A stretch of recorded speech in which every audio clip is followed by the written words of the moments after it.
On the day Wu celebrated his 18th birthday, his entire family was filled with joy. They adorned him with a crown and presented a birthday cake. Wu's father inquired about his birthday wishes for the year. With a sweet smile, the young man declared it was a secret. Her older sister, Yunfei, intrigued by the notion of secrets, eagerly hugged him and encouraged him to reveal the wish. Their parents intervened, asking Yunfei to stop, and urged Wu to share his wish. After a playful exchange, Wu expressed his desire for their family to continue its current happiness.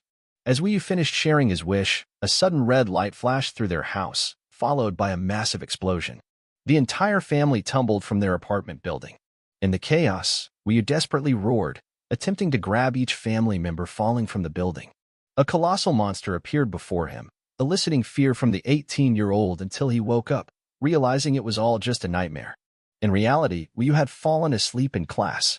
His outburst attracted the attention of the entire class, and the annoyed teacher scolded him for ignoring the lesson. The teacher sarcastically questioned if Wu found history boring or understood everything. Awkwardly scratching his head, Wu apologized, explaining he had studied late the previous night. However, before he could elaborate, the teacher instructed him to stand at the back of the class. The teacher, realizing Wu's passion for studying, allowed him to stand behind the class leader. Displaying a holographic Earth, the teacher explained the Earth all age of the year 2036, a period marked by chaos and opportunity. Randomly emerging monsters pose threats, but humans could enhance their levels and develop various skills and jobs. Following initial catastrophes, the 5 major alliances established a new world order. Despite the desire for improvement in this dangerous era, Wu struggled to increase his level over the years. After school, he found himself kidnapped by Lu Feng and his gang. They deemed him foolish and demanded a security deposit. To their surprise, Wu, who had once protected Lu Feng from bullying, calmly stated that he never expected to be asked for protection money by the same person he had helped before. Without hesitation, Lu Feng responded to Wu's words by delivering a swift blow to the young man's stomach. He claimed that at the time, he was blind and had thought Wu was merely following a lower-level martial artist. Lu Feng, who had entered school at the same time as Wu, surprisingly advanced to level 5 within 2 years. In contrast, Wu remained at level 3. As Wu struggled on the ground, Lu Feng continued his verbal assault, labeling Wu as trash and capable of leveling up.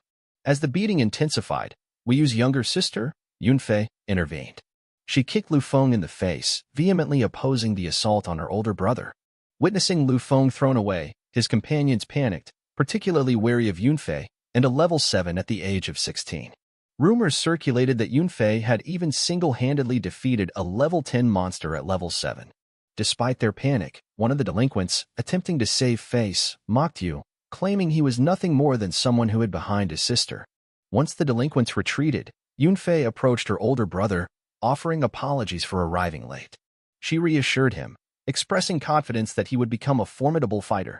Wu, while appreciative of his sister's support, acknowledged the truth in Lu Feng's words. He recognized himself as someone unable to level up, having researched extensively from the Calamity period to the present. On the way home with his little sister, Wu questioned whether he was the only one considered trash on the old Earth. Arriving home, Wu received a birthday surprise from his family. Despite the celebration, he wore a worried expression, haunted by the earlier dream. In an effort to prevent the nightmare from materializing, Wu treated his family to grilled fish at their favorite restaurant. Initially, the mother complained about the food she had prepared at home, but the father reassured her, emphasizing Yu's happiness. That night, the family left the restaurant with full stomachs and content hearts, seemingly safe from any impending danger. However, their joy was short-lived as a sudden explosion rocked the area behind them. Wu's father instinctively shielded his family, and Wu turned to witness a dark gate emerging. As panic ensued, everyone fled the area, anticipating the appearance of a monster from the gate. True to their fears, a giant spider monster emerged, catching the crowd off guard in what was supposed to be a safe zone. The family found themselves trapped in front of a ferocious monster, unable to escape its menacing presence. Realizing the danger, the father bravely stepped forward, instructing his 2 children to run away and save themselves along with their mother. With unwavering confidence, the father confronted the monster, launching energy-filled fists at it. Despite being at level 10, he was determined not to let harm befall his family. In an attempt to protect his loved ones, the father attacked the monster, But the agile creature managed to dodge and counterattack with limbs as sharp as spears. The force of the blows sent the father flying, causing panic in the mother. Urging her children to flee, she rushed to assist her husband, only to face a worse fate. The monster's massive arm struck her, and with a chilling voice, it declared its intention to devour her later, believing a level 10 human fighter would be a more satisfying meal. As the monster nearly attacked the father once more, Yunfei, one of the children, intervened. She shot an arrow at the monster, challenging it to face her instead of continuing to harm his father. Without hesitation, the monster turned its attention to Yunfei, who looked troubled but refused to back down. Yunfei insisted that her older brother take their parents away while she tried to restrain the monster. Panicked and realizing the nightmare unfolding before him, Wu, the youngest of the siblings, stood frozen, unable to move. He understood the vast level difference between himself, at level 3, and the level 15 monster. In a critical moment, the monster stabbed Yunfei's body, causing her to fall with a significant wound. The monster approached her, expressing its intention to consider her its food. According to the monster, a young woman's body would be particularly satisfying. As the situation grew direr, Yunfei found herself paralyzed with fear. The monster's impending attack threatened him once again, but just in time, her older brother, Wu, arrived to shield her. Wu implored his little sister to escape the dangerous scene immediately, recognizing that he couldn't hold the monster back much longer. Despite the grim circumstances, Wu insisted that even if he became the monster's food, he could at least be useful to his family. In a sudden turn of events, the monster attacked Wu, stabbing him in the back. Despite his terrible condition, Wu selflessly urged his little sister to save herself. Following her brother's words, Yunfei ran for her life, leaving behind a scene of chaos and uncertainty for the family.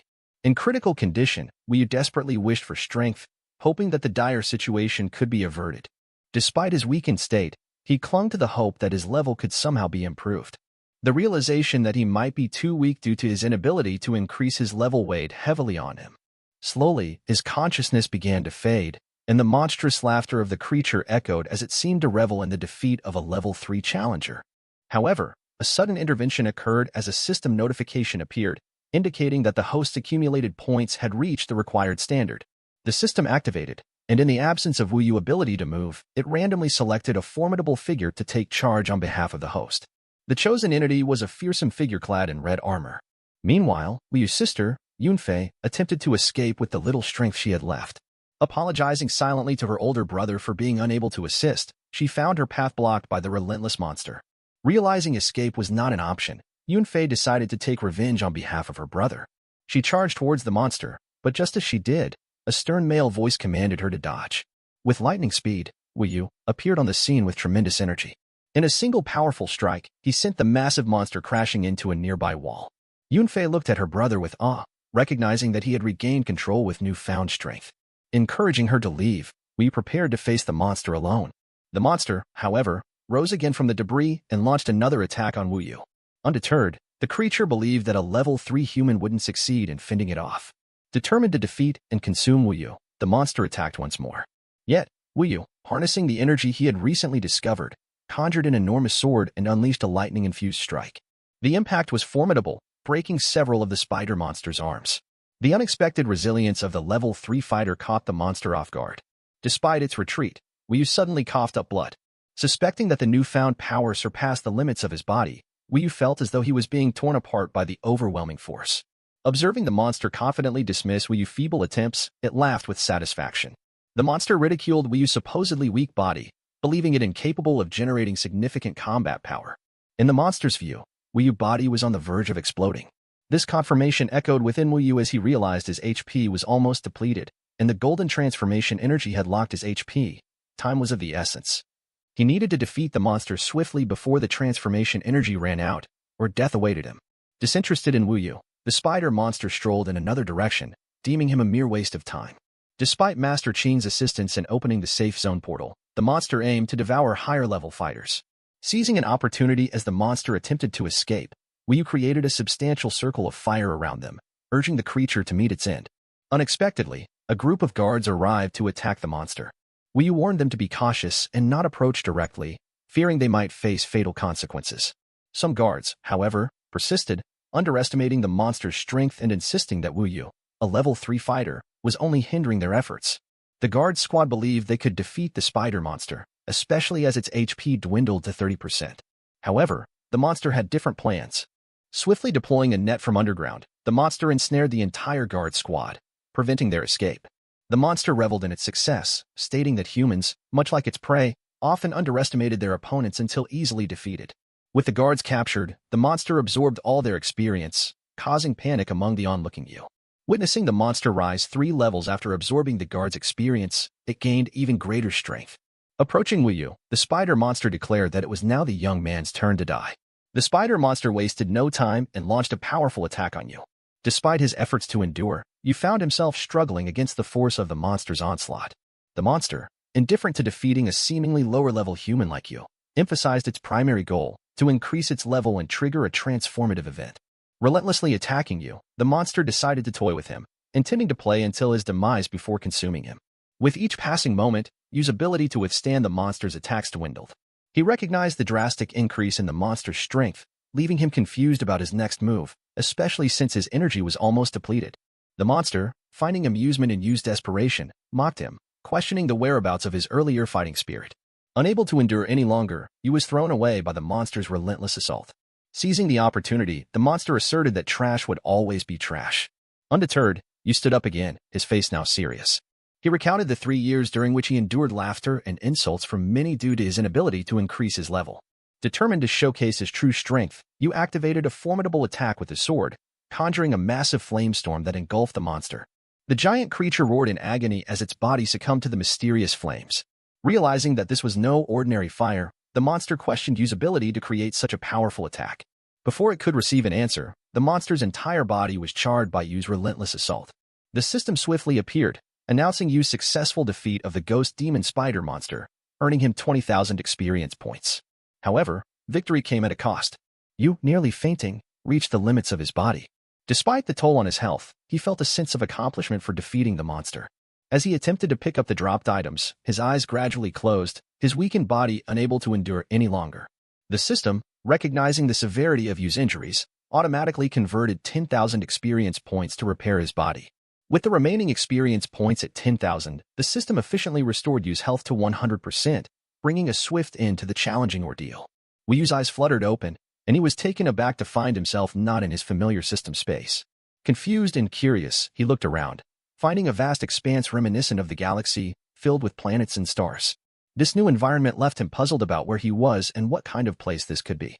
The system promptly informed him that, after the global field conversion, each player had their own system space, allowing them to observe and determine their attributes, as well as store various equipment. In the cosmic-like surroundings, Wu Yu spotted the figure of a man donned in red armor. Suspecting that this figure might be the source of his newfound strength, he realized it was the Qian Emperor, a maximal-level character. The system welcomed Wu Yu to the maximal-level account of the kings, revealing that the system had max-level accounts from various game planes. Due to Wu Yu's accumulated experience points reaching level 10, a random account had automatically activated. Grasping that his 3 years of hard work had not been in vain, Wu Yu couldn't help but feel a sense of achievement. However, he also recognized that his experience had been forcibly absorbed by the system. The notification indicated that while the initial level of King Qian was at the maximum, Wu Yu needed to use X points to increase the link level for each account. The higher the link level, the stronger the account could be utilized. The system advised him to gather more X points quickly to enhance the link level. Receiving this information, Wu Yu realized that even in this extraordinary situation, there were no free lunches. Yet, he saw potential in leveraging the power of King Qian's account to accumulate more X points. However, he pondered that strength alone might not be sufficient in this diverse world with known and unknown challenges. Contemplating the optimal use of the system, Wu Yu acknowledged the need to understand its capabilities quickly. The King Qian account, he discovered, possessed the abilities of a max-level powerhouse from another world. This power had been utilized in the past to lead a clan, unifying the world and earning the title of Qian Emperor by subsequent generations. The account, boasting a link level of 10 and the attributes of inflammatory and darkness, wielded flame shadow greatswords as weapons. With impressive basic fire attribute skills, the account proved to be a formidable asset in Wu Yu's newfound journey. Receiving the notification, Yu understood that his immediate goal was to level up quickly, unlocking more accounts and eventually creating a king army with diverse attributes. This strategic approach would ensure that you had no weaknesses in attributes. The system informed him that there were 10,000 experience points remaining, presenting the option to either increase the account link level or unlock additional skills. Prioritizing survival skills, you decided to increase the link level, believing that other skills could be developed later. Upon his request, Yu's body was engulfed in a bright light, signifying the system's confirmation of his increased link level. Now at level 2 with a link level of 12, you felt a surge of immense power entering his body. However, to his surprise, when he inquired about his basic attributes, the system revealed that his level remained at 3. This revelation left you wondering if the system was compelling him to continue behaving like an amateur. Suddenly, you heard his little sister's voice, prompting him to open his eyes. Finding himself comfortably in a hospital bed, he realized his body had no wounds and had been completely healed. Although grateful for his recovery, he couldn't help but regret spending 10,000 experience points. As he lay in his room, you overheard his younger sister arguing with the doctor about the exorbitant treatment costs. Despite the expensive treatment, you felt a wave of happiness upon realizing that his family was safe. However, their condition was not ideal, requiring intensive care. The doctor explained that all family members had been affected by elite monster debuffs or poisons, necessitating long-term treatment with special medicines. The only way to eliminate the poison and ensure a complete recovery was through extended medical care. The doctor's prognosis brought great sadness to Yu's younger sister and mother. The doctor mentioned that without the required medicine, Yu's father had less than a month to live, and Yu himself had even less time, not more than a week. Faced with this grim reality, Yu's family was plunged into deep sorrow. Despite the dire circumstances, Yu's mother reassured them, expressing her determination to find a way to gather the necessary funds, whether by selling their house or exploring other means to cover the hefty medical expenses. Suddenly, a young man's voice echoed, interrupting the mother's contemplation of selling their house. It was Yu, who stood in the hallway and firmly opposed the idea of selling the house. He asserted that the house represented their hard work and held countless family memories, making it an integral part of their lives. Yu assured everyone that he would find a way to raise money for maintenance, eliminating the need to sell the house. This unexpected turn of events shocked everyone. Yu's younger sister, Yunfei, approached him, curious about why he was already out of bed. Yu, demonstrating his resilience, stated that he was fine but urged his little sister to stop talking to prevent worsening his condition. The doctor, who had expected Yu's health to be in a dire state, was surprised to see him standing in good shape. Furthermore, the doctor detected that the poison in Yu's body had completely disappeared, a remarkable recovery considering he had suffered the most fatal wounds and poison among the family members. Intrigued by Yu's rapid healing, the doctor inquired about the young man's secret. Yu, however, downplayed the importance of the reason, emphasizing the urgency of further treatment. With concern, Yu asked the doctor about the total cost for treating all his family members. The doctor, with a heavy heart, stated that it would amount to around 300,000. Sensing something unusual about Yu's condition, the doctor noted that, despite being at level 3, Yu's healing speed surpassed even those at level 60. Undeterred, Yu pleaded with the doctor to proceed with the treatment, promising to collect the required amount within an hour. The doctor, astonished by Yu's confidence, agreed to give him an hour despite finding the notion nearly impossible. Once outside the hospital, Yu sat in the park, contemplating how to quickly gather 300,000. Despite his habit of saving money and the income from killing ghost demon spiders, the amount was still far from the target. Yu determined that the fastest way to raise money was to sell items and equipment. The most valuable item in his storage space was a rare level 15 magic crystal. Yu stared at the crystal in front of him, hoping it could fetch a good price. The system had described the crystal as a basic material for crafting magic equipment, and its value increased with the monster's level. Being a level 3 fighter, you realized that a standard auction house wouldn't be the quickest or most viable option due to level restrictions and the time-consuming nature of the process. After contemplating various options, you decided to explore the underground black market beneath the shadow of the safe Zone 9. He knew that here, regardless of one's level, anyone could freely trade. The prices of goods in this covert marketplace were manipulated by powerful groups, making it a mixed and unpredictable environment. As you approached the entrance of the black market, he encountered two imposing men who warned him that it wasn't a place for little devils to play. They strongly advised him to leave immediately. Undeterred, you explained that he was there to sell his goods, emphasizing that he understood the nature of the market and wouldn't cause trouble. One of the men, sporting a facial wound, scoffed at Yu's words, claiming that the black market didn't deal in children's toys. Yu, however, insisted that he possessed valuable items and urgently needed to make a sale. The other large man, growing impatient, seized Yu by the collar of his robe and demanded to know what a little kid like him could possibly have. Despite their skepticism, Yu pleaded to be allowed inside, promising he had legitimate goods to offer. The atmosphere grew tense as the men debated whether to let Yu enter. They were clearly wary of his presence, suspecting he might be attempting to deceive them or cause trouble within the black market. Guards were displaying rude attitudes, causing disturbance at the entrance. An old man emerged from the balcony door to address the situation. According to him, when the door is open for business, the focus should be on making profits from good things. He emphasized that everyone is free to trade as long as they have quality goods. The guards yielded to the old man's words, falling silent before him. Elderly, as the old man was called, then turned his attention to Wu Yu, asking him to reveal the valuable items he had brought. Wu Yu opened his robe, unveiling a red gem. The sight astonished Elderly, who hadn't expected such a rare crystal stone. Despite Wu Yu being only at level 3, possessing such a precious item surprised both Elderly and the guards. Elderly instructed his guards not to discuss this matter further, and he decided to invite Wu Yu inside. Upon entering the first floor of the Black Market Trading Center, Wu Yu was amazed by the modern and advanced conditions. The reality was far different from what he had imagined. The place resembled a bar, and a flirtatious female waitress added to the unconventional atmosphere. It seemed like the owner had a strategy of getting buyers drunk and entertained. However, 2 men halted Wu Yu's progress, mocking him as a level 3 newbie. They even suggested he go home and drink milk like a child. Intent on further bullying, the 2 men were stopped by Elderly's guards, stating that Wu Yu was a guest of the Huangxing group. Faced with this, the men released Wu Yu but not without expressing their displeasure at losing their target to the Huangxing group. In a special VIP private room, Elderly warmly welcomed Wu Yu, acknowledging the quality of the magic crystal but noting that, being level 15, the price wouldn't be exceptionally high. This revelation surprised Wu Yu, who had expected a fair deal. It became evident that Elderly wasn't keen on offering a just price.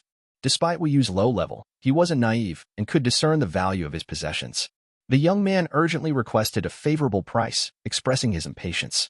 Elderly chuckled at Yu's request, recognizing his decision-making abilities despite being at level 3.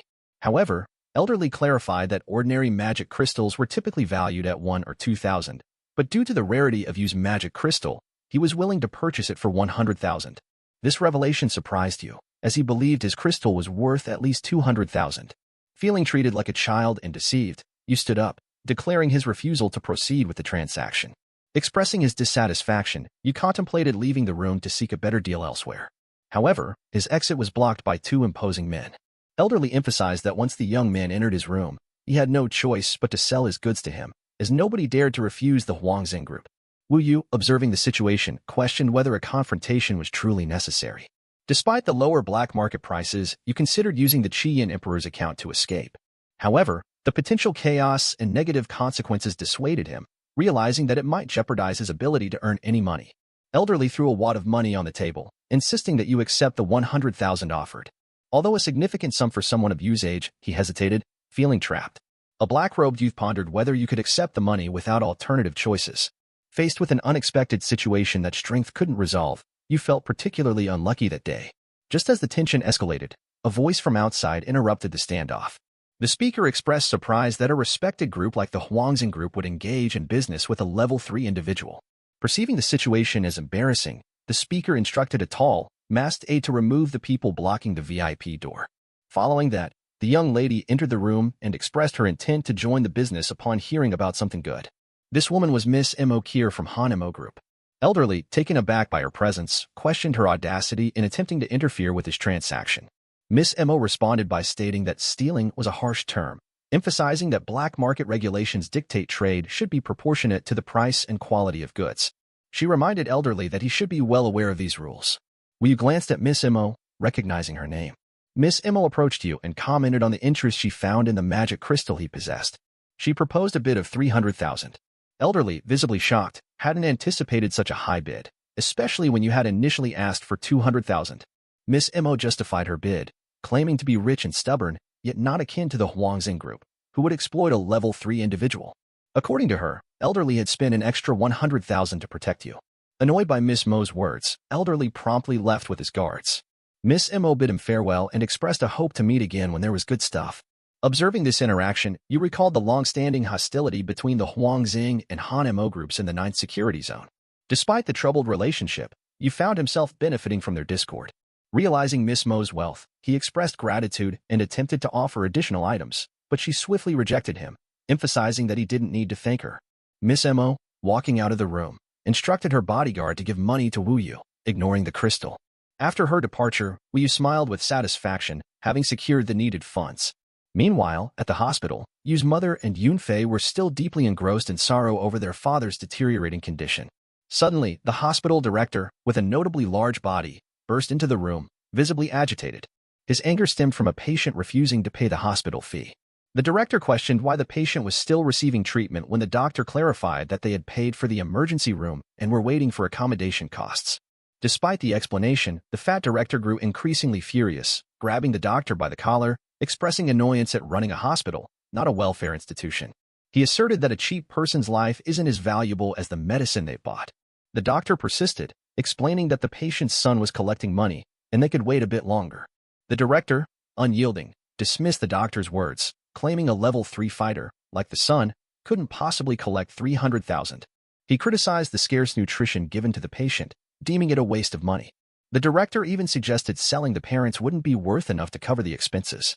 Despite this, the family insisted on continuing treatment, viewing it as a necessity. As tensions rose, the fat director attempted to grab the patient's body, but Yunfei intervened, pleading for her father's well-being. Yunfei tried to convince the director that her older brother would return with the required money. A commotion ensued, with the director wanting to remove the medical device attached to the patient. Yunfei resisted vehemently, but the director, undeterred, pushed her weakened body. In a critical moment, Yu entered the room, kicking the door open. Seeing the broken door, the director's anger intensified, and he immediately grabbed Yu's clothes. The director demanded to know who Yu was and why he dared to break down the hospital door. Instead of answering the director's questions, Yu, with a stern expression, asked if the director's dirty hands were the ones hurting his family. The situation escalated as the director, feeling a sudden burning sensation in his left hand, sought help for the unexpected injury. Distressed, the director left the room in search of assistance. The doctor, observing the commotion, approached Yu and inquired about what had transpired. Yu nonchalantly explained that the director, despite having the authority to expel them, had harmed his family. In response, Yu administered a small punishment by causing the director's hand to burn. To ease the doctor's concerns, Yu assured him that he would pay an extra 10,000 yuan for their treatment and compensation. He remarked that such consequences were warranted for the greedy director's actions. Yu also emphasized that ethical behavior, akin to that of the doctor, could have prevented the situation. Though the doctor smiled awkwardly at Yu's words, he secretly believed that the director deserved the outcome. The director's lack of ethics and greed had irked the doctor, who hoped that this incident would deter him from future wrongdoing. Yu then presented an account showing 310,000 yuan and inquired if the family could proceed with the treatment. The doctor affirmed that they could continue and assured Yu that despite the hospital's high costs, they were committed to providing genuine and quality service. Yu expressed gratitude to the doctor for his trust and for allowing time to gather the necessary funds. He acknowledged being deeply indebted to the doctor, who, in turn, dismissed the thanks, stating that it was an obligation driven by a doctor's commitment to their profession and compassion. The doctor found himself increasingly amazed by the young man, Yu, who not only exhibited rapid self-healing but also managed to collect an impressive 300,000 yuan in a remarkably short time. In the doctor's opinion, Yu was a fascinating individual. After the doctor left, Yunfei, feeling regretful and apologetic, expressed her inability to protect their parents. She struggled to hold back tears, acknowledging her current weakness. Yu comforted his sister, taking the blame upon himself for not returning on time and causing suffering for all of them. Yunfei, frustrated by being poisoned, lamented that if she were not poisoned, she could have participated in a dungeon competition at her school the next day. She had hoped to win the competition's bonus to improve their family's situation. However, now she couldn't participate and still owed 300,000 yuan. Upon hearing about the competition, Yu became excited and inquired if it was an annual event held by the school. Learning that the bonuses were substantial, he asked Yunfei to confirm, and she affirmed the rumors, mentioning that this year's bonus was expected to reach 500,000 yuan. Yu's excitement grew even more, and he assured his sisters to focus on the treatment while entrusting the matter of money and the competition to him. Determined to win the bonus, Yu rallied his sisters to stay calm and believe in him. The following day on campus, all students gathered in the spacious main hall for the annual competition organized by the university. The committee welcomed the participants and clarified that the rumors about the significant bonuses were indeed true. This year's starting bonus for the competition reached an impressive 500,000 yuan, and additional bonuses would be added based on the level of completion, without any restrictions. Upon hearing this, all the students immediately cheered with happiness. The committee then explained the reason behind the substantial bonus. It was sponsored by the Han Emo Group. As the organizers disclosed the sponsorship, Miss Emo, along with her two aides, appeared on stage. The committee urged everyone to applaud Miss Emo, and the students enthusiastically praised her dazzling beauty. The committee further announced that the final winner of the competition could immediately join the Hando group without the need for selection. This news heightened the excitement among the students, as entering the Hando group, ranked in the top 10 on the dungeon score list, was considered a prestigious and invaluable opportunity. Yu, among the students, realized that the competition between major groups was fierce, but he now understood that the eldest Miss Emo aimed to choose a talented individual from the university. Although she seemed impatient, Yu's main goal was the bonus. Following this, the committee displayed a giant hologram screen and informed all students that the dungeon competition would be in the Shadow Forest. The average monster level in this forest was 5, with some reaching level 10. Some students expressed surprise at hearing the name Shadow Forest, considering it the highest level dungeon in their university. Rumors suggested it had never been successfully cleared by students. Moreover, the lowest monster level in that place was 5, while the average student level at the school was only 5. You speculated about the final boss of the dungeon, envisioning a shadow dryad whose monstrous size resembled a tall building, and its level appeared terrifying. Yu's face lit up with joy upon encountering the monster, as he had envisioned the prospect of earning bonus money. The committee reassured the children not to fret, emphasizing that although the dungeon posed significant challenges, there were two essential mechanisms, PvP and PvE. PvP allowed players to engage with fellow players or battle opposing teams, while PvE, or player versus environment, required confronting monsters within the dungeon's surroundings. In light of this, the competition permitted students to form teams with a maximum of 5 members. The students collectively cheered, sensing an opportunity to succeed. They believed that by working cohesively as a team, overcoming a level 10 Shadow Dryad would not be an insurmountable task. However, some students expressed concerns about the difficulty of fighting fellow players and the need to guard against sneak attacks from other teams.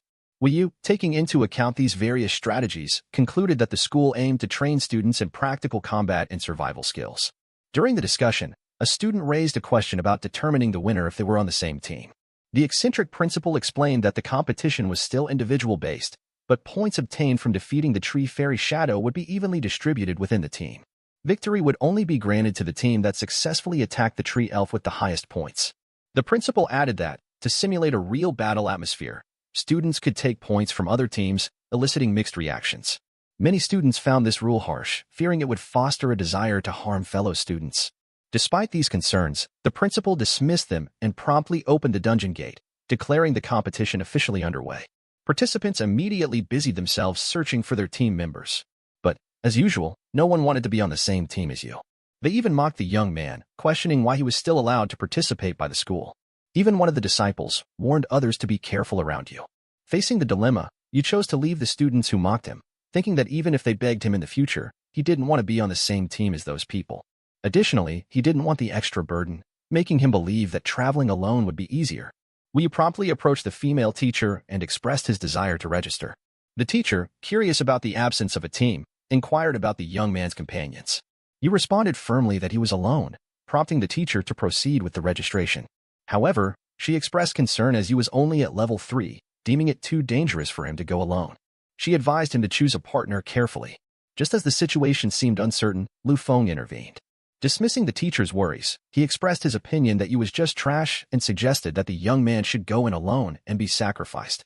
2 of Lu Feng's colleagues appeared and demanded an apology from Yu for an incident the previous day. They further provoked Lu Feng to beat Yu again. Lu Feng then proposed a strange condition. If Yu agreed to sleep on the ground and bark like a dog, he would take him into the dungeon. Lu Feng's colleagues laughed with satisfaction at this unusual condition. Surprisingly, Yu, instead of being offended, asked how to bark. Lu Feng, caught off guard, quickly imitated the sound of a dog. Amidst the laughter, Yu chuckled, and it was at this moment that Lu Feng realized his own foolishness.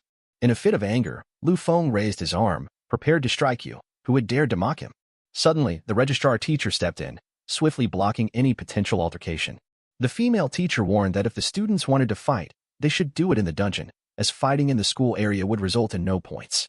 Hearing this, the blonde man felt irritated but contained his anger as he entered the dungeon. Before going in, Lu Feng turned to Yu. Lu Feng requested Yu not to flee, expressing his eagerness to confront Yu in the dungeon. In response, Yu nonchalantly stated that there were no ambiguous words in his dictionary.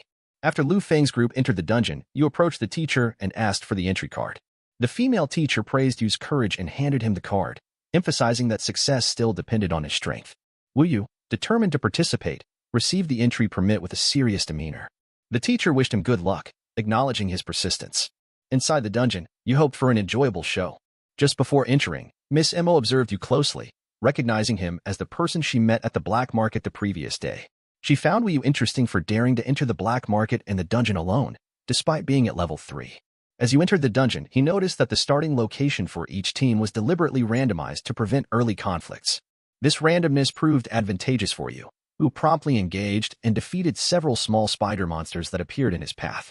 You consistently earned 10 points every time he defeated a monster, but he faced a challenge due to the vast area and scattered monsters.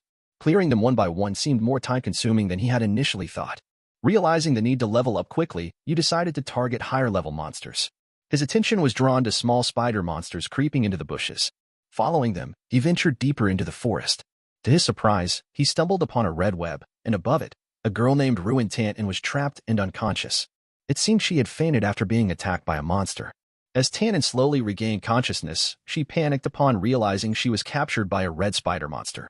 Attempting to scream for help, you, who had climbed to the top of the tree where she was caught, urged her to be quiet to avoid attracting the spider monster's attention. Tannen, shocked by her predicament, inquired about how you ended up in such a dangerous situation. You explained that he needed to save Tannen before the monster returned and attacked. However, Tannen, surprised by Yu's appearance and aware of his level 3 status, expressed concern. She asked you how he planned to navigate through the dangerous dungeon. You, resolute in protecting Tannen, stated that if he failed to do so, Yunfei, presumably a friend, would not spare him. Grateful for Yu's intentions, Tannen thanked him but insisted on him leaving. She doubted that a level 3 player like you could cut through the spider web and rescue her. Furthermore, defeating an elite-class spider monster that had reached level 8 seemed beyond Yu's capabilities. Yu, however, smiled upon hearing this information. He hadn't expected that the elite-class spider monster he faced was only at level 8. Yu acted swiftly, burning the spider web in his hand until the entire net was charred. Tannen, astonished by the fact that the net burned without harming her, looked on. Yu then advised Tannen to find a team, emphasizing the danger she might face alone. However, their relief was short-lived as a drop of mucus fell on Yu's shoulder. Looking up, they spotted a red spider monster right above them. Reacting quickly, you pushed Tannen down to avoid the green slime spat out by the monster. The slime was highly poisonous, requiring immediate action. Both of them fell onto a massive spider web bridge, struggling to get up. In the midst of their efforts, they found themselves entangled in spider webs, tightly bound to each other in a state of panic. Panicking, Tannen screamed frantically, fearing for her life. You reassured her to stay calm, explaining that moving would only tighten the bond between them. Evaluating his situation, you felt trapped, reminiscent of a spider that guarded its eggs. Despite having the system, his lack of fighting experience made the situation perilous. He recognized the need to be more careful and diligent in the future. Suddenly, the red spider monster turned away, leaving them be. Tannen, thinking the monster had lost interest, believed they would survive. You clarified that red spiders typically laid eggs in the bodies of captured individuals to produce offspring. The monster's departure suggested the eggs might not be ready yet and that it would return later. Hearing this, Tannen panicked even more, becoming hysterical. She continued to roar frantically, rubbing against you in her desperation. You, realizing the danger of being trapped too tightly, knew that something dangerous could happen. Concerned about the potential consequences, he decided to manually cut the spider web. Attempting to free themselves, you tried to bite the net around them. However, Tannen misunderstood his intentions, thinking he was up to something inappropriate. In the midst of this tense situation, you quickly reminded Tannen to stay calm and check their surroundings. You exerted considerable effort to break every net in front of them, relieved that the spider web wasn't poisonous and had just been removed. Initially attempting to free himself, you soon enlisted Tannen's help instead of her merely observing. Together, they worked to bite through the net, arguing throughout the process. An annoyed Wii U expressed his irritation as Tannen occasionally bit him mistakenly and made strange noises. Despite the challenges, they eventually succeeded in escaping the net. Tannen, overjoyed, cried with relief and gratitude for their successful escape. However, their celebration was short-lived as a noise from the bushes indicated the giant red spider would return soon. Wii U urgently instructed Tannen to find a team, while he would face the impending threat. Concerned, Tannen questioned why you wanted to play the hero. Despite being a level 3 player, she feared that facing the level 8 elite monster could lead to Yu's swift demise. Tannen suggested they run together, emphasizing the danger. However, Yu, with a slight smile, asserted that he didn't come to the place to become prey, emphasizing his original intent of hunting. Moreover, having just escaped the clutches of the red spider web, he sought revenge on the monster. Undeterred, Yu walked towards the source of the noise in the bushes, activating flames on his arms. A red spider emerged, prompting panic in Tannen. Despite her concerns, you reminded her not to interfere and stay out of his way during the fight. Tan, a level 5 doctor, offered to stay and help treat Yu's wounds, but he paid little attention, focused on his mission. Activating a massive flame to surround the spider monster's body, Yu approached it with calm determination. He expressed his intention to unleash his anger, fueled by the harm inflicted upon his family by the spider monster. Yu swiftly drew his flame sword as the spider monster sensed danger and launched a brutal attack. Yu skillfully leaped high, evading the spider monster's onslaught. He even took a moment to mock the red spider monster's abilities, finding them inferior to the ghost-eyed demon spider he had conquered previously. Unlike the latter, the red spider monster couldn't speak, but Yu, indifferent to such details, preferred not to hear his victims plead for mercy. With a single, powerful swipe of his sword, Yu cleaved the spider monster's body, and it promptly succumbed to the flames, perishing on the spot. The force of Yu's attack was so intense that it scorched part of the surrounding forest. Tan stood in awe, utterly surprised that you could defeat a level 8 elite monster with a single strike. This unexpected victory deepened Tantan's suspicion that Yu might be concealing his true level. The system promptly appeared, notifying Yu of successfully killing a level 8 elite monster, earning him 1,000 points. As a bonus, he received an extra prize of 5,000 experience points. Even Tan, who merely participated, gained 500 points. Delighted with the unexpected rewards, Tan and Ru found themselves in high spirits. Tan, curious about Wu Yu's level, stuck close to him, bombarding him with questions. Excitedly, Tan claimed that she had suspected from the beginning that Yu was a skilled player unable to level up. Clinging to him and referring to him as the great god, Tan attempted to coax him into revealing his secret. She playfully threatened to make herself disappear if he didn't comply. Unfazed, Yu maintained his silence, urging Tan to let go or face consequences. Yu candidly admitted that he was starting to regret saving Tan, emphasizing his greater concern for points and achievements than interpersonal dynamics. Yu calculated the 1,000 points gained from the dungeon, adding them to the 5,000 experience points from the King system account. He found this progress exciting, believing it would expedite his leveling. Yu, having picked up the items dropped by the spider monster, remarked to Tan that the girl had earned her points. However, the items dropped did not belong to Tan, and Yu expressed his intention to claim them all. Tan, when asked, didn't mind as long as Yu was willing to take her to the top. As Yu surveyed the items, he noticed a mysterious claw and decided to pick it up. The system explained that it was the damaged poisonous glands and tissue from the spider monster, making Yu eligible for the battle item as a reward. Viewing it as good luck, Yu noted that while no equipment dropped, items like spider fangs were in high demand on the black market and could be sold quickly. Suddenly, the system notified an upgrade, randomly elevating the effects of the item. It could now cause bleeding, provide poison, and weaken the enemy. This revelation surprised Yu, as it was the first time he realized dropped items could be upgraded. This brought to mind the ring dropped by the ghostly demon spider before. Examining the ring in his inventory, Yu wondered if it was a legendary item. The system clarified that the ring was a lucky ring, capable of triggering effects by randomly increasing the level of the obtained item. Yu was pleased to have such a useful item to enhance future acquisitions. He decided to use the ring to equip his item. Advising Tan to proceed alone and not just seek opportunities, Yu emphatically stated that he didn't want to be seduced. Tan assured him that she wasn't trying to seduce him. She was merely scared, feeling safe only when near Yu. Tan affectionately referred to Yu as the great god, suspecting that he was disguising himself in front of all the students to make them think he was trash, considering it an impressive disguise.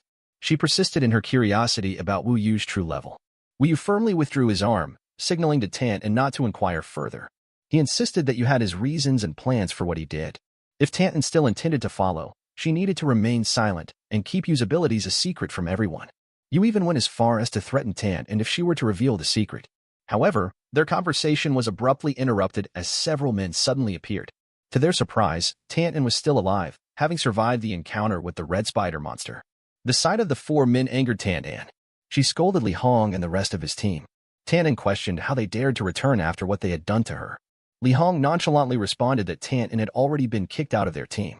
They had grown annoyed with her incessant talk of love and magic, and if it weren't for her being Li Hong's classmate, they wouldn't have included her in their team. Pointing at Li Yang's face with a mix of anger and frustration, Tan refuted Li Hong's claim. She accused Li Hong of not merely kicking her out but using her as bait to distract the red spider monster while he and the rest of the team fled. In her eyes, Li Hong had no right to mock other people's dreams. One of Li Yang's team members finally realized that the red spider monster had been defeated and was now on fire. The revelation shocked them, especially considering that Li Hong and his team had returned to attack the monster together. Curious, Li Hong inquired if Tantan had defeated the monster. Tantan proudly confirmed this, going as far as to claim that she had joined forces with the great god Yu to achieve victory. In her opinion, Li Hong was a despicable criminal who couldn't even wield martial arts, making him incomparable to you. Li Hong and his team burst into laughter at the revelation that the great god, according to Tantan, turned out to be Yu. They mocked the duo, asserting that the two lovebirds were a perfect match, one being trash and the other known for their perceived stupidity at school. The four youths found immense satisfaction in laughing at Yu and Tantan. Tantan, however, became furious witnessing Yu being mocked. Li Hong and his team, despite losing 1,000 points for defeating the red spider monster, believed that it was Tantan who had killed the monster, not Wu Yu. In light of this, Li Hong and his colleagues extended an invitation to Tantan to rejoin their team, seeing them as valuable assets in the future. Tantan firmly rejected the offer, no longer willing to believe in Li Hong and the others' nonsense. Li Hong casually mentioned that they only needed Tantan to lie low, and they would secure victories against monsters. Their request was for Tantan to resume their roles as bait, considering it the greatest contribution the girl could make. Li Hong also warned that if Tantan followed Wu Yu, they would meet their demise. In response, Tantan grew angry and pleaded with Li Hong and the others not to insult the great god again. Suddenly, a booming voice echoed, startling Tantan. In fear, Tantan immediately hugged Yu, seeking an explanation for the mysterious voice. Li Hong and the others, too, turned towards the source of the sound. Li Hong explained that it was the roar of the Tyrannosaurus demon, an elite monster with 5,000 points. Excitement filled Li Hong and his team at the prospect of finding such a lucrative monster. They quickly decided to hunt for this monster, considering it more profitable than the red spider. Wu Yu, however, intervened, warning those who wished to confront the Tyrannosaurus demon that it would be akin to courting death. He advised against leaving, as their current strength would only render them as food for the monster. Despite Wu Yu's warning, Li Hong was eager to know what he meant. Yu continued, emphasizing that with Li Hong's current strength, he would merely become prey for the monster.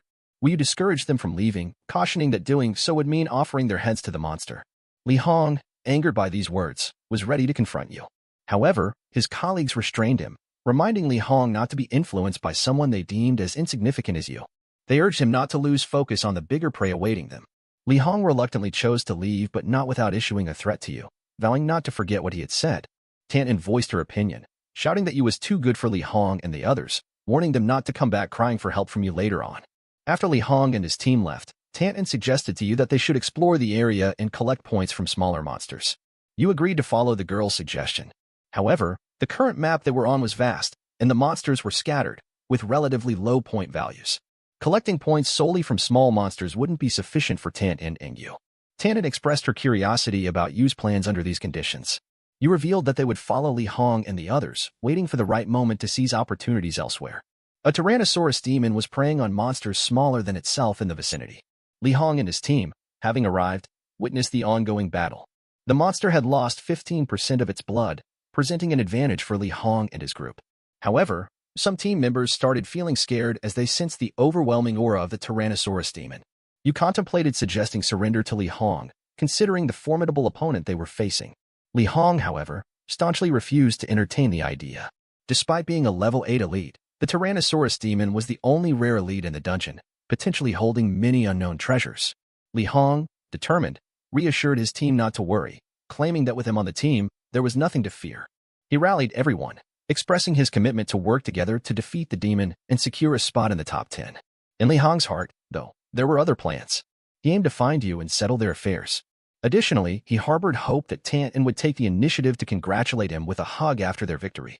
In his imagination, Li Hong envisioned the moment when Tantan embraced him, and Yu apologized for any past misunderstandings. Despite nothing having happened yet, Li Hong felt a surge of happiness and excitement at the prospect of things going his way. Li Hong dashed towards the demon, issuing the command to attack with no mercy. As they charged, someone in the group suddenly recalled that Tyrannosaurus demons should be black and green, yet the one before them was red and black. Confused, Li Hong didn't understand what his colleague meant. The suspicion arose that the demon might be angry due to a previous battle with another monster. Annoyed at the tardy revelation, Li Hong's group realized the demon was aware of their presence and decided to retreat. However, the demon struck first with its colossal tail, causing devastation. They urgently sought help, but a burst of flames from the demon incinerated 2 members of Li Hong's team. Witnessing the cruel demon before him, Li Hong felt a shock, but he remained unafraid. Despite the demon's attention on him, Li Hong maintained optimism, relying on his speed and agility to escape or confront the monster later. He He harbored a plan to redirect the demon's hatred toward others. Li Hong thought of you, imagining him close by during the confrontation. In Li Hong's mind, he envisioned you and Tan walking leisurely while he exerted himself in a sprint. As he caught his breath, Tan, upon seeing Li Hong, grew suspicious. To them, Li Hong seemed like a cunning wolf always ready to flee. Tan immediately suspected another sinister plan Li Hong might be orchestrating. Li Hong, however, assured them that he did not return empty-handed. Confused, you believed Li Hong had swiftly defeated the monster and approached to collect easy points. In his mind, you thought Li Hong's rapid movements indicated a direct attack. However, he became puzzled as Li Yang's friends were nowhere in sight. Li Hong continued to dash past the two of them without stopping, promising to explain everything later. He nudged Tantan's bodies, urging them to observe the gifts he had prepared. Though Tantan were perplexed by Li Hong's words, a sudden groan interrupted the moment. The Tyrannosaurus demon had arrived, and reflexively, Tantan launched an attack. Wu felt a surge of anger at Tantan for attacking the demon, even though it showed no hostility towards them. Tantan, however, had no intention of initiating the confrontation. Now in a state of fear, Wu sprinted towards you, seeking his assistance. Observing the situation, Li Hong couldn't help but laugh at the apparent ineptitude displayed by Tantan, both of whom had never entered a dungeon before. For Li Hong, their performance was far from impressive, and he found amusement in their apparent incompetence. Li Hong was also curious to see how you would handle such a situation. To him, having both a trash and an idiot on the same team was an intriguing combination. Li Hong took the opportunity to mock and taunt you, insinuating that he should be grateful for the gifts Li Hong had provided. Eventually, Li Hong made the decision to leave, leaving you to face the Tyrannosaurus demon alone. He nonchalantly mentioned returning to collect Yu's lifeless body after the demon had done its job. As Li Hong's laughter gradually faded away, you could sense the diminishing presence of his adversary. In that moment, Wu seized the opportunity to act, determined not to let Li Hong escape easily. A surprised voice echoed as Wu expressed his disdain for Tantan, dismissing the girl's existence as completely worthless. However, in Wu's eyes, Li Hong was even more dispensable. Li Hong found himself taken aback by Yu's ability to pinpoint his location, despite using a technique to render himself invisible. Yu nonchalantly remarked that Li Hong's strength was considerably low, emphasizing that being invisible didn't make him entirely undetectable. Yu asserted that Li Hong's presence was still visible through the body heat he emitted. Li Hong, surprised that you could sense someone's presence through body heat, pleaded with you to release Li Yang's grip on his neck. Li Hong, eager to remind you of their family connection, emphasized that he was Yu's uncle's son. Li Hong implored you to release him quickly, citing the escalating violence of the Tyrannosaurus demon, which posed a threat to all of them. You dismissed Li Hong's plea and promptly displayed his formidable power, catching everyone, including Hong, off guard. Hong, astonished by Yu's unexpected strength, couldn't fathom how someone like you could enhance his power to such a degree. Recognizing Yu's strength, Li Hong saw an opportunity. He immediately proposed that you join forces with him to defeat the rampaging Tyrannosaurus demon, admitting that he needed points and equipment. However, Wu, deeming Li Hong shameless, flatly rejected the offer. Wu, however, hinted that he might reconsider if Tantan, who was present, agreed to it. Hong, anxious and still frightened, pleaded with Tantan, highlighting their past connection as classmates and emphasizing that he had brought her into the dungeon. Recalling Yu's domineering attitude, which had impressed them earlier, Tantan was initially moved. Li Hong seized the opportunity to plead again, attempting to win Tantan over by praising her beauty and kindness. Despite Li Hong's efforts, Tantan had no interest in forgiving him and urged you to leave, leaving Li Hong behind. Li Hong persisted, realizing that using Tantan as bait was a mistake. He admitted his guilt, acknowledging that he shouldn't have tried to manipulate her. Begging for a chance, Li Hong's plea coincided with the growl of the Tyrannosaurus demon, signaling its increasing anger. Confused and worried about their next move, Tantan grappled with the realization that the demon's strength far surpassed theirs. In the midst of the challenging situation with the approaching Tyrannosaurus monster, Li Hong seized the opportunity to make a move against you. He had a determined plan to use a deadly move with the intention to kill you. Surprisingly, the knife is thwarted by a large sword concealed on Yu's back. Li Hong is left bewildered, having not noticed the sword until now. On the flip side, Yu is infuriated by Li Hong's opportunistic attack. In Yu's eyes, Li Hong appears to lack the ability to think critically, and now that Li Hong is determined to make you the target, he decides not to let Li Hong off easily. Yu retaliates by killing Li Hong with a sword, claiming all the prizes Li Hong had previously obtained. Yu gains personal and team points totaling 5,000 from Li Hong's spoils. Meanwhile, Li Hong's lost body in the dungeon is returned to his original form at the university. Despite Li Hong's anger and vows of retribution, Yu remains resolute. Wu, too, reaps rewards in the form of a disappearing skill book and a poisonous dagger. The PvP mode victory allows you to seize items and enemy equipment for exchange. Surveying the loot, you concludes that Li Hong is indeed worthy of being considered a rich second generation. Being at level 5, Li Hong also possesses good equipment. Wei Yu examines the hiding skill book, which grants a disappearing skill lasting 30 seconds and renewable. Additionally, he acquires a poisonous dagger capable of delivering a fatal blow to humans, usable only once. You felt a surge of happiness, an unusual sensation for him as he managed to secure 2 items simultaneously. However, this joy was interrupted by a voice, Tanton's, cautioning him to be careful. The warning pertained to the approaching Tyrannosaurus demon, a signature creature of the Shadow Forest and the sole rare elite in that territory. As you observed the rapid movement of the demon, he recalled information he had read about it. The Tyrannosaurus demon possessed the fire attribute and exhibited an irritable and vicious character. Once it turned vicious, all its attributes multiplied, making it significantly more challenging to defeat. You reflected on the advice he had come across in books, suggesting that when faced with a fierce monster in the wild or a dungeon and unable to escape, cleaning oneself and sleeping on the ground could improve mobility. However, you had yet to encounter any significant issues with demon attacks. The dilemma lay in the fact that an enraged Tyrannosaurus demon would not drop any equipment or items upon defeat. This meant that players had to approach the situation with great care to avoid aggravating the demon further. Although you found this troublesome, he possessed the courage to stand his ground even in the face of a ferocious Tyrannosaurus demon. His first instinct was to discuss his plans with Tanton.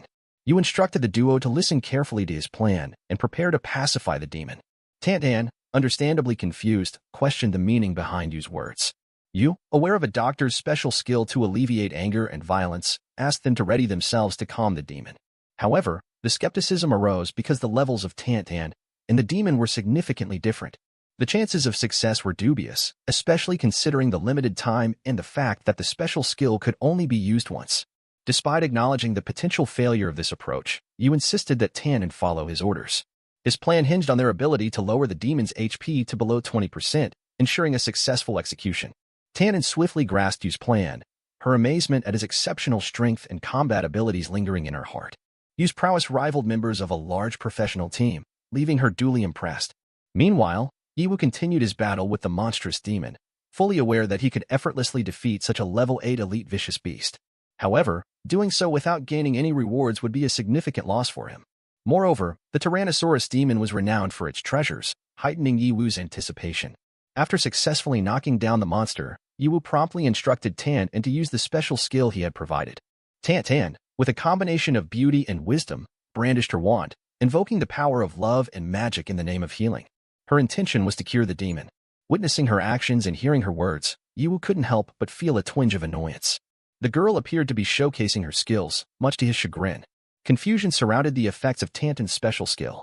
Ye Wu, slightly irritated, questioned whether she had used the correct skills.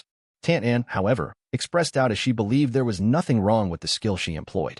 The anticipation of a potent healing effect hung in the air, but the outcome remained uncertain. To everyone's surprise, the Tyrannosaurus demon, once menacing and fierce, underwent a remarkable transformation. It shrank in size, now appearing small and adorable. This unexpected change in demeanor caught Tanton off guard, and annoyance replaced her initial intention to cure the demon.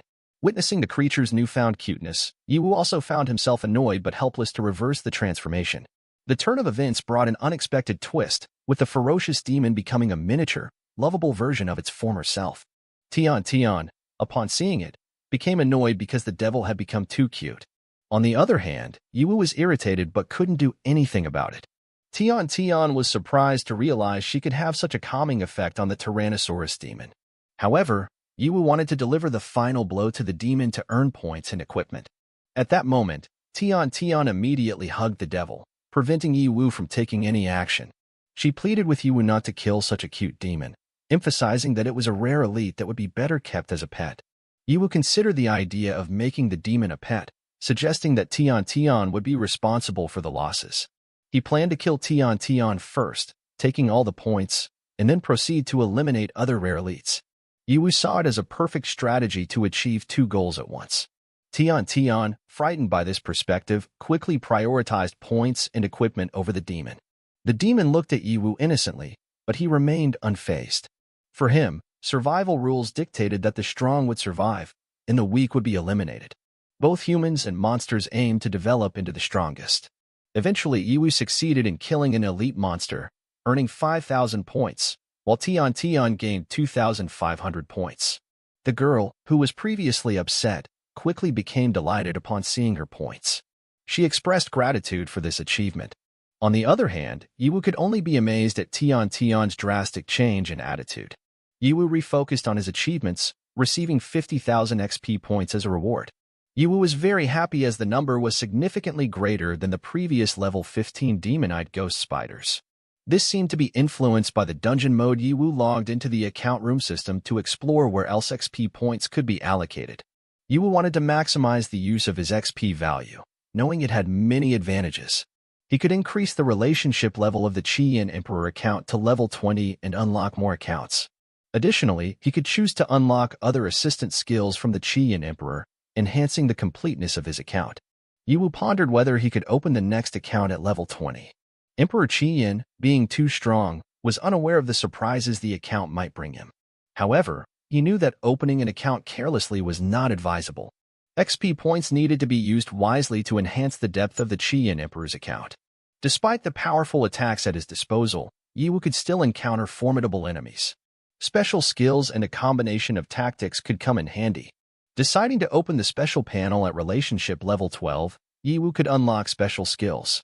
These included camouflage, which simulated the breath of a creature one level higher for 2 minutes, crazy speed, releasing fire to burn and increasing speed by 50% for 1 minute, and true eyes, exploring all creatures within a certain distance.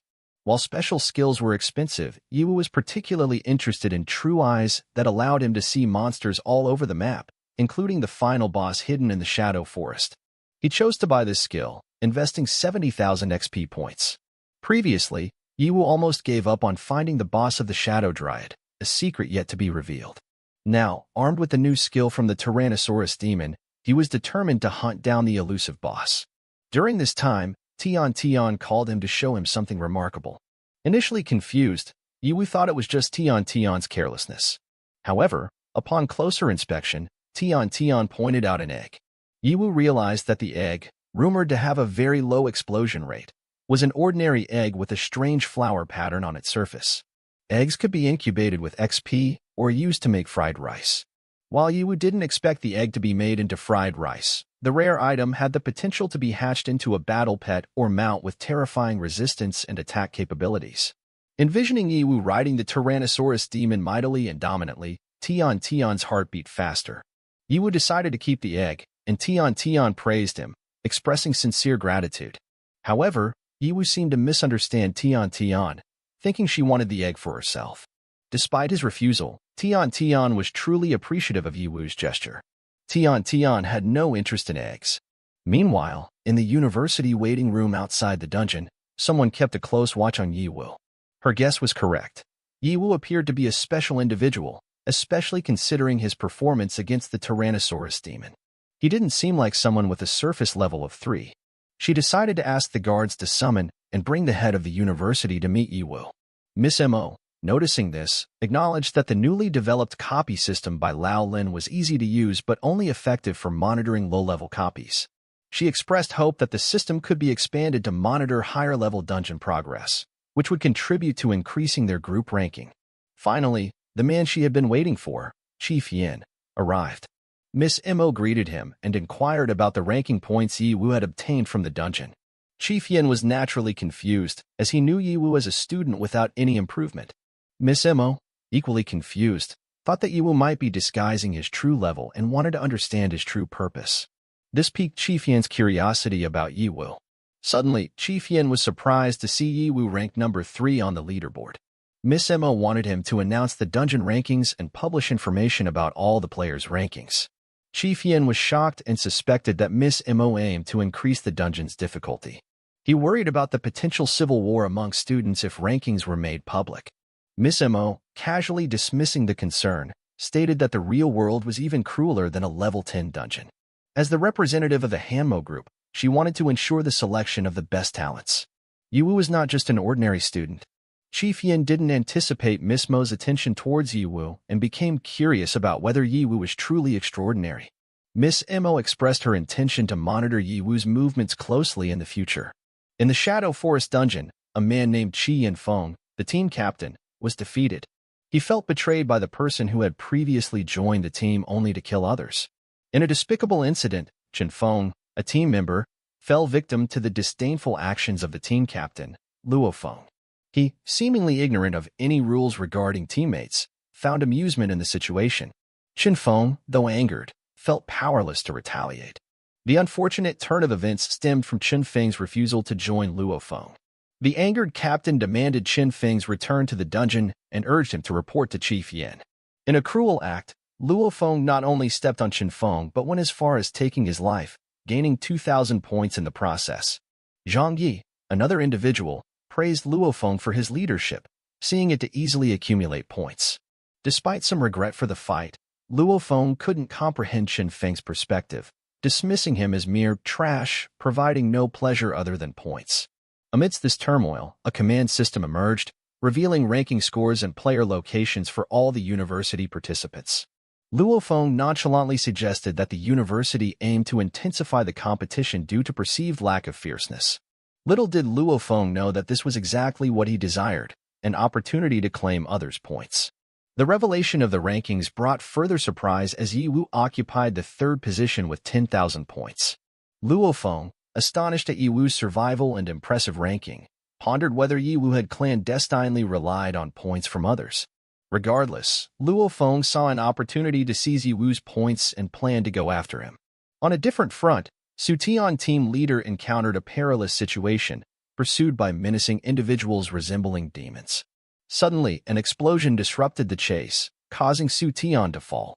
Reflecting on past encounters with Ye Wu, Su Tian now found himself alone and vulnerable.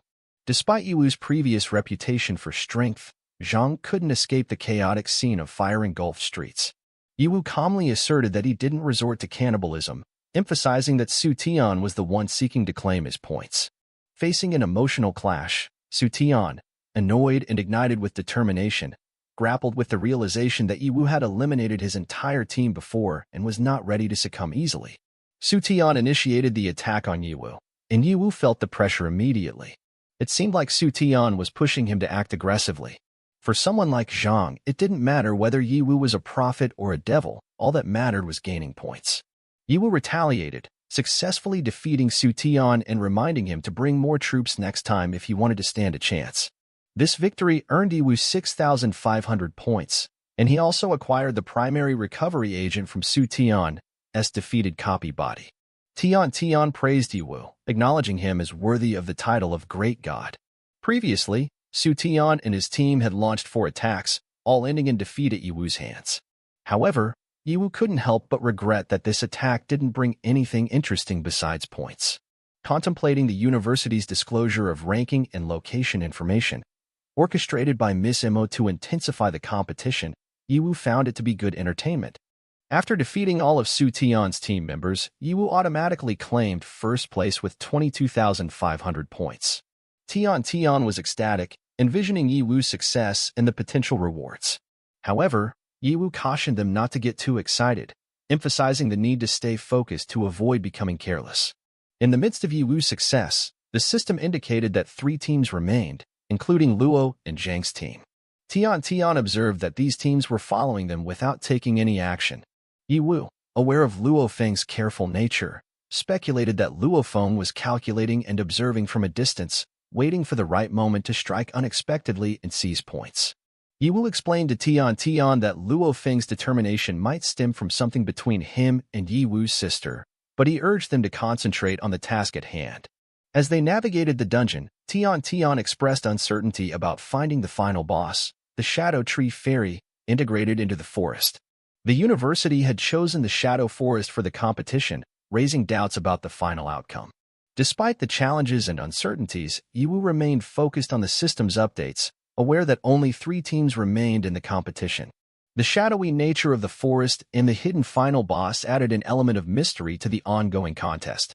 The dynamics between the remaining teams, including the cautious Luo Feng, added an extra layer of intrigue to the unfolding events in the dungeon. Therefore, she proposed to Ye Wu the idea of using PvP to determine the winner. Ye Wu was surprised by the conclusion Tian came up with.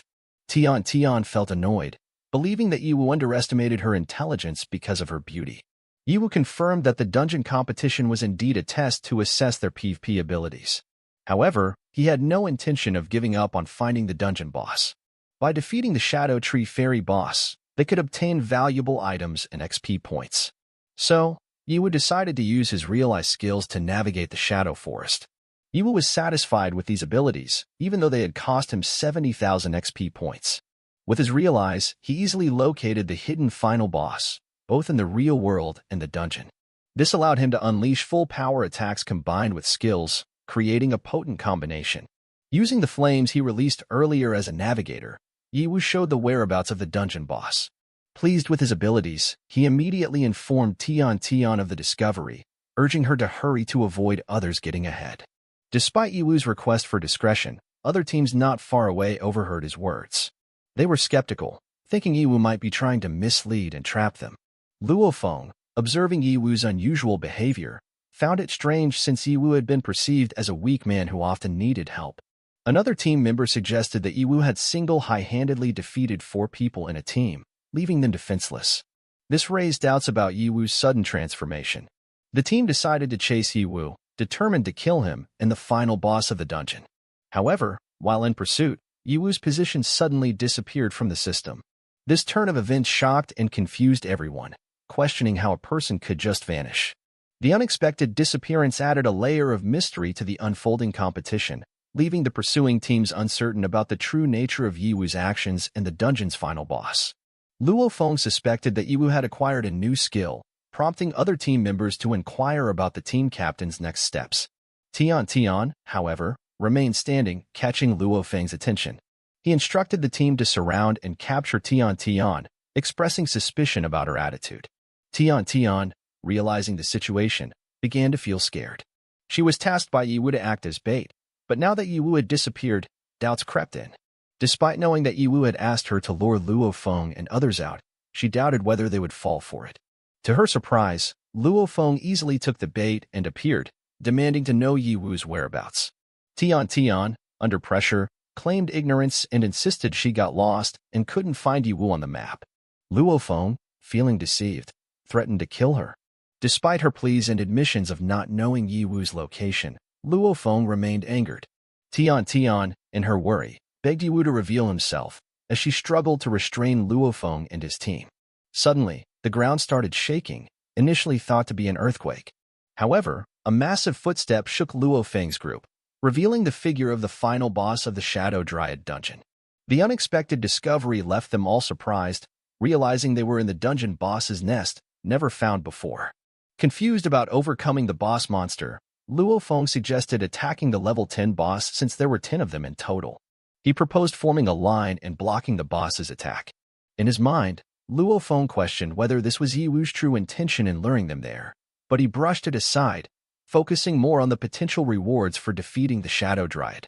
Luo Feng initiated his plan, opting for a simple strategic method against the boss by targeting its weaknesses. The team faced the challenge of confronting the boss unexpectedly, shifting their focus from PvP points to strategist against the powerful adversary. The unfolding events in the dungeon added a new layer of complexity, leaving both Ye Wu's team and Luo Feng's team with uncertainties about the outcome and the impending battle with the formidable boss. Luo Feng swiftly initiated an attack on the boss monster, and his colleagues joined in, contributing to the assault from a safe distance. They aimed to deal continuous damage to the monster's body. Watching this unfold, Tian couldn't help but be amazed at the professional teamwork displayed. It was a stark contrast to the temporary team formation they had before. Luo Feng, known for his arrogance, was now all business, proving his abilities. The monster began to lose its HP gradually. Tian grew increasingly worried. She feared that if Ye Wu didn't appear soon, Luo Feng and the others might succeed in defeating the boss monster. On the other hand, Luo Feng appeared confident, believing that they could defeat the monster as long as they continued their coordinated attacks with courage. With the combined efforts of multiple teams and Luo Feng's command, a level 10 boss should have been easy for them. However, the situation took an unexpected turn as the boss monster switched to using fear mode, rendering it invulnerable. This meant that all types of attacks would no longer work on the boss. Luo Feng announced to everyone that the boss monster had entered Stage 2. Panic ensued among the teams as they faced an unfamiliar situation, lacking experience against a Stage 2 Shadow Dryad boss. The trees around them began to move, transforming into a massive army of monsters. The boss monster activated smaller monsters, overturning the initial advantage in numbers. The monsters now ranged from level 7 and below. Amid the chaos, the teams chose to flee, leaving Luofeng behind, who insisted on moving forward and maintaining formation. Despite his pleas, everyone opted to run away, further fueling Luofeng's anger. In a critical moment, a monster captured Wan Tian's body, lifting her upside down. She screamed for Yi Wu's help, and at that instant, Yi Wu appeared, attacking the monster's body. Tian grip loosened, and she was sent flying into the air. Yi Wu quickly caught her, stating that her task was completed. He instructed her to watch and run away if the situation turned dire. Tian, though initially scared, was elated to have been able to assist Yi Wu. She admitted her fear but expressed gratitude for being able to carry out Yi Wu's orders. The unfolding events in the dungeon brought a mix of tension, surprise, and relief as the teams faced the challenges presented by the boss monster's unexpected behavior. The dynamics continued to shift, keeping both Yi Wu's team and Luofeng's team on their toes. The man showed no concern for the situation. He even apologized for using Tian as bait, promising to provide relief to the girl later. On the contrary, Luofeng was irritated to see Yi Wu, Tian engaged in conversation. Luofeng felt anger rising within him as he realized that Yi Wu was intentionally leading them toward the boss monster's location, waiting for the right moment to exploit the situation.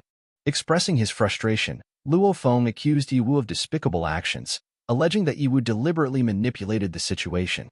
In response, Yi Wu defended himself, asserting that he had no intention of taking advantage of Luofeng. According to Yi Wu, he was prepared to face the boss monster himself. Despite their differences, Yi Wu acknowledged Luofeng's fighting abilities, praising his mature command and mental skills. Luofeng, however, was growing increasingly annoyed, finding Yi Wu's teasing inappropriate given the seriousness of their circumstances. Aware of Yi Wu's capabilities, Luofeng proposed collaboration, instructing Yi Wu to act as bait.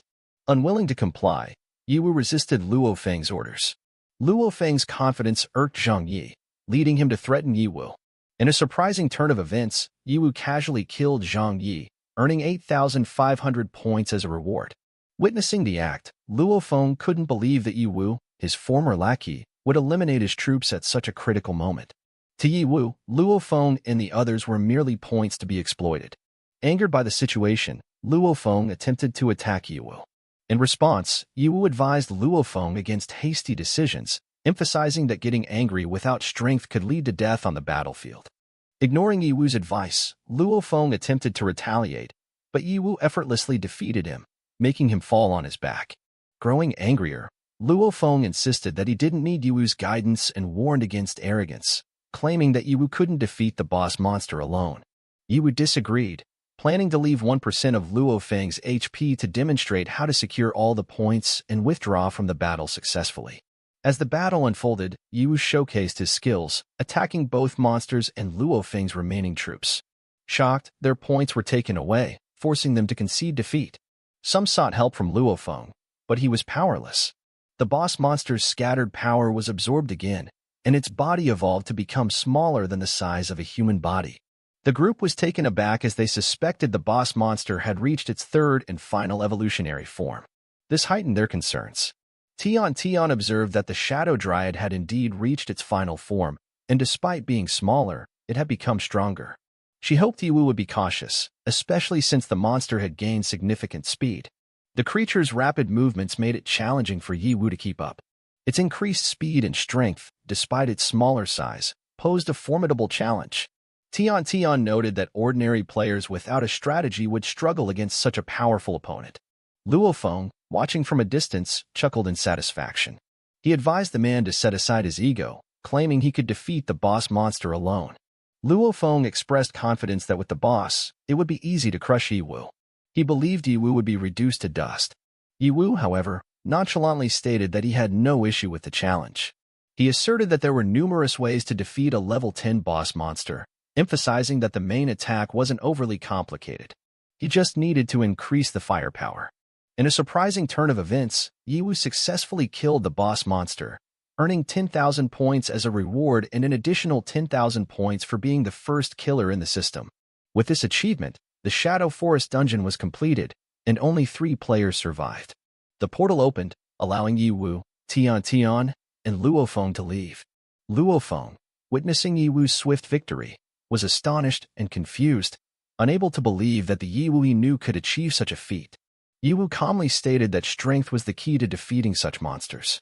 With his mission accomplished, it was now Luo Feng's turn. Luo Feng, initially scared, changed his demeanor, acknowledging Ye Wu's strength and pledging not to look down on him. He proposed a newfound brotherhood, suggesting they forget the past. However, Ye Wu remained skeptical, doubting Luo Feng's sincerity and qualifications to be a brother. Luo Feng's frustration grew as he felt mocked by Ye Wu's expressions. Suddenly, Luo Feng vanished, revealing he had been a puppet card all along.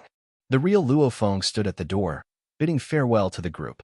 He mocked the man for having strength but lacking dueling experience. Tian, concerned that the man might escape, watched the unfolding events.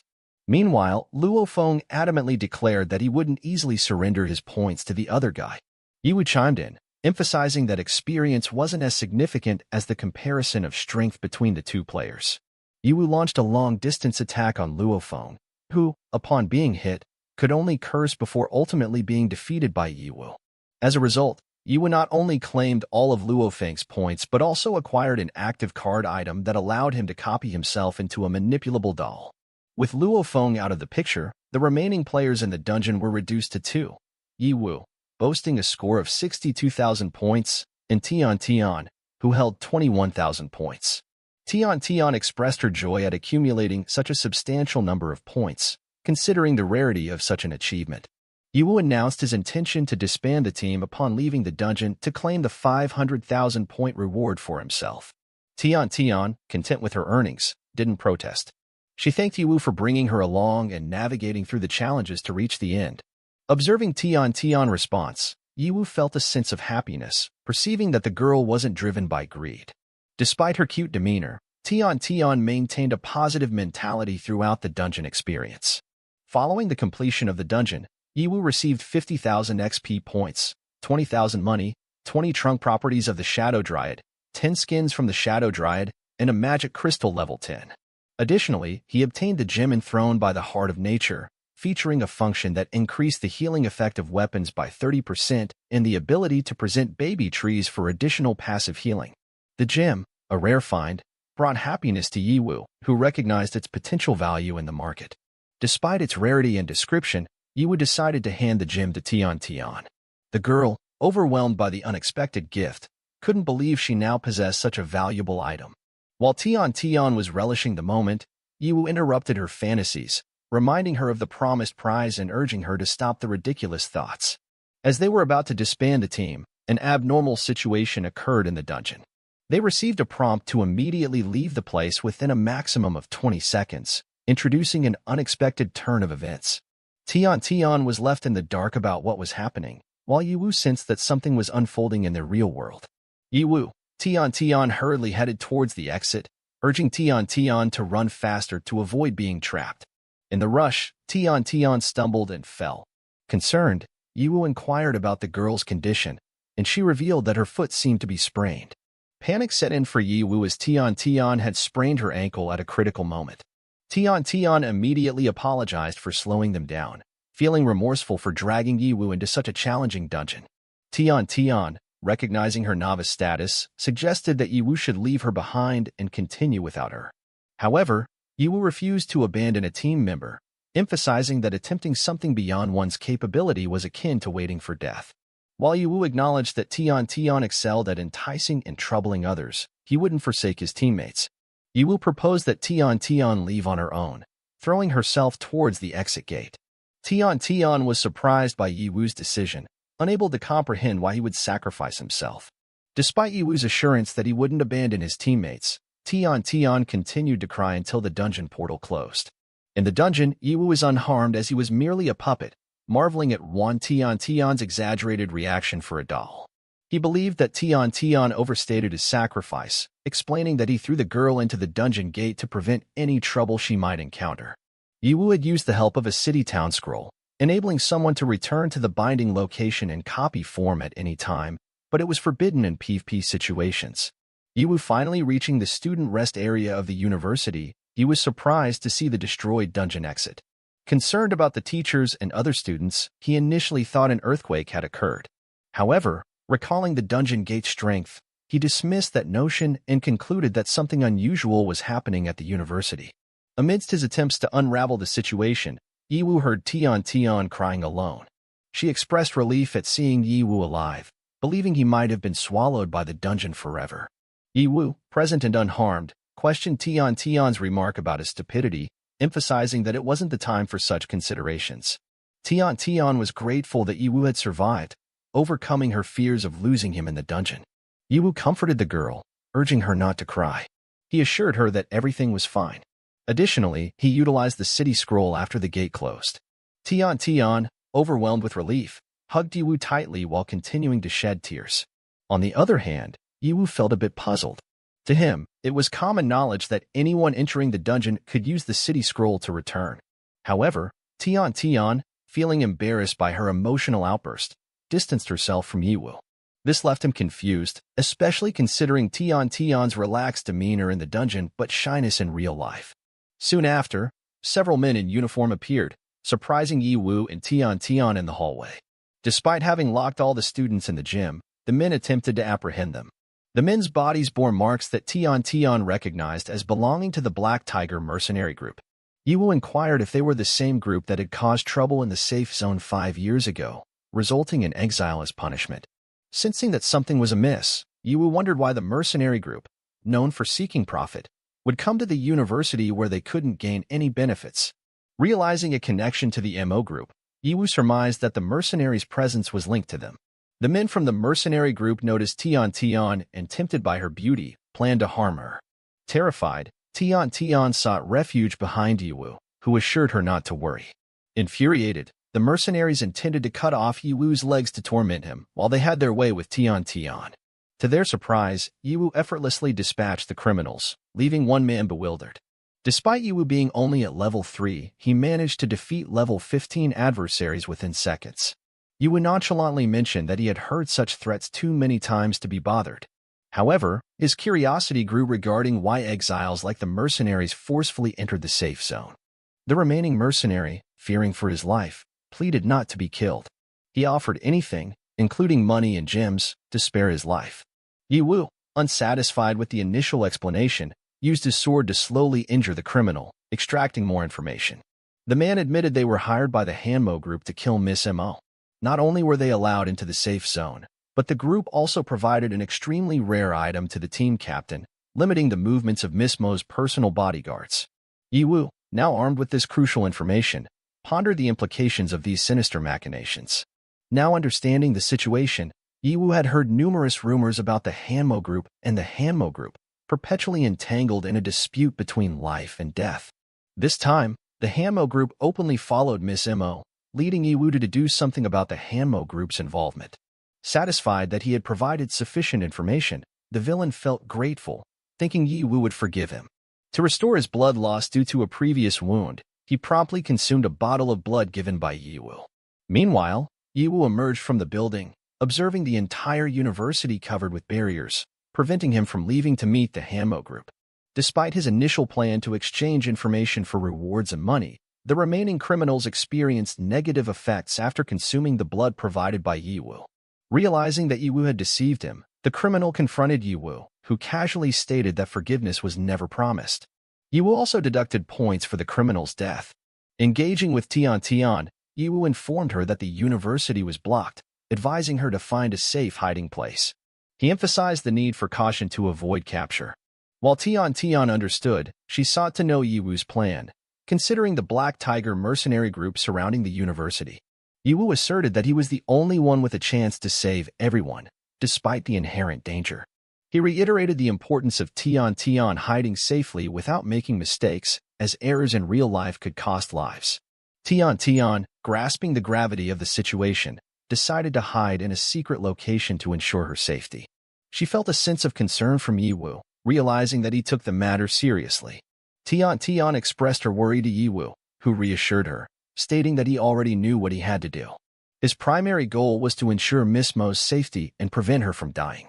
Although he couldn't handle it alone, he planned to seek help from others. On the other side, members of the Black Tiger mercenary group patrolled around. One of them questioned why they were bothering to patrol when they had already caught most of the students. Another man explained that the captain was concerned about students still in the dungeon and wanted to confirm the condition of the dungeon gate. The mercenaries remained vigilant, unaware of the imminent challenges they would face from Ye Hao's determined efforts to protect those within the university. Another man in the group then mentioned that they had already damaged the existing dungeon gate, implying that there was nothing to fear. According to him, students who hadn't left the dungeon would perish inside, trapped with no escape. Convinced that their plan was foolproof, they decided to return to meet their captain. Ye Hao observed the two men and realized the mercenary group had a considerable number of level 15 soldiers. The teachers, with levels ranging from 10 to 20, stood no chance against them. Determined to gather information, Ye Hao used the real power of his eyes to scan the entire campus. His strategy was to extract details from the two previous criminals before seeking information from the captain. Following the path of the two men, Ye Hao entered a room where one of them reported capturing all the students emerging from the dungeon door. They were all confined in the room, threatened by the group captain. The captain warned everyone not to move if they valued their lives. A captured teacher sought answers, requesting release for himself and his students. However, the captain ignored the plea and instead focused on the tied-up teacher, expressing irritation at the trouble caused in the safe zone. The captain, in a threatening tone, suggested that the female teacher should find a way to serve him as a condition for survival. The teacher, however, resisted, challenging the captain. The captain saw the women in the safe zone as tough but easily influenced, finding pleasure in the defiance of this teacher. Another member playfully requested their turn, and the captain promised satisfaction once he was done. While the troops celebrated their impending turns, Luo Feng, also present, noticed the scared students who were tied up behind him. Although annoyed by their fear, Luo Feng knew that if they dared to act recklessly, they could overpower the criminals in the room. At least releasing the teacher could serve as a signal of danger. As the captain began to undress the teacher, Luo Feng couldn't tolerate the disrespect shown to someone he considered a role model. He pushed the captain away, demanding he stop mistreating the teacher. Deeply angered, Luo Feng stood firm, unwilling to allow the teacher to be treated lightly in his presence. The situation escalated, setting the stage for a potential confrontation between Luo Feng and the mercenary group. The captain was really impressed by Luo Feng's bravery. Even men at level 5 tried to act like heroes to save women. The captain sensed that Luo Feng had his own thoughts about the teacher, but in the end, his efforts would be in vain. At least, the captain understood that all men can appreciate beautiful women. He admired Luo Feng's courage and handed him a knife, recognizing the potential for ruthlessness in him. The captain tempted Luo Feng by suggesting that this era is the end of the world, warning him not to be blinded by the illusion of peace within the safe zone. He emphasized that people without power have no right to live. The captain ordered Luo Feng to kill the bound students. However, Luo Feng managed to survive and join a mercenary group. Shocked, everyone begged Luo Feng not to kill them. Luo Feng was untied by the captain, revealing his naughty side as the boss at the university who enjoyed abusing the PvP mode in the dungeon competition. Despite his anger and insults towards the mercenary group, Luo Feng refused to be a part of it and told them to go to hell. Luo Feng's knife attack was easily blocked by the captain, disappointing him. The captain prepared to attack Luo Feng, intending to cut off his hand and end his life. Luo Feng, scared, closed his eyes. Suddenly, a voice spoke, stating that they knew Luo Feng wouldn't be able to block the captain's movements. The captain collapsed and died instantly with poisonous red spider fangs on his back. Ye Hao appeared and revealed that even though Luo Feng had often done evil things, he could act fairly like a man when faced with big problems. Ye Hao's plan to follow the two mercenary group members proved correct as he found everyone and defeated the captain. Ye Hao confirmed that they were okay, fortunate to use the advantage of the Qian Emperor's account for stealth mode plus attack items, causing a significant impact. He could defeat enemies much higher in level than him, although he would need to test his limits later. An opportunity to test them came with Ye Hao's presence. Immediately, all members of the mercenary group attacked Ye Hao, not expecting him to appear and kill their level 25 captain. They were sure Ye Hao must have used cunning tactics and attempted to kill him. Ye Hao instructed Luo Feng to lie down if he wanted to live, easily dispatching the remaining criminals and claiming the reward. The students couldn't believe their eyes when Ye Hao succeeded in killing all the criminals. Luo Feng was annoyed because none of them dared to stand up and fight before. Despite Luo Feng's irritation, the praise continued, and the students were relieved, grateful that Yiwu's intervention saved their lives. Yiwu then commended Luo Feng, stating that in the real test of life and death, his performance was surprisingly good. Luo Feng had the qualifications to be Yiwu's brother, and he asked if Luo Feng wanted to join and become his little brother. Luo Feng enthusiastically agreed, calling Yiwu his brother and expressing a desire to become stronger, no matter the cost. Yiwu recognized the loyalty within Luo Feng, understanding that only those who have experienced life and death situations can truly comprehend it. Yiwu handed over the knife that belonged to the previous captain, mentioning that the XP value would be given to Luo Feng, and he should know what to do. The injured captain ridiculed them as smelly brats who dared to fight the Black Tiger mercenaries. He pleaded with Yiwu and Luo Feng to let him go, warning that all the students' families would die otherwise. Luo Feng, ready to kill the captain, expressed no doubts or regrets, knowing the mercenary group's dark past. Despite the captain's pleas, Luo Feng remained determined. After successfully killing the captain, Luo Feng was surprised to rise 5 levels and reach level 10. He thanked Yiwu for allowing him to join and promised loyalty. Witnessing this, other students flocked to join Yiwu's team, pledging to comply with Yiwu's requests. When asked if they were all reliable, Luo Feng insisted that only Yiwu could decide, asserting that the students didn't even have the qualifications to bring Yiwu's shoes. Yiwu's desire to save all the students was a significant gift in itself. Luo Feng untied Teacher Li, who then expressed gratitude. Previously known as a naughty student among the teachers at the university, Luo Feng's ability to defend the teacher at a critical moment surprised everyone. Despite being embarrassed by the thanks, Luo Feng felt that his mischievous nature made him braver. He couldn't bear to see Teacher Li being bullied by criminals. At that moment, Yiwu asked Luo Feng to help him unite the other students instead of remaining with Teacher Li for too long. Teacher Li, seeking guidance, asked Yiwu about their next steps. Many friends were still detained, and the campus remained sealed with no way to escape or call for rescue troops. Yiwu assured the teacher not to worry, promising to come up with a plan. Yiwu utilized his realized skills to assess the condition of the university. He observed that the students and teachers were held in the gym, guarded by individuals with relatively low levels but in large numbers.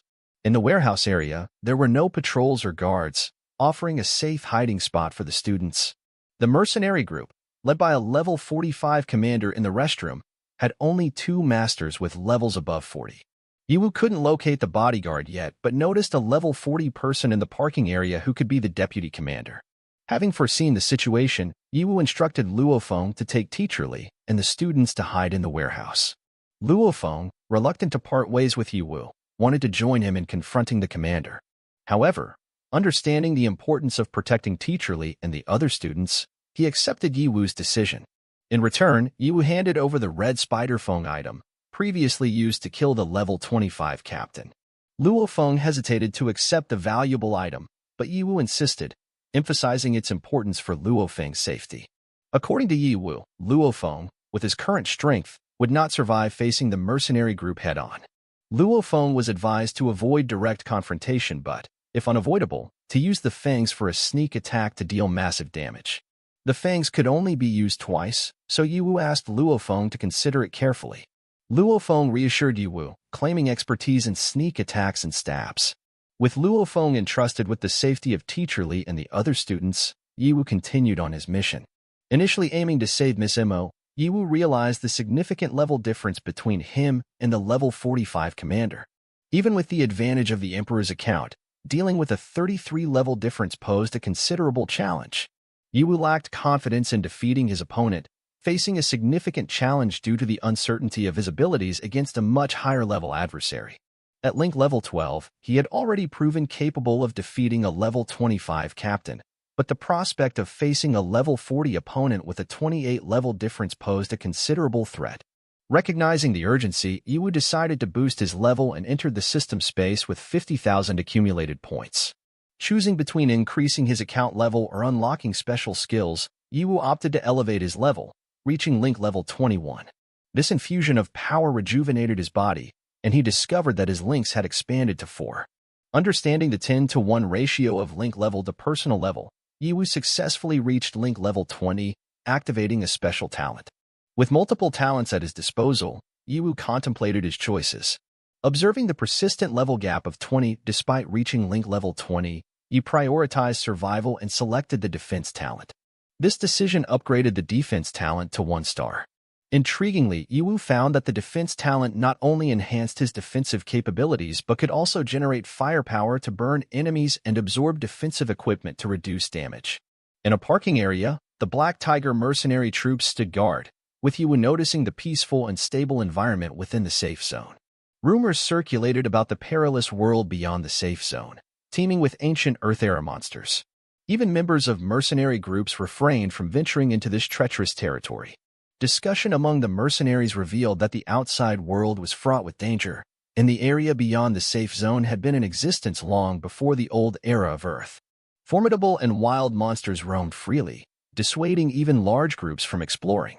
2 prominent groups, the Hamo group and the Hamo group, were reportedly vying for control over a dungeon. However, mentioning this triggered a swift response, as the chairman had explicitly prohibited discussions on the topic. Suddenly, an attack ensued, resulting in instant fatalities. Ye swiftly reacted, eliminating 6 level 15 individuals, 3 level 20 individuals, and a formidable level 40 opponent. The revelation of such formidable adversaries outside the safe zone added another layer of complexity to Ye journey, showcasing the dangers and challenges he faced in this mysterious and perilous world. His strategy was clear: take down the lower-level guards swiftly, reserving the level 40 opponent for the final confrontation. As Ye's presence became apparent, all the guards immediately launched an attack. They inquired about the careless individual who allowed a student to wander off, but the captain directed them to focus solely on Ye. In the midst of the chaos, Ye recalled the presence of several modified armor trucks in the area. It dawned on him that the mercenary group likely lacked a centralized base, leading them to transport valuable items in these trucks. Speculating that the sought-after item might be stored in one of the trucks, Ye found himself facing a deputy commander who halted his movements by hurling objects. Amused by the discovery that only 1 student was present, the deputy commander calmed the troops, dismissing Ye as an easy opponent. The mercenaries were confident in the deputy commander's abilities, anticipating Ye's swift defeat. However, Ye was far from lacking confidence in his own skills. He deftly countered the deputy commander's attack, even reversing the fire unleashed upon him. Despite the deputy commander's use of 6 high-explosive grenades, Ye, at level 4, remained unscathed. Ye boldly asserted that the grenades were insufficient and challenged the deputy commander to unleash all the firepower at his disposal. Grateful for the effectiveness of his king-level defensive talent, even at 1 star, Ye recognized its potential in conquering high-level dungeons if further enhanced. The deputy commander dismissed Ye as reckless, warning that facing the Black Tiger mercenaries would inevitably result in death, emphasizing the forthcoming demonstration of his Hellscream firepower with unlimited ammunition. Witnessing this attack, Ye marveled at the level 40 person's formidable capabilities and realized the opportunity to employ the leapfrog challenge. However, the deputy commander underestimated Ye, who, even at level 4, proved resilient against his attacks. Despite the level 19 difference, Ye's defensive capabilities thwarted the deputy commander's efforts. Frustrated, the deputy commander grew angry, feeling belittled by a level 4 opponent while striving to venture beyond the safe zone.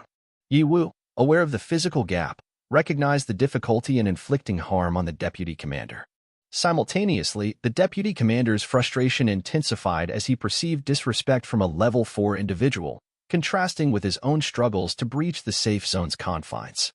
The confrontation between Ye and the deputy commander escalated, showcasing the complexities and challenges within this dangerous and unpredictable world. Ye was determined not to lose. He engaged in a conversation with the deputy commander, expressing the challenges of leveling up. However, the deputy commander proposed a seemingly absurd idea, kidnapping Miss Emo, claiming that Miss Mo's head held significant value. The deputy commander suspected that Ye's abilities surpassed those of a mere level 4 individual. Despite this suspicion, he believed Ye wouldn't be a match for him.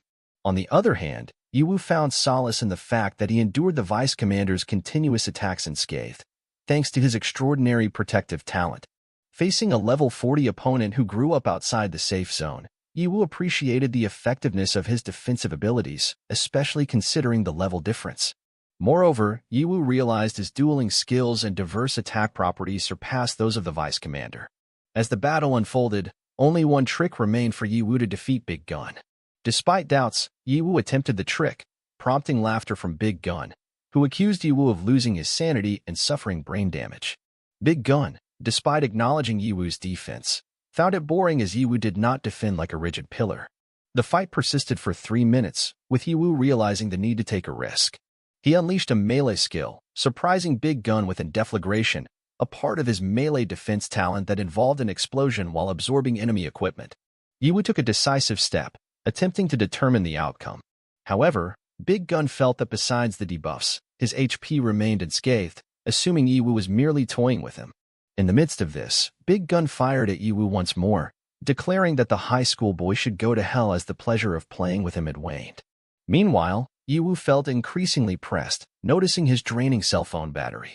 Concerned that he might not last another minute, the system warned that Ye Wu's cell phone volume was below 10%, and the Nirvana limit defense talent was active for another 20 seconds. With the winner to be determined in those 20 seconds, Big Gun, annoyed by the level 4 kid's audacity, fired his gun. Ye Wu, not only did the gun go off, but even Big Gun's armor was destroyed. Panicking, Big Gun hastily grabbed all his weapons. Approaching the defeated adversary, Ye Wu speculated that the equipment resistance of individuals like Big Gun was subpar, leading to the demise of even his weapon, which had never been repaired until the final moment. The outcome of the battle unfolded, revealing the unexpected twist in this intense confrontation. In the midst of the battle, Ye Wu admitted he played a small role, but his victory was certain. His body automatically healed using primary healing skills, resulting in a 30% return. Determined not to be defeated easily, Big Gun pulled out a grenade, revealing he had been collecting weapons for a year. He threatened to kill anyone who dared to destroy his arsenal. Ye Wu, unfazed, placed his sword against Big Gun's neck, stating that if tools could have killed him, he would have died earlier. In reality, the weapons didn't change anything, and Big Gun was now easier to defeat. Big Gun, acknowledging his defeat, promised not to rebel as long as he wasn't killed. He explained that all his actions were in accordance with their commander's orders. Ye Wu, willing to give him a chance, demanded Big Gun open a treasure chest in a car. Though reluctant, Big Gun agreed and provided the password. However, Ye Wu insisted on Big Gun opening the chest himself. Reluctantly, Big Gun obeyed Ye Wu's orders, annoyed but with no other choice. After opening the treasure chest, Big Gun requested to be let go. Ye Wu, cautious, kept his sword at Big Gun's neck, ensuring there were no potential risks. Ye Wu then burned his enemy's body, claiming a prize of 30,000 EXP points, 2,000 cash, a special weapon, and level 40 dungeon key. Despite Ye Wu's annoyance at the meager money, he was satisfied for obtaining the key to the level 40 dungeon. In front of him, his first time opening one. Although he found it small for a group. Ye Wu then focused on another treasure chest, the Black Tiger Mercenary. Ye Wu discovered 1.28 million in cash, gunpowder, bombs, restoration fluid, ammunition, ancient magic crystals, and Medusa's tear. Ye Wu was amazed by an epic-level property in the chest, even though it lacked details on its use. Despite this, Ye Wu was happy as he found a rare magic crystal that could convert points into experience. Although potentially useless for a higher-level player, it was a valuable gift for Ye Wu at level 4. Ye Wu successfully converted 10 ancient magic crystals into 100,000 experience points using the crystal. Ye Wu, fully content with his achievement, promptly accessed the system space to check the king's account and exchange points. The system notified Ye Wu that he had amassed 130,000 X points.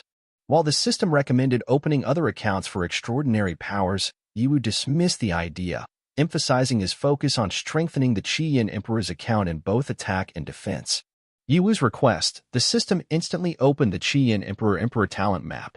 The Qi-Yin Emperor talent was revealed, and the system explained that the account's defense was currently at 1 star. For 100,000 X points, Ye Wu could increase 10 link levels and obtain 1-star talent point for free. This revelation startled Ye Wu, realizing the high cost of 100,000 experience points for just 1 talent point star. He deemed it expensive and moved in front of a window, contemplating the cost of opening a new account. When Ye Wu inquired about the experience points needed to open a new account, the system responded that it required 100,000 level points. Ye Wu, recognizing the impracticality of holding onto the 100,000 EXP points, concluded that overall, it would be more effective to open a new account. Despite lingering doubts, he hoped for a powerful account and decided to proceed, commanding the system to open a new king account. The system swiftly received the order, and as the door in front of Ye Hao slowly opened, the account opening process commenced. Once completed, an image of a mysterious man with a scary face and red eyes appeared. The Moss, a mad scientist from another world with talents and inventions capable of causing destruction. The system clarified that Moss could know all hidden mysteries of the world. Ye Hao felt a bit unlucky with this account as it turned out to be a non-fighting type Great Lord. Undeterred, he delved into Moss's data and discovered that Moss was one of the top individuals in the world. The system elaborated that the unpredictable Moss lacked fixed skills, with abilities changing based on the chosen title. The currently unlocked title was Master of Engineering, and Ye Hao could upgrade it up to 10 levels. Realizing the intriguing nature of this king's account, Ye Hao observed that it tended toward a support position with a broad scope and high playing ability. Suddenly, the entire room around Ye Hao changed, indicating that the system was transferring the main account to Crazy Moss. However, a small AI robot burst out and requested the system to explain the situation to the master. The robot, named Weiss, expressed happiness at being active again after many years and proudly asked to be called Weiss. Weiss claimed he could help Ye Hao conquer the world, but Ye Hao clarified that his main goal wasn't world domination. Weiss believed Ye Hao wasn't crazy enough, despite the account's secret being crazy. According to Weiss, craziness in action and imagination was essential for becoming stronger. Ye Hao scolded Weiss and asked for a quick explanation of the account's operating mechanism. Weiss promptly explained that the core mechanism involved decomposition combined with the function to create new objects. The account's current title was an engineering master, capable of decomposing and combining engineering-related objects to generate powerful new ones. Ye Hao found the account more interesting than expected, realizing Crazy Moss could make people stronger with abilities impossible for others to wield. However, Weiss revealed current limits on objects that could be decomposed and transformed. Ye Hao couldn't decompose objects with a level more than twice his own, and he needed to collect technical design drawings to produce viable properties quickly and accurately. Understanding Weiss's explanation, Ye Hao inquired about other restrictions on the mechanism between sections. Weiss was unsure, and the main system took over, explaining that accounts could be transferred smoothly, whether in fighting status or not. It recommended hosts decide the right time to switch accounts to avoid unexpected dangers. With a clear understanding of the system's explanations, Ye Hao focused on designing and getting down to business, not wanting to keep Miss Emo waiting. Meanwhile, in the principal's main room, the Black Tiger leader and several members were on standby to detain Miss Emo. However, she remained casually seated, criticizing the Black Tiger leader for being a coward, breaking into the safe zone without notice, and kidnapping. At this moment, a man seated casually in the luxurious headmaster's chair began speaking. He revealed that their group generally dared to attack Miss Emo, but if someone supported it, they had to follow that person's orders. He suspected that the figures behind her kidnapping were from the Hanmo group. According to Miss Emo, the Hanmo group had made a significant effort this time, providing the Eye of Medusa item to Black Tiger to defeat Miss Mo's 2 loyal bodyguards, both level 60. The man believed the Hanmo group had reached a dead end by ordering the kidnapping of the owner of the C-23 region copy of the Hanmo group. Miss Emo boldly stated that killing her wouldn't destroy the Hanmo group. The leader of the Black Tiger group, sitting at Miss Mo's side, expressed his lack of concern for complaints between the two big groups. He emphasized that his group cared only about money. The Hanmo group had given Black Tiger 59 million, offering to kill Miss Emo.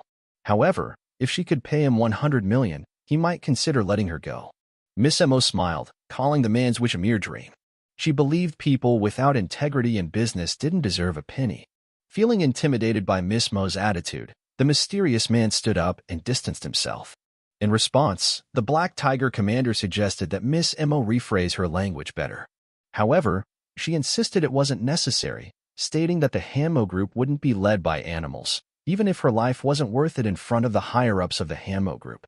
In reaction to Miss Mo's defiance, the Black Tiger commander drew his sword, ready to strike.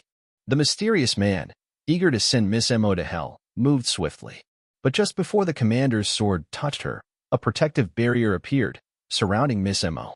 The room was filled with shock at the sudden appearance of this powerful protective energy.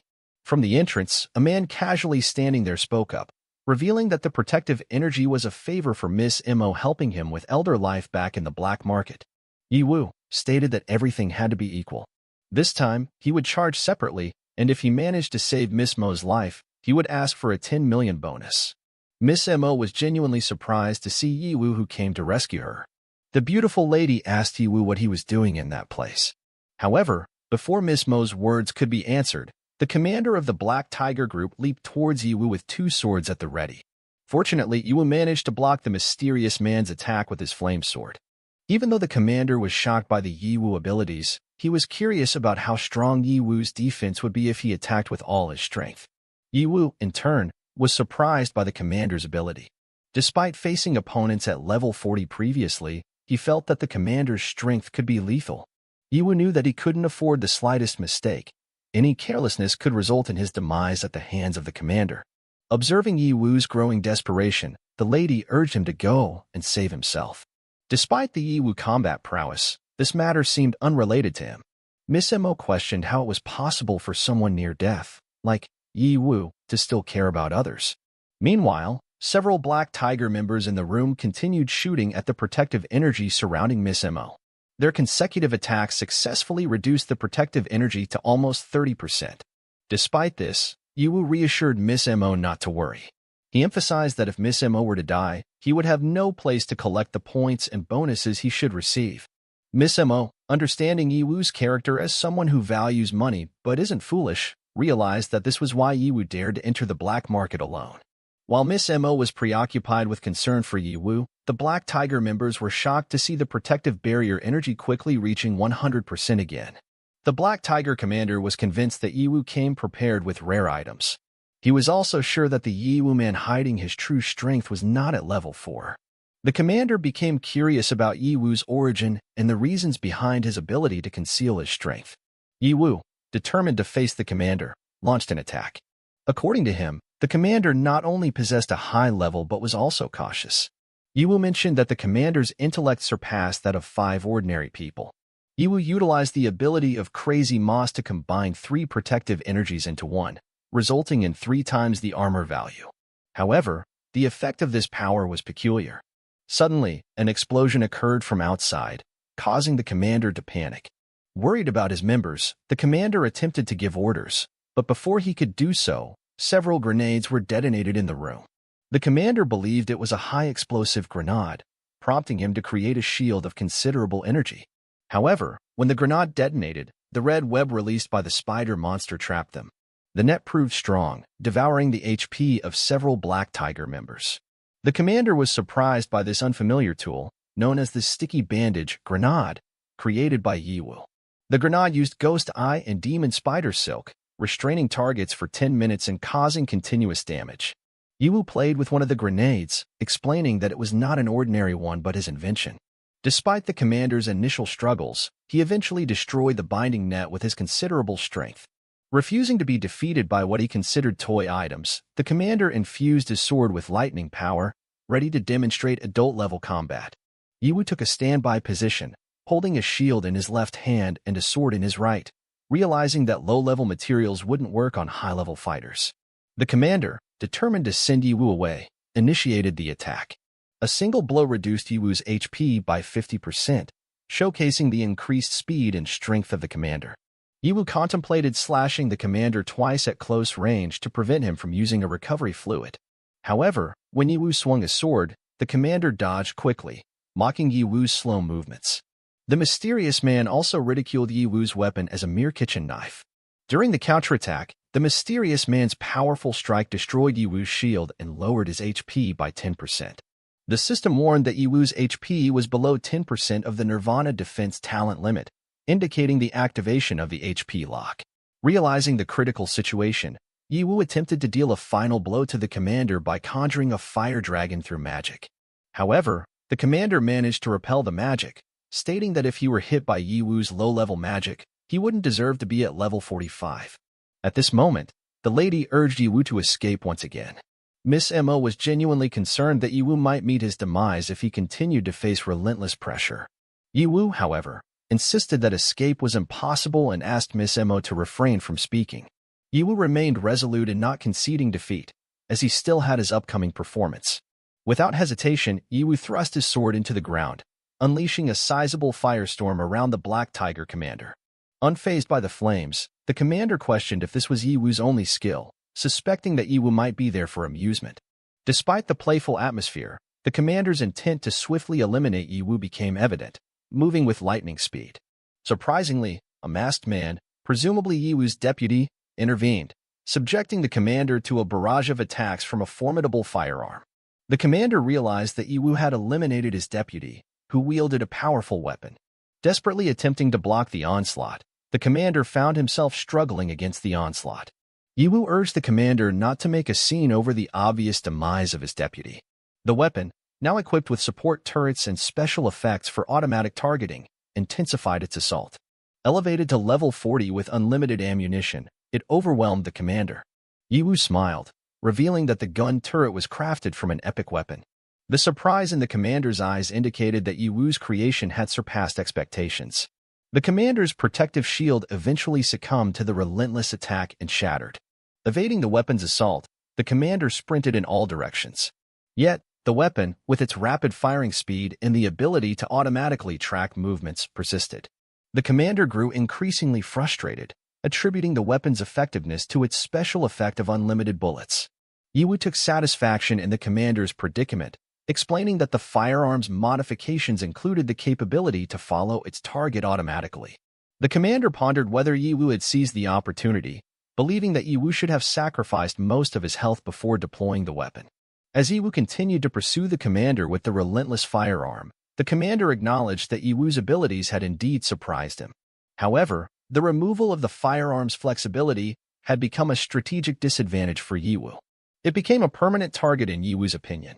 Ye Wu's decision seemed foolish to him because he believed that an epic weapon had been wasted. The commander, in the end, successfully destroyed the weapon with a single attack. However, just as the commander thought the battle was over, Ye Wu appeared behind him, declaring that the real show had just begun. Before the commander could react, Ye Wu attacked him with a dagger with a special effect called Improved Poisoning. This dagger had a one-hit special effect on humanoid creatures within a certain level. The lower the target's HP, the higher the chance of triggering this special effect. The commander, taken by surprise, immediately fell and coughed up blood from the impact of the heavy attack. As a result, the commander's HP decreased by 5%. Ye Wu questioned Miss Emo about this, and she explained it as a long-standing conspiracy theory in the safe zone's darkness, dismissing it as something not worth bothering about. Miss Emo invited Ye Wu to join her group, stating that with his abilities and services, he was qualified. Ye Wu, before deciding, asked to discuss potential benefits. Miss Emo smiled and questioned whether Ye Wu believed that the Hamo group couldn't provide him with abundant benefits. Ye Wu explained that he tended to be more careful and thoughtful before making decisions. Suddenly, Miss Mo's two special guards grabbed Ye Wu's shoulders, stating that it was an honor for Ye Wu to receive Miss Mo's invitation, and he should have been more mindful of his identity before making a request. Miss Emo intervened immediately, telling the guards to let Ye Wu go. She mentioned that Ye Wu had saved her life, and there was no need for such formalities. After instructing the guards to check on the condition of other students and ensure no remaining Black Tiger members, Miss Emo sat on a sofa. Ye Wu, with a touch of humor, asked the guards to leave some Black Tiger members for him as they could provide gifts. Once the guards left, Miss Emo acknowledged Ye Wu's love for money. Ye Wu confirmed this and expressed surprise that Miss Emo accepted someone driven by a desire for wealth. Miss Emo explained that in this cruel age, strength could bring beauty, money, and power. It was the law of nature, and people with similar desires had extraordinary qualities. Ye Wu was puzzled by Miss Mo's reference to quality and similarity. Miss Emo, leaning in closer, stroked Ye Wu's cheek, explaining that desire could drive everything, and she could provide anything people wanted. Ye Wu realized that the woman before him was more dangerous than he thought. After the incident with the Black Tiger group, the principal personally thanked Ye Wu for saving Miss Emo and the entire academy. Ye Wu humbly stated that he couldn't allow evil in the academy, keeping the principal's teachings in his heart. The principal praised Ye Wu, calling him a genius and a shining child in the academy, despite his seemingly unchanged level in the past 3 years. The principal excitedly promised great academic achievements and special awards for Ye Wu. The principal immediately ordered Secretary Wang to gather the school's teachers and students to explain the accidental attack and give special credit to Ye Wu for his bravery. However, Ye Wu requested the principal to postpone it, considering everyone was still in shock and needed comfort and rest. With a smile, Ye Wu expressed that he didn't need any special rewards. As long as the exchange of transcript bonus points and first prize bonuses were given on time, he would be satisfied. The principal, however, emphasized that with more than 990,000 copies of Ye Wu's points plus an additional 500,000 in rewards, the nominal value was only more than 1.1 million. According to him, this amount was too small compared to Ye Wu's achievements, and there were special awards not worthy of repaying Ye Wu. In the end, Ye Wu had to surrender in the face of the principal's determination, feeling there was nothing more to do or discuss. Before bidding goodbye, the principal announced that the academy would be closed for 3 days starting tomorrow, advising Ye Wu to use the opportunity to have a good rest. Ye Wu leaving the room, the school recognized Ye Wu as a true hero. An inconspicuous Ye Wu on an ordinary day had done something truly extraordinary. The principal instructed Secretary Wang to prepare 2 million in items within 3 days, and he would personally hand over all the gifts to Ye Wu. Ye Wu immediately went to the hospital again to check on his family. This time, Ye Wu's father could sit and laugh, though his body was still weak. His mother and Ye Wu's sister advised his father to rest more and not get too excited. Ye Wu overheard that his father's recovery would be slow, and he wondered if there was any medicine to speed up the healing process. Suddenly, Yunfei asked about yesterday's dungeon contest and if Xiao's older brother got a good ranking. Before Ye Wu could respond, the doctor entered the room with the hospital dean. The dean had just returned and wanted to see Ye Wu's family after hearing about their situation. Dean Zhang apologized to the entire family for Director Fan's attitude, expressing embarrassment over the director's failure to follow medical principles. Ye Wu welcomed and thanked the dean, taking the opportunity to apologize for his impulsive actions. He assured us that he would compensate Director Fan for the medical expenses. Ye Wu realized that making a direct apology, especially from a high-ranking person like Dean Zhang, was not an easy task. After conveying his words, Dean Zhang turned around and asked everyone to rest well. The dean's visit brought a sense of closure and reconciliation to the family in the aftermath of the challenging events they had faced. Before the old dean left the room, Ye Wu asked him to stop because he wanted to inquire about any quick cure medicine for his father. Dean Zhang responded that he was already aware of Ye Wu's father's situation. If they wanted his father to recover soon, they needed to use a special medicine. Although the hospital had an antidote, it was expensive due to its effectiveness. The father immediately urged Ye Wu to stop thinking about it, insisting that he just needed rest and there was no need to spend money on expensive medicine. However, Ye Wu argued that the price was not important, and if the hospital had it, she would immediately use her card for the medicine. Seeing the card in Ye Wu's hand, Dean Zhang recognized it as Miss Mo's black card. He inquired how Ye Wu got the card, to which Ye Wu, with honesty and an innocent face, explained that it was given directly to him by Miss Emo from the Hanmo group. Ye Wu asked if the card could be used in that hospital, and Dean Zhang confirmed that the card was free to use at all Hanmo group properties. Dean Zhang then instructed the doctor to quickly retrieve 3 special antidotes from the safe and move the esteemed patient to the most expensive VIP room in their hospital. Dr. Howard obediently followed the dean's orders. Meanwhile, the entire Ye Wu's family was confused by Dean Zhang's sudden change in attitude. He explained that their hospital was also part of the Hanmo group, making it akin to seeing Miss Emo herself. The dean apologized for his earlier slowness and promised the top 3 bids as gifts for the family. Ye Wu hearing this, Ye Wu looked at the card in his hand, realizing its significant power. He approached his older brother, asking how he obtained the black card of the Hanmo group's eldest daughter and what happened between them. Ye Wu replied that it was a long story and promised to share more details with his little sister later. Suddenly, Dr. Howard entered the room in a panic, informing Dean Zhang that all the valuable medicine in their possession was lost. Everyone in the room was shocked by this news. Ye Wu thought carefully about the situation and concluded that the thief must be an insider who knew the location of the safe and how to open it. Ye Wu immediately suspected Director Fan as the person who stole the precious medicines. Dean Zhang asked Dr. Howard if he knew the identity of the perpetrator, and Dr. Howard revealed that he had checked the CCTV footage and found out that Director Fan was indeed the one who had stolen the drugs. Dean Zhang was immediately furious, vowing not to forgive Director Fan. He regretted bringing Director Fan back to the hospital and quickly apologized to all the family members for not handling the situation well. The dean assured them that he would take special care of Yiwu's father, even though an immediate cure was not possible. He mentioned that they could accelerate Yiwu's father's recovery rate. Yiwu expressed understanding, and then inquired about obtaining the precious medicine outside the hospital.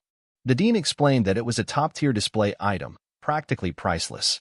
While they could try their luck at an auction house, Yiwu could also ask Miss Emo, as the hospital's medicines were supplied by the Hanmo Group.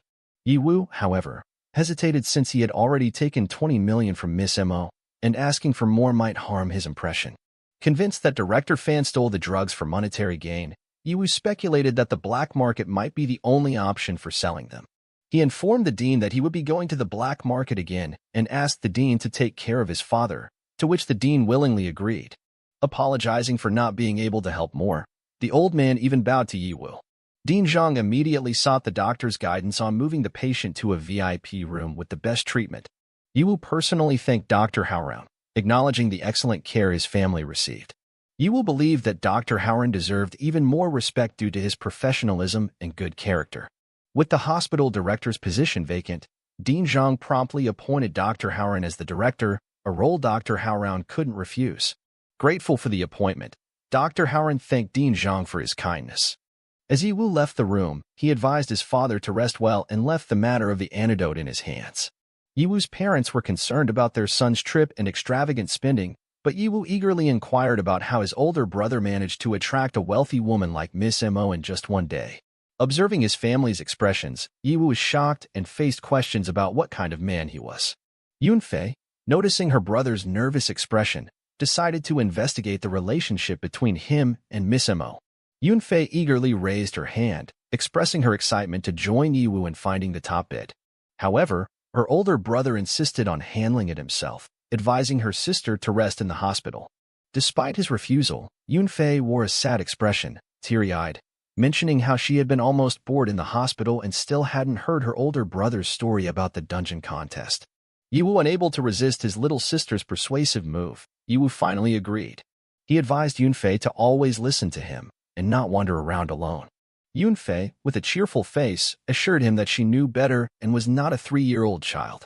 However, their father chimed in, stating that as long as Yiwu was unmarried, he was still a 3-year-old child in their eyes. Though upset, Yiwu's expression brought laughter from the other family members.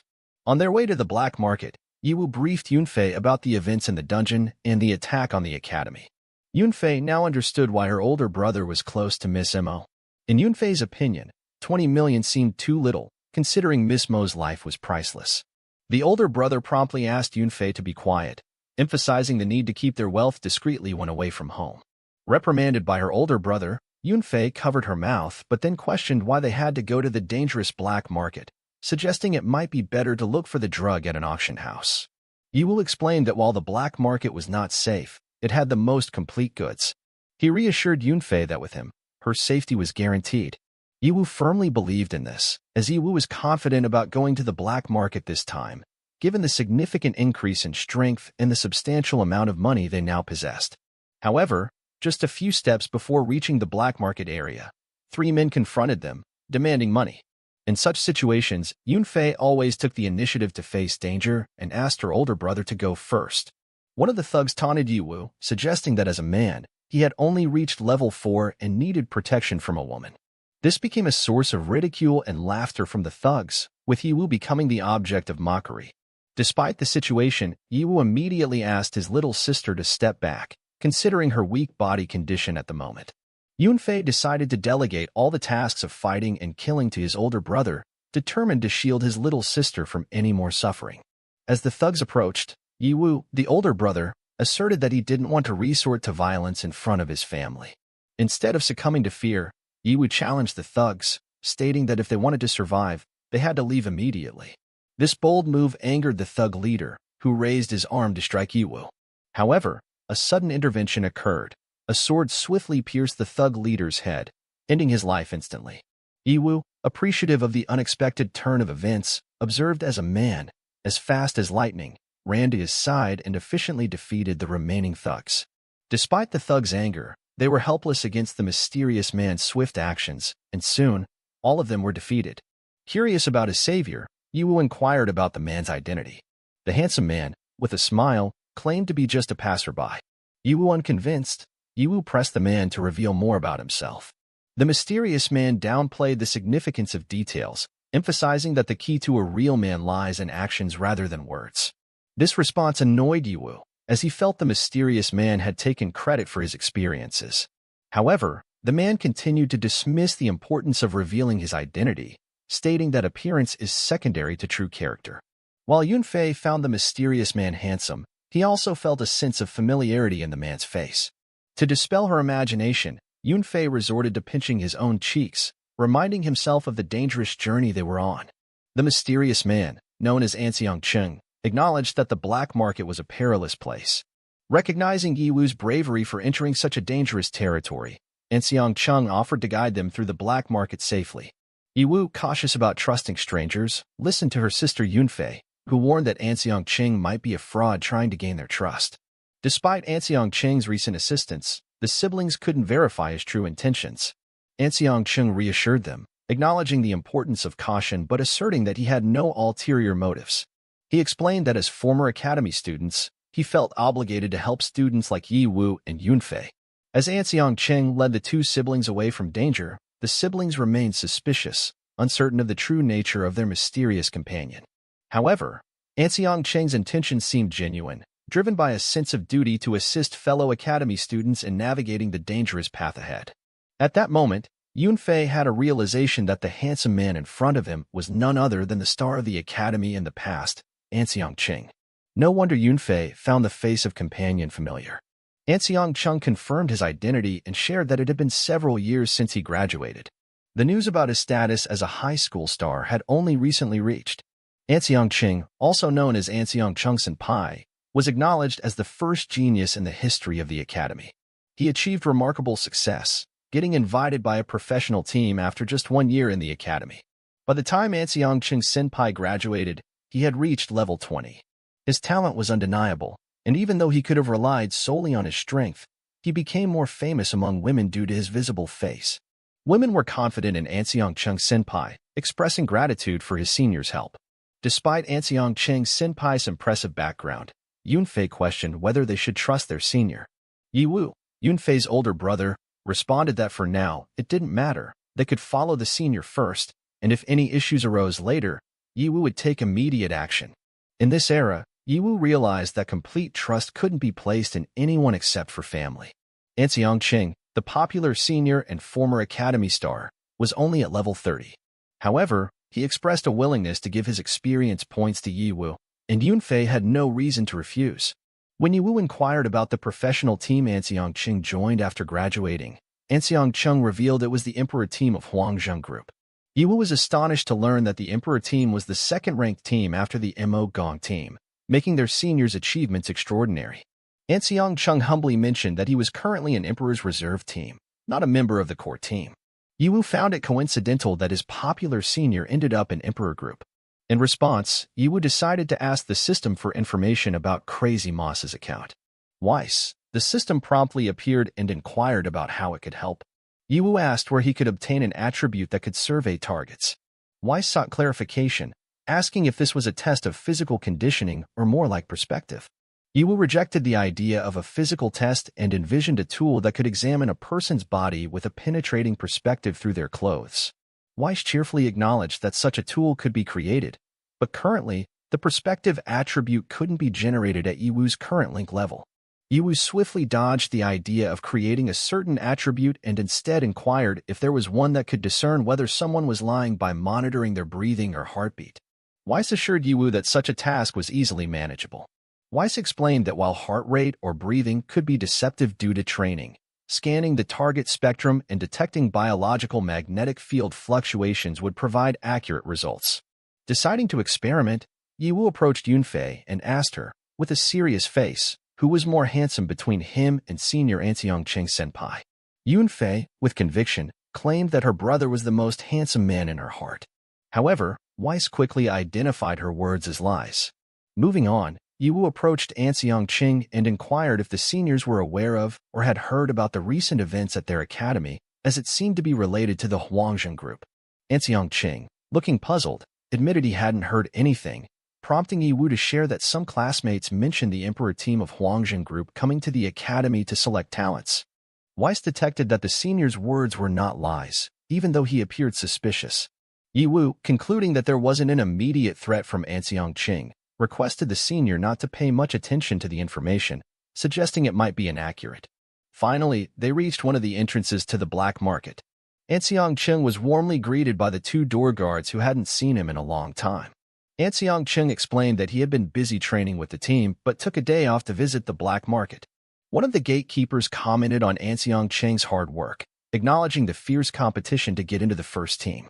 Anseong Ching expressed gratitude and assured them he would strive to become a core member soon. However, the atmosphere changed when the two door guards noticed Ye Wu's presence.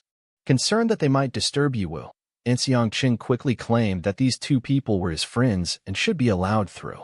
Surprisingly, the entrance gate guards spoke highly of Ye Wu, causing an unexpected turn of events.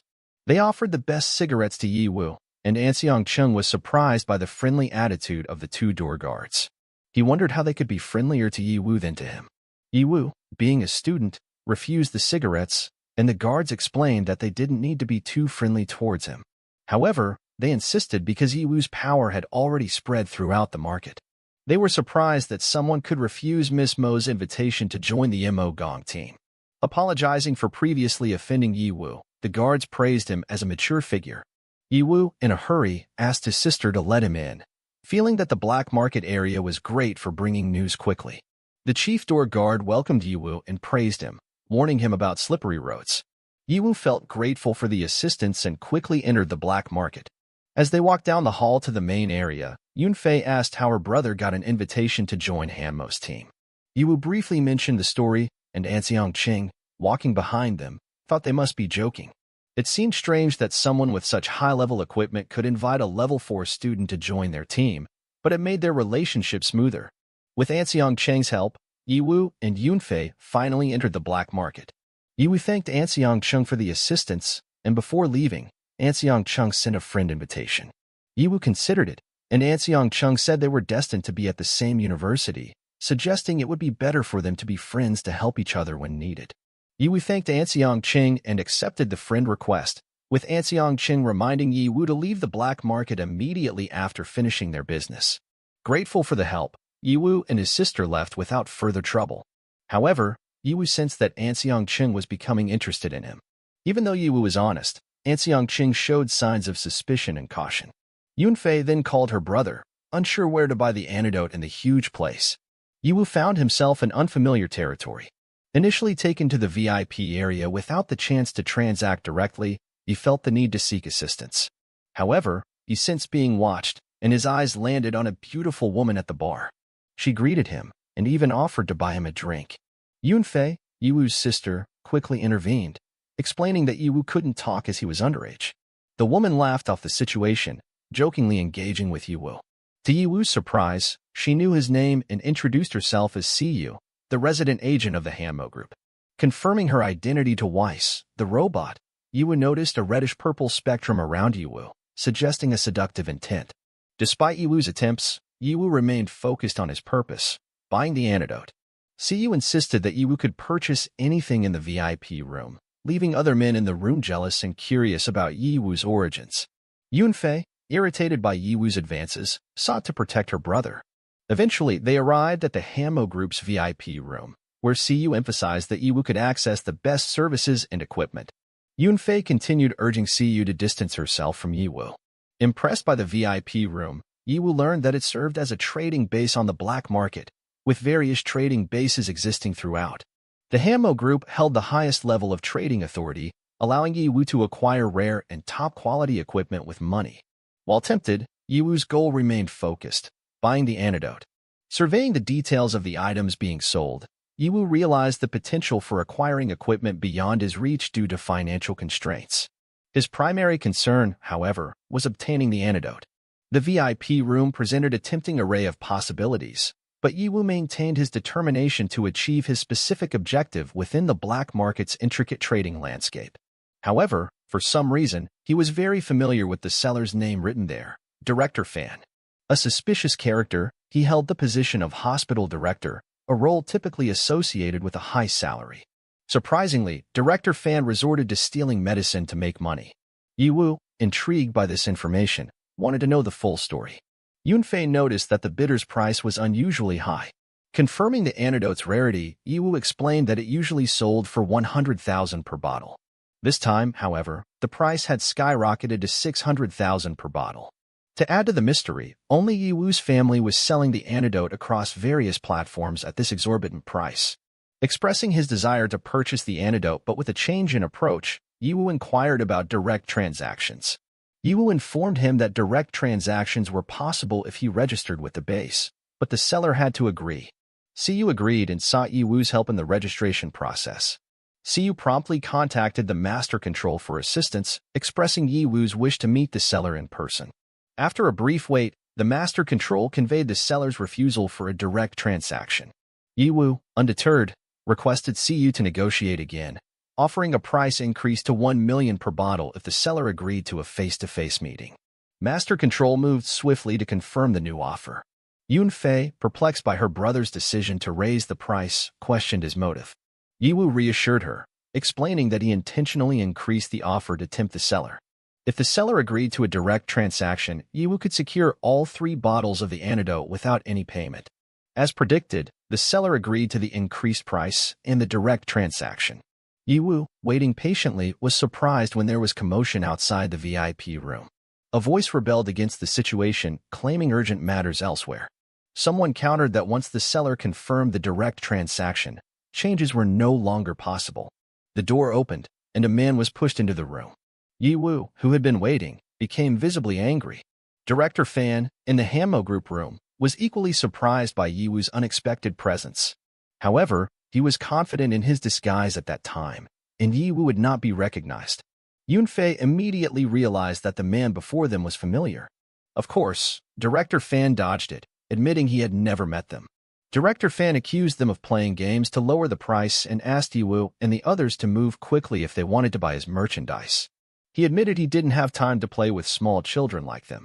Ye Wu casually mentioned that Director Fan worked hard enough to sell goods without getting hurt. Director Fan was very surprised because he was known by Ye Wu. He didn't believe it, thinking his disguise was perfect. Now he had no quick escape and feared what game Ye Wu would play. Director Fan became angry with the guards, thinking they didn't check the identities of buyers on the black market. He believed a kid like Ye Wu wouldn't have 3 million to buy things from him. Director Fan felt he had the right to reject the transaction and asked the guards to move aside. However, Ye Wu immediately stopped him, saying he could buy the bidder for 3 million. C, who was by Ye Wu's side, was even more surprised because Ye Wu had Miss Mo's exclusive Extreme Black card with a limit of up to 50 million. Director Fan, hearing this, was very surprised and curious about when Ye Wu knew Miss Emo and whether Ye Wu was really a rich kid. At that moment, Ye Wu pretended not to know Director Fan, claiming he had recognized the wrong person before. Director Fan, a man with a burned right hand, initially planned to make up for the mistake by selling the antidote at 1 million per bottle through a direct transaction. However, before he could finish speaking, Director Fan detained Ye Wu. He said the problems between them had passed, and he wouldn't mention it again. He even admitted that he was touched by Ye Wu's sincerity. Director Fan blew his cover because he was tempted by the amount offered by Ye Wu. He then confessed to being the director of Manhua Hospital and wanted the transaction to be carried out immediately. Yunfei was certainly surprised to see Director Fan.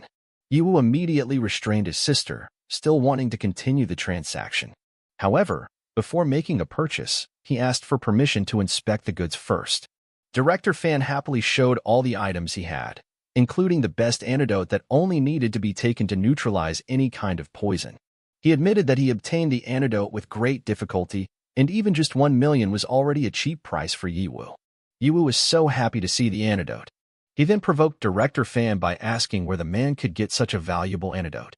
While examining the antidote, Ye Wu found a piece of paper stuck to the bottle with a pair of numbers written on it, and the name of Manhua Hospital.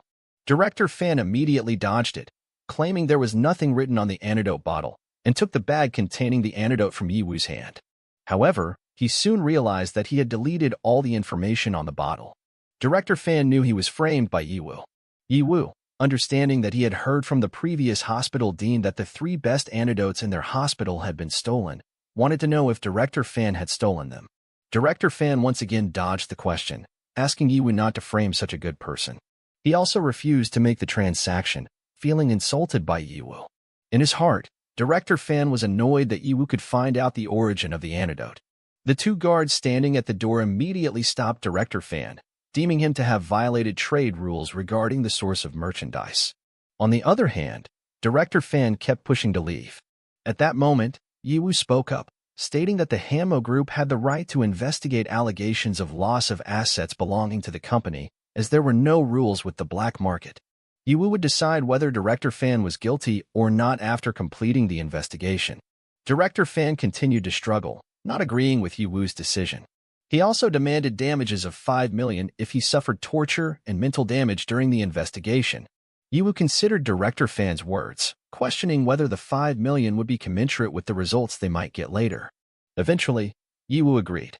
Ye Hao, who noticed the incident, stated that he would bear the costs if Director Fan was indeed tortured during the investigation process, as all of this happened because of him. Director Fan became even happier, making sure everyone heard Ye Hao's statement, leaving no room for regret. He also felt relieved, thinking that the Hamo Group would not frame others for such a small thing. Director Fan was confident in his innocence and believed that Ye Hao would give him the money in the end. He was certain because he had replaced the antidote bottle a long time ago, thinking they wouldn't find any evidence. Ye Hao tried to pay attention to the antidote bottle but hadn't found Director Fan's connection to the Hamo Group. Ye Hao attempted to confirm with his right eye. Ye Hao was quite impressed because, if he didn't guess wrong, those eyes were modified AR official eyes. Not long after, Ye Hao ordered the guards to take down Director Fan.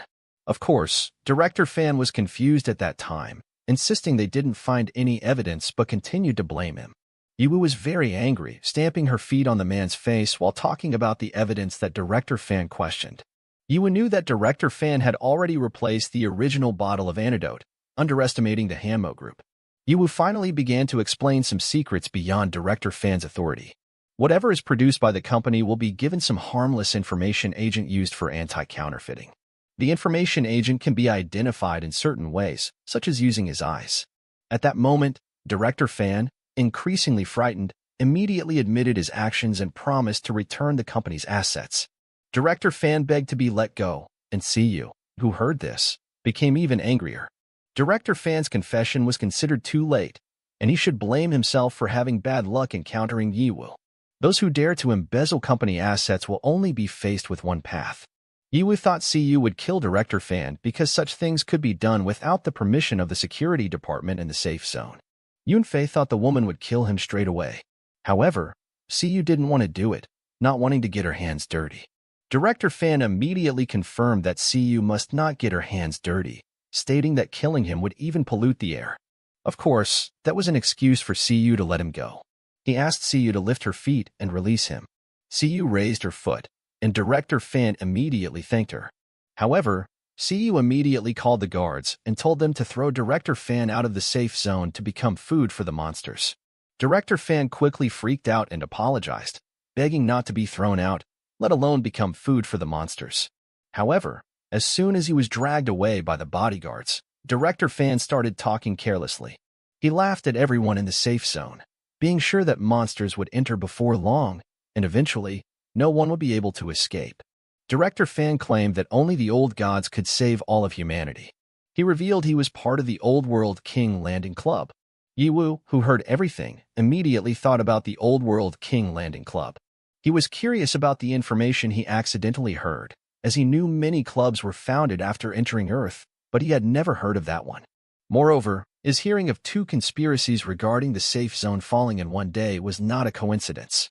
Ye Hao felt like he had to investigate immediately, just in case. On the other hand, Yunfei then asked Ye Hao a question. Director Fan was part of the Hamo Group, but committing the theft meant he didn't think about the consequences the company might have on him. Was it all because the safe zone would be attacked by monsters like he said? So, he dared to take risks to steal assets and get money to escape. He was quite impressed because the possibility Yunfei gave was very logical. Siyu then said that such conspiracy theories had existed even since the safe zone was built, so she didn't believe it because Yunfei also believed it. Siyu then explained again that in the 50 years since it was first established, the ninth safe zone they were in had not experienced any invasion from monsters or dark waves. Although this does not mean that there are no dangerous threats and that the zone does not have a high level of security, they still can protect themselves. Apart from that, from the start, the location of the safe zone will choose an area with a lower density and level of monsters, so they shouldn't worry about such useless things. At that time, Yiwu also handed over the antidote that they previously got from Director F. Of course, Yiwu was surprised, but Siyu explained again that the rules in the Hanmo group said that lost company assets belonged to whoever found them. Siyu then drew closer to Yiwu. However, she felt that the man should thank her because she had saved 3 million in the end. Siyu wants a gift from Yiwu. Yiwu, who was pressed, said he would give Siyu a gift as long as it was reasonable. Siyu, who was by his side, could feel Yiwu's increasing heartbeat. She guessed that Yiwu was nervous at that time. Siyu continued to tease. She asked Yiwu if he had any experience and if he needed any lessons from her. That's when Yunfei immediately stepped in to pull his older brother's body and quickly thanked Siyu for saving their money. However, she immediately said that her older brother was still a minor and would not stand such temptation. Siyu immediately defended herself and said that Yunfei had misunderstood, even though she only asked to be treated to a drink. However, Yunfei certainly did not immediately believe it. Siyu finally asked the guard to bring them flame and burning love drinks for 21-year-olds. Yiwu then told Siyu that the girl had saved his 3 million, and as a thank, he would treat her to wine, no matter how expensive it was. But Yiwu also wanted to hear about the Kuroshio monsters in detail while they drank. This is an open secret in books and public information. Of course, Siyu was confused as to why, at such a beautiful and rare moment, Yiwu wanted to talk about something like that. However, if Yiwu was interested, she would give him the home address so that Yiwu could come and chat privately all night. Again, Yunfei immediately stopped him. She even immediately pulled Yiwu's body from there and asked him to come back. Moreover, they have managed to get the antidote, and their father must be very worried about them. Yiwu immediately stopped his little sister because she hadn't bought anything on the black market previously. He planned to spend 500,000 to buy equipment in addition to the antidote. Now that he could get the bitter for free, that meant he still had a budget of 3 million. Yunfei, who heard it, certainly didn't believe it. Yiwu immediately asked her sister to calm down. Yiwu assured that he could earn more money later, but now his main priority was to improve Yunfei's equipment and level. He wanted to be able to entrust the safety of his parents to Yunfei so that he could go to the front lines without worry. Yunfei was so excited about choosing the equipment that she had to choose, even though they had 3 million. They can't just buy it carelessly. Yiwu was happy to see Yunfei so excited. Suddenly, a guard told Yiwu that it was time. Yiwu certainly understands. She immediately declared to Yiwu that they would be holding a secret auction. She wanted to know if the man would be interested in participating. Yiwu was quite surprised because he had never heard of such a thing before. Siyu explained that the agenda was only held once a month, only for those who had a high level and also had at least 20 million. Meanwhile, the transaction level on the black market is at least a VIP diamond or higher. The items sold through auction are all the treasures the team obtained in the dungeon. It could be said that the auction was the top in the safe zone. Yiwu was quite interested to hear that, but what if he didn't have money or didn't meet the qualifications? Siyu asks him not to worry as he will be the one bringing Yiwu in. Moreover, one group can only send 2 representatives to participate. Yiwu agreed, and he immediately told Yunfei to stay quiet in the VIP room and not make a fuss. The girl who was still busy choosing equipment certainly immediately understood. She was still too busy looking at the weapons that she was going to buy. Yiwu just accepted it because, for him, that was the nature of a woman who liked shopping. Siyu asked Yiwu not to worry because the VIP room would be safe for Yunfei. Meanwhile, she immediately issued a portal. Yiwu immediately guessed that the auction was in a different space. Yiwu immediately confirmed it because such an important auction would not happen in a black market with such a low-level safe zone. The auction venue is actually in a very safe room. There are entrances to all the black markets in the main safe zone. Yiwu once again just heard the fact that there are black markets in all safe zones. Siyu continued that the Qian family, who ran the black market, were not as strong as the Hanmo group, but they were still among the 10 largest groups. Not only safe zones but other urban areas also have black markets. Siyu, who felt she had explained enough, finally chose to ask Wu to leave. Wu thought about the money he had originally planned to save, but now he doesn't care about it anymore. He just needs to be prepared to protect the safe zone from attack. Ye still had 17 million lefts, and he could only spend 15 million at most on the auction. The budget was still too small for him. Even though he didn't know what his chances would be, the auction couldn't be missed. Ye ends up in the Victoria's Secret auction dungeon with Cu, along with everyone wearing strange robes. Ye explains that once everyone enters the auction room, they will automatically wear robes to keep their identities intact. Ye finally understood because then one could just raise the bid as high as possible without thinking about each other's faces. He also paid attention to the location and size of the auction, which required a lot of money to make. Cu asked Ye to sit down because the auction was about to start. At that time, an MC began to welcome the attendees who had arrived. He greeted those who were in the Victoria's Secret auction dungeon. The MC introduced himself as Victoria. At that time, Ye asked Weiss once again for help in the auction. He could provide an accurate appraisal based on the auction item's characteristics combined with the owner's attributes so that Ye would not spend money in vain and could buy the things that were most suitable for him. Ye was happy because the skill was very useful. Ye then asked if there were any other skills that Weiss had, but he didn't have them. Weiss said that Ye had to upgrade his account link as quickly as possible if he wanted to unlock more of his skills. Ye was a little disappointed and said he would talk about it later, but suddenly Weiss immediately realized that based on the biomagnetic field and spectrum of the person below them, it was Anseong Chung whom he had previously met. Of course, Ye was surprised that Anseong Chung was also there. Ye tried to think of Anseong Ching, who had the status and money of being a reserve member of a top-ranked team, but it still wouldn't be enough for him to participate in the auction and even sit with the chairman. He immediately understood that Anseong Ching also had secrets that were not much different from his. After that, the MC started saying that this time there would be 10 auctions of valuable items. He couldn't wait to see who would get the items. The MC started with the first item, which was a level 70 ancient magic crystal. Everyone was certainly surprised to see this rare item. The MC explained again that the crystal was obtained by a certain group of mercenaries after paying a very high price in a dungeon. These crystals will increase in level as long as they are used. The initial price is 1 million. And each price increases a multiple of 500,000. Many people quickly placed their bids. Those who saw the quality of the magic crystal wanted to know if Ye was interested in buying it. Ye knew that he had been deliberately hiding his level, but his true level was still far below level 70. The crystal would be of great help to Ye. The man knew he wouldn't be able to trick Ye with his eyes. But for Weiss, the purchase value of the crystal was 2 stars because experience points were meaningless to a great expert. For him, there is no need to buy this item if it is just to get experience points. Finally, someone bid for the crystal at 3 million, and the MC congratulated the man who had gotten the crystal. Ye didn't expect that his senior, Anseong Ching, was quite rich. He wondered what Anseong Ching needed it for, whether it was to level up quickly so he could join the core team or for some other purpose was unknown. Next, the MC showed the second item, a cell phone lock potion that can increase the cell phone lock status for 30 seconds. HP locking potions are very rare, and their quality over a long period is even rarer. The initial price offered is 2 million, and once again, each offer is a multiple of 500,000. Weiss immediately gave 1 star to the potion, which he considered ugly. Ye, who had the same title of Master of Alchemy, could even make it himself if he wanted to.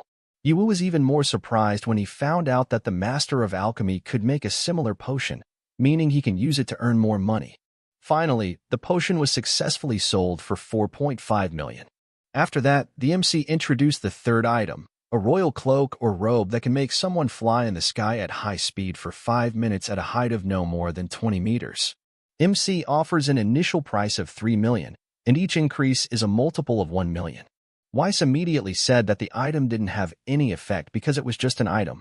Weiss immediately gave the item 1 star, but on the other hand, Ye wanted it. Weiss quickly asked Ye to calm down, reminding him that he was so poor that he wouldn't be able to afford such flashy toys. Ye tried to calm himself down, realizing that Weiss's words had some truth to them. He shouldn't spend money on such items. However, on the other hand, Cu tried to bargain for 6 million. Ye was quite surprised, especially after seeing Cu manage to get the royal cloak. She said that she can see that Ye liked the item. At first, he tried to think rationally, but for him, life was too short, and Ye also had to fight for what he liked. Sometimes being too wise is not a good thing. Cu wanted to give the item to him. Weiss immediately asked Ye to be careful because currently, CU is in the dark purple spectrum, which meant she wanted to test it. It was then that Ye was grateful, but he wouldn't be able to accept it without doing anything. So far, he had been helped a lot by CU, and there was no way he would dare to take CU's valuables like that. Ye then asked CU to keep the robe for him, so that he could buy it back from her for 8 million if he had the money. CU finally could only say yes. She didn't expect that her good intention to give a gift would make her get an additional $2 million from the price of the robe. In her heart, CU had indeed intended to give the robe as a gift so that Ye would owe her a debt of gratitude. With a little more effort, she hopes to be able to get Ye to join Hanmo's team. However, who would have thought that Ye would be so rational? After that, the auction continued again with items that the MC said were very attractive because they had a good combination of super high usage and excellent item attributes. That item is the drawing skill Heart of Steel. The drawing skill can be used to create a humanoid MCH from a blueprint that can perfectly obey commands to fight and can also be changed and improved. The item was at Grandmaster level 10 at the time, and Ye wanted it very much. MC opened a prize of 2 million for the Heart of Steel drawing skill. Some were quite surprised to hear that the price had decreased significantly compared to a month ago when drawing skills were being sold for 8 million. They suspected that the manufacturer deliberately lowered the quality because they were afraid they would not be able to sell it. Another man immediately dodged it, knowing that such drawing skills could only be done by masters. Only large top-tier companies can afford to spend huge amounts of resources and money to create them. Small companies wouldn't even be able to think about it. Over the past 10 years, no more than 10 people have achieved a master's degree in engineering in the world. Ye, who was quietly listening to everything, was quite surprised by the fact that there were only less than 10 masters of the technique. This meant it was very precious and rare. Weiss then immediately confirmed that not only money was needed, but also intelligence and extraordinary talent that had to be far above ordinary humans, even of the various strong master's degrees. A master's degree in engineering is the last degree that a person can get. Hearing Weiss's explanation, Ye became very convinced. With Weiss's help later, he plans to unlock the most difficult engineering master's degree. Then he plans to carry out in-depth development and testing of these jobs. Ye then said that it seemed like no one would want to buy the drawing skill. Ye naturally wanted to know the reason because the item was priced cheaply. Ye explained that although the drawing skill mechanism could be improved with great potential, it is still a lone soldier type.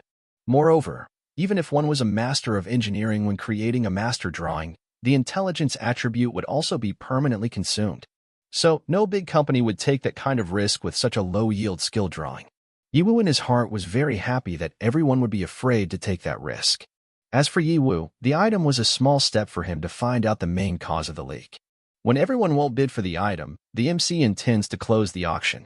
However, Ye suddenly raised his hand to bid. Of course, many people laughed at Ye's decision. They regretted the 2 million Ye had thrown away just for a piece of waste paper. Another man said that Ye was just pretending to be an engineering master. CU also asked why Ye decided to buy the drawing even though drawing skills could only be used by engineering masters. Even if it is for resale, the item will not make much difference.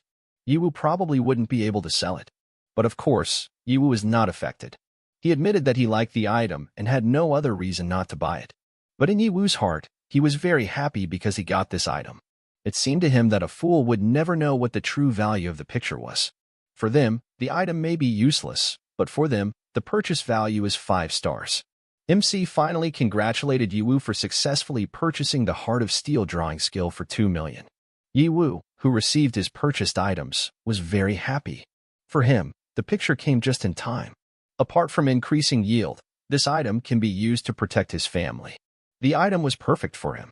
Ye also used lucky rings to give a special effect of random increase to the drawing skill Heart of Steel. CU was even happier to see him. The drawing skill level increased by 10 levels to level 20. This enhancement allowed the character to combat monsters like the Ghost, Demon, and Spider. However, Weiss emphasized that the starting level wasn't crucial. The character could choose their gender. Weiss had envisioned a sexy female humanoid at that point, which angered Ye. Despite the distraction, Ye refocused on the auction, and his trip proved worthwhile. The initial goal was achieved and even surpassed expectations. The auction became more intriguing for Ye when MC introduced the Dragon Skin Battle Shield with robust defensive capabilities. Weiss gave it 1 star.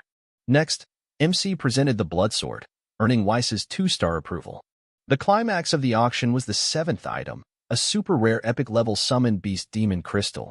Its initial price was 10 million, with a bid multiple of 1 million. The crystal required magic power to summon magical creatures for battle until the magic ran out. Ye Hao found this item exceptionally interesting and planned to bid at least 11 million, possibly increasing it to 15 million. This crystal was unique, created from magic crystals that rarely dropped after defeating dungeon bosses. It was a top item in the battle-type demon crystal category. Ye Hao, at his current level, lacked knowledge of such rare items. He realized the world held many secrets waiting to be discovered. However, given his current level, he couldn't explore these secrets unless he joined Hanmo's team. Miss Emo had invited Ye Hao to join Hanmo's team, and although Ye Hao considered her words, he viewed her as a frog at the bottom of a well, dependent on others to see the vast blue sky. Despite this, Ye Hao believed in her strength and freedom, confident that he could witness the vast blue sky without depending on others. Meanwhile, MC concluded the bidding at 50 million. Weiss refrained from commenting much, citing the increasing prices over time, making Ye Hao's funds insufficient for further bids. The self-conscious Ye Hao chose to sit quietly and enjoy the rest of the day's auction. The MC then presented the 8th item, a massive tank that forced him to step aside due to its size. The tank featured a 2,000mm caliber magnetic rail cannon for electromagnetic sieges and dungeon annihilation. This tank utilized a magic crystal of electrical energy, launching super electromagnetic weapons with destructive power to attack cities. The rarity of such an item amazed everyone, although it was destined for large groups and specifically used for dungeon siege warfare with team battles of up to 100 people. Ye Hao, listening attentively, was surprised by the term siege war dungeon, a revelation from that day's auction. The 8th item alone provided crucial information, but Ye Hao grew impatient, anticipating information from the 9th and 10th items. The host explained that the tank was a super killer dungeon siege tool below level 40, crucial for destroying everything. Even a level 40 to 60 dungeon siege train is considered the most important and stable firepower output. It became the best weapon choice for small and medium teams to open up wastelands and attack cities. The tank's starting price was 20 million, with increments of no less than 2 million. Many participants expressed interest by raising their hands. However, Ye Hao remained uninterested, sharing his opinion that such a tool required significant storage and sewing dungeons in that manner seemed cruel.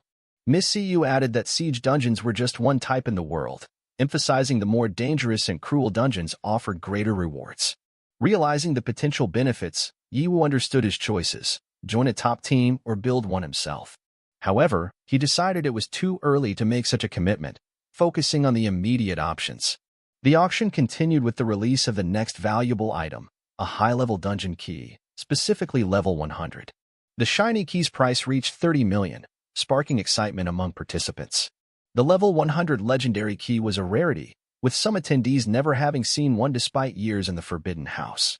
The circulating information indicated that the valuable resources within a level 100 dungeon were worth at least 500 million. Miss Emo emphasized that the sought-after legendary key had a validity period. Once someone owned the key, a countdown would commence, and if the durability reached 0, the key would be damaged, rendering entry to the instance impossible. Repeated use of the key would also accelerate the durability degradation. Typically, only top teams invested in such dungeon keys. Ye Hao was shocked by this revelation and immediately checked the level 40 dungeon key, realizing that a new durability attribute had been added. A hint of rust appeared on the key's surface. Although Ye Hao knew the dungeon had to be cleared before the lock broke, he was uncertain about the location of Area C87. The level 100 dungeon key was eventually sold for 150 million, leaving Ye Hao astonished at the high value of dungeon keys. According to him, money remained the most powerful force in any era. The host then announced the climax of the day's auction, a legendary item starting from 100 million, the Resurrection Potion of Furious Elves. This legendary potion contained mysterious power, capable of bringing people back to life. The room buzzed with excitement as participants hadn't anticipated such a rare item in the auction. Some even considered mortgaging all their property for the sake of obtaining this elixir. Miss Emo expressed anger, cursing the Chien family for not informing the Hanmo group beforehand about such a superior product. She believed the transaction price for this item would far exceed her authority in the black market. Ye Hao inquired if the master of pharmacy could create a resurrection potion, to which Weiss responded negatively. Weiss explained that the resurrection potion was a taboo inaccessible to humans on any rift plane. The host, witnessing the excitement, became even more animated and passionately explained the potion's benefits. It was known that even in this age, such a skill was a symbol of power. Even the highest-level priests couldn't fully comprehend or control it. The host urged auction visitors to buy the potion immediately, promising a calm return to life after battle. However, the side effect was a month-long state of becoming an angry elf filled with killing desire and bloodlust. 1 month later, everyone could return to normal. Humans now had the chance to have a long life, and someone immediately offered a price of 150 million for it. Ye Hao agreed, valuing life over money. However, there was something he couldn't comprehend. What exactly was an angry elf? Despite never encountering an elf before, he was surprised to learn about the 11 Nation. The information about them mysteriously got blocked on the internet, leaving Ye Hao perplexed. In the midst of this confusion, Anseong Cheng's group surprised everyone by raising their hands and bidding at 300 million. Ye Hao was visibly shocked by this unexpected turn of events. He couldn't fathom why the reserve team members would dare to bid at such a high price. Suspicion crept into his thoughts. Could the Hamo group be willing to give Junior hundreds of millions just for a transaction? Despite finding his senior suspicious, Ye Hao decided it didn't concern him as long as their interests didn't clash. After the last VIP secured an amazing item for 300 million, the day's auction came to a close, and the host vanished astonishingly before the audience. Ye Hao returning to the VIP room, Ye Hao approached his sister, inquiring if she had finished choosing her favorite items. Yunfei hadn't finalized her selection. She asked her brother to wait a little longer. Taking a moment to express gratitude, Ye Hao thanked Miss Emo for her guidance, acknowledging that he gained something valuable from the auction and a better understanding of the real world. Miss Emo modestly responded that thanks weren't necessary, stating that what Ye Hao learned today was just the tip of the iceberg. If you genuinely wanted to explore the entire world, joining Mo Gong Team Ye Hao was the way forward. Ye Hao, contemplating this, promised to think about it. Ye Hao then informed his sister that he would give her another half hour to choose her favorite items. During this time, he decided to purchase some ingredients for himself. After making these arrangements, they could finally return home. Ye Hao returning, Ye Hao entered the system room and saw the images of the two kings before him. He reflected on his desire to explore the world, recognizing that it was fueled by curiosity but limited by the priority of his family's safety. Ye Hao couldn't entrust important matters to others, even if they seemed better than the Hamo group. Thus, he resolved to rely on himself. To further this commitment, Ye Hao purchased a drawing technique that perfectly met his expectations. Importantly, the required materials for the drawing technique were easy to find, solidifying his path of self-reliance. Ye Hao urged to acquire the necessary material after spending 4 million on the black market. The next step was some fun programming time as the basic setting programming system finally started. Players only needed to follow the instructions to complete the next settings. Firstly, the player had to choose the gender of the mecca. Looking at the system, there were 2 choices, male or female. Ye Hao found this part exciting. He really wanted to choose a male mecca, one filled with armor and high HP. However, there was always an inexplicable voice that urged him to choose a woman. Ye Hao's body trembled, feeling like the voice came from another dimension, strong and irresistible. Weiss advised against using funny and unscientific reasons to hide the essence of his LSP, life-setting program. For this, Weiss received a blow from Ye Hao. Despite the resistance, Ye Hao ultimately chose the female gender for the mecha. After this choice, players could select the basic attributes of the female mecha. Examples included height, face shape, etc. There were also automatic setting options, such as a tall cold goddess, a well-behaved lowly type, or a mature older sister. Due to time constraints, Ye Hao opted for a preset, as the critical factor was that the figure must have strong abilities. The system verified the required production level, detected that the host had the qualifications to master the techniques and materials required for production, and automatically generated the mecha. Now, Ye Hao just needed to wait. As the humanoid woman's body began to take shape, Ye Hao was surprised and questioned whether it was automatically generated by the system. Despite initially thinking he had to do it himself, Weiss clarified that as a master technician, Ye Hao didn't need to create it manually. However, the system suddenly gave a danger warning due to unknown energy activity and started undergoing repairs. Shocked by the warning, Ye Hao inquired about the unknown energy body interference and whether something external could disrupt the system. Weiss, equally puzzled, mentioned he had never seen anything like this before. The repair didn't take long, and the system returned to normal, automatically proceeding to produce the mecca. Ye Hao wondered about the disturbance and recognized the need for a thorough investigation into the incident. While contemplating the earlier disruption, the process of creating the cold goddess mecca was finally completed. Weiss looked very excited to see what kind of cold goddess would appear.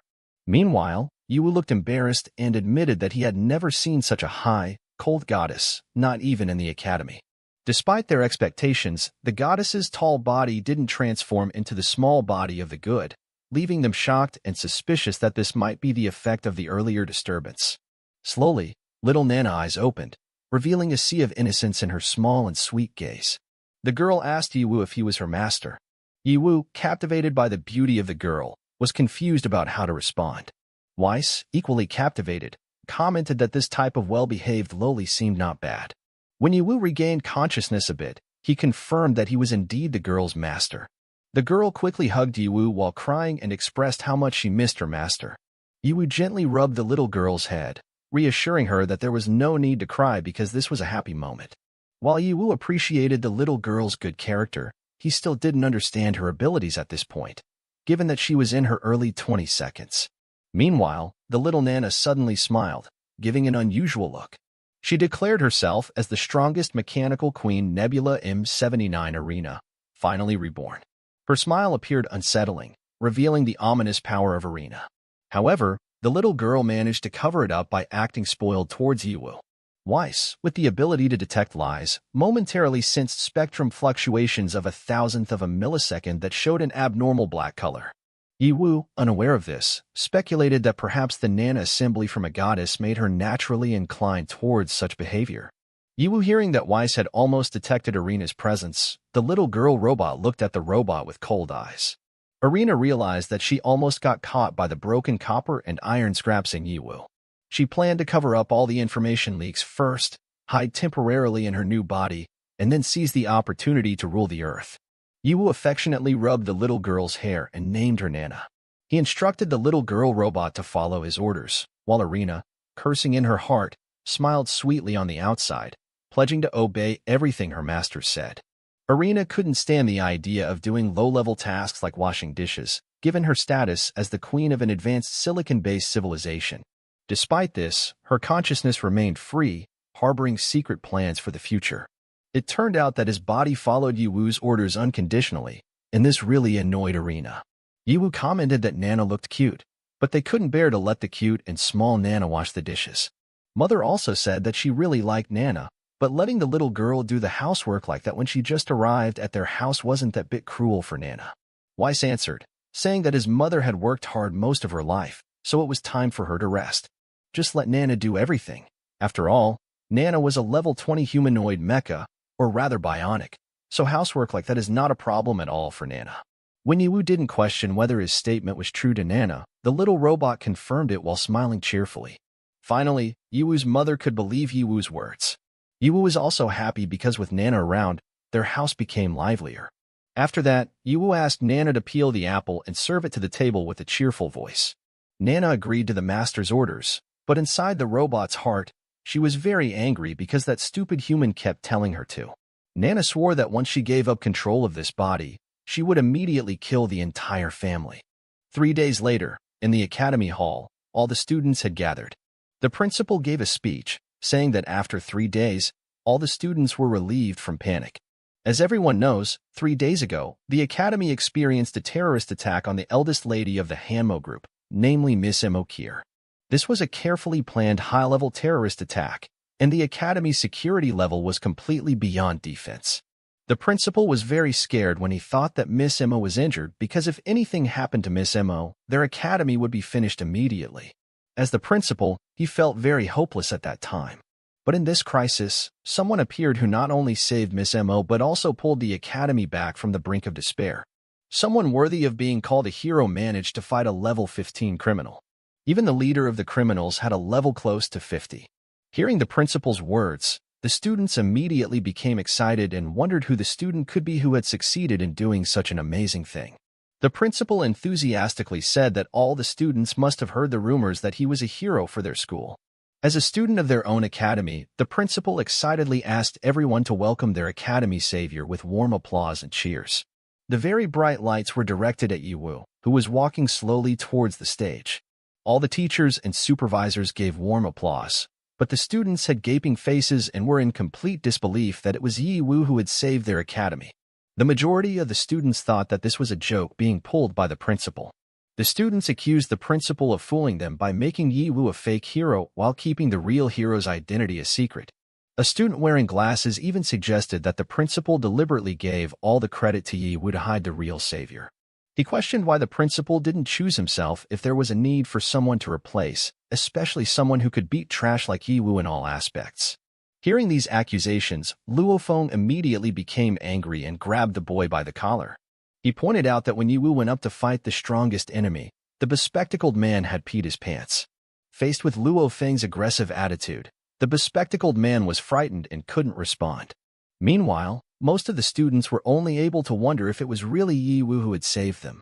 Despite the principal's assurances, many students found it difficult to believe this fact. According to them, it didn't matter who saved the academy because it was just a name. The prizes or awards mentioned might just be ordinary, according to their skepticism. Tian was saddened to see Ye Hao being underestimated by all the students. In reality, it was Ye Hao who had saved everyone, so why didn't anyone believe him? Even though Ye Hao was strong and handsome, Tian's eyes, when Ye Hao finally stood on the stage, the principal asked all the students to calm down and believe that Ye Hao was the savior of their academy. Ye Hao, however, asked the principal not to worry and to stop forcing them to believe. He explained that people would believe more in what they see with their own eyes, and it was a normal reaction to question what they couldn't understand without seeing it for themselves. In Ye Hao's opinion, it didn't matter whether they believed it or not. He only hoped that the principal wouldn't delay the award because of this little thing. Suddenly, some students cheered angrily at Ye Hao, accusing him of deceiving the teacher and principal. They couldn't stand seeing Ye Hao pretending to be a hero on stage any longer. Some students even demanded that the usual awards session be skipped, as they wanted to start studying again. The principal was offended by these comments, asserting that this was not a normal gift. Despite their 9th Zone Academy not having as much money as the other zones, they had made extraordinary contributions to the academy. Excitedly, the principal pulled back the red cloth that had been covering the prizes and revealed a huge mountain of money. The principal firmly stated that the 2 million in cash was only a small part of the prize that would be given to Ye Hao. Everyone was stunned to see such a legendary and valuable gift. Ye Hao thought that this was a very valuable treasure at the bottom of the school box. He wondered if it was true that the principal wanted to give him that gift.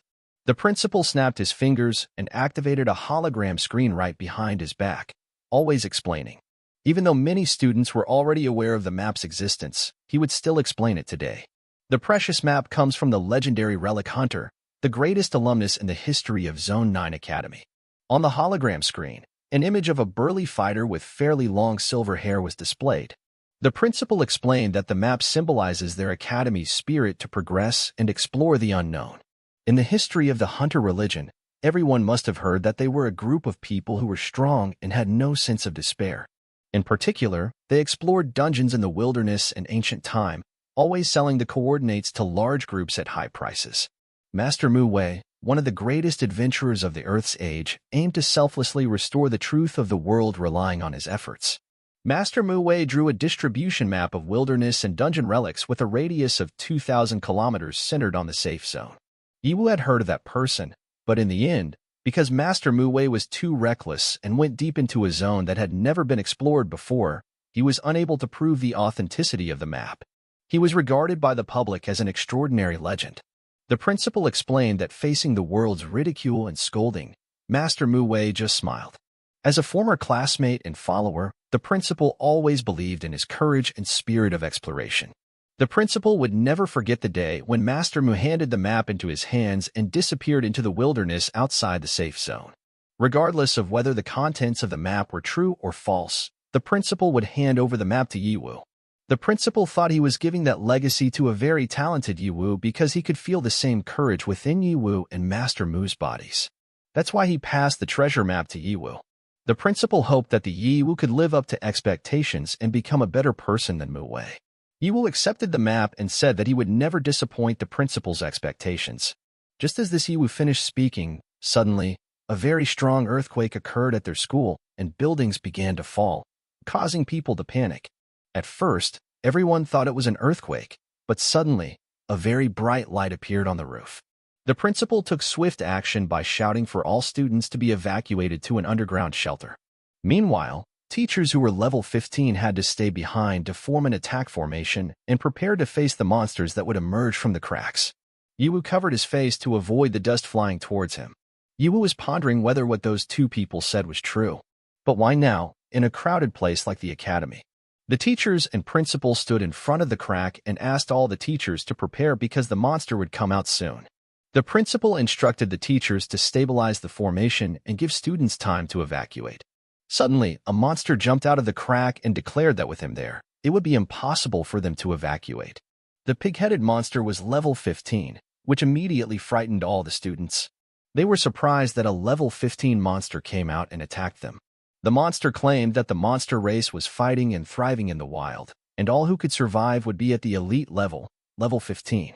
According to the monster, creatures like them were no match for a group of filthy humans. A student wearing glasses backed away, screaming in fear, asking the monster not to come near him.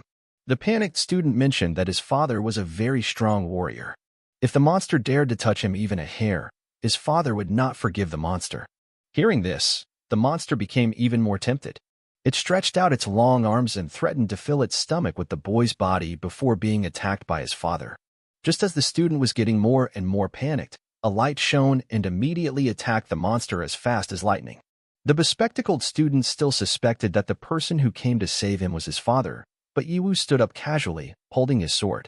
Ye Hao stated that he didn't remember having a child like that timid disciple. Ye Hao advised the student that if he wanted to survive, he had to go to the underground shelter. However, the boy hugged Ye Hao's leg instead and thanked him while crying.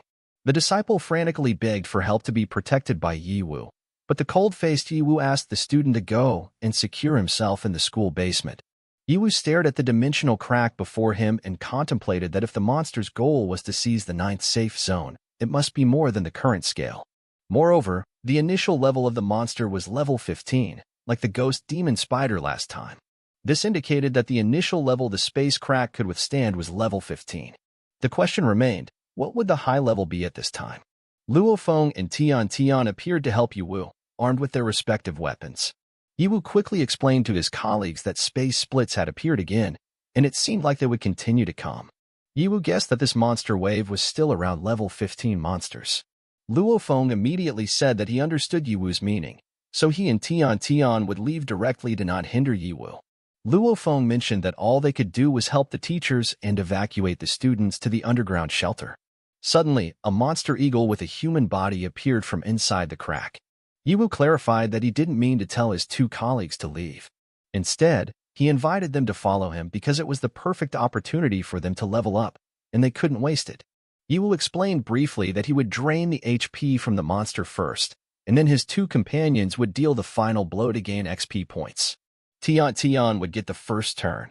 Hearing Ye Hao's explanation, Luo Feng became eager to show the monsters that humans were not easy to bully.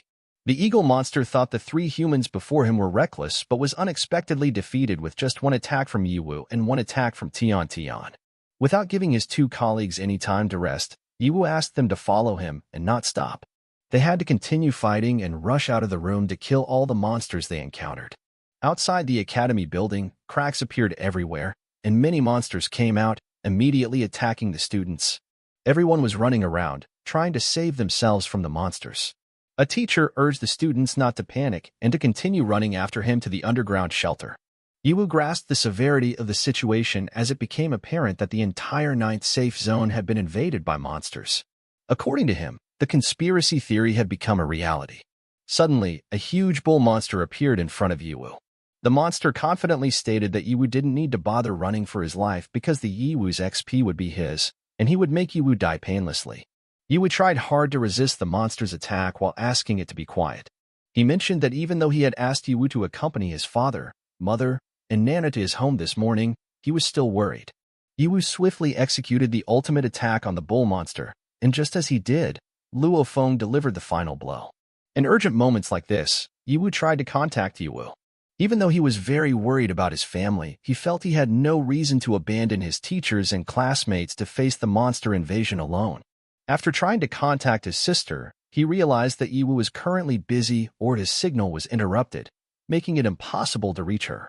Anxious and unable to contact Ye Wu feared for his family's safety.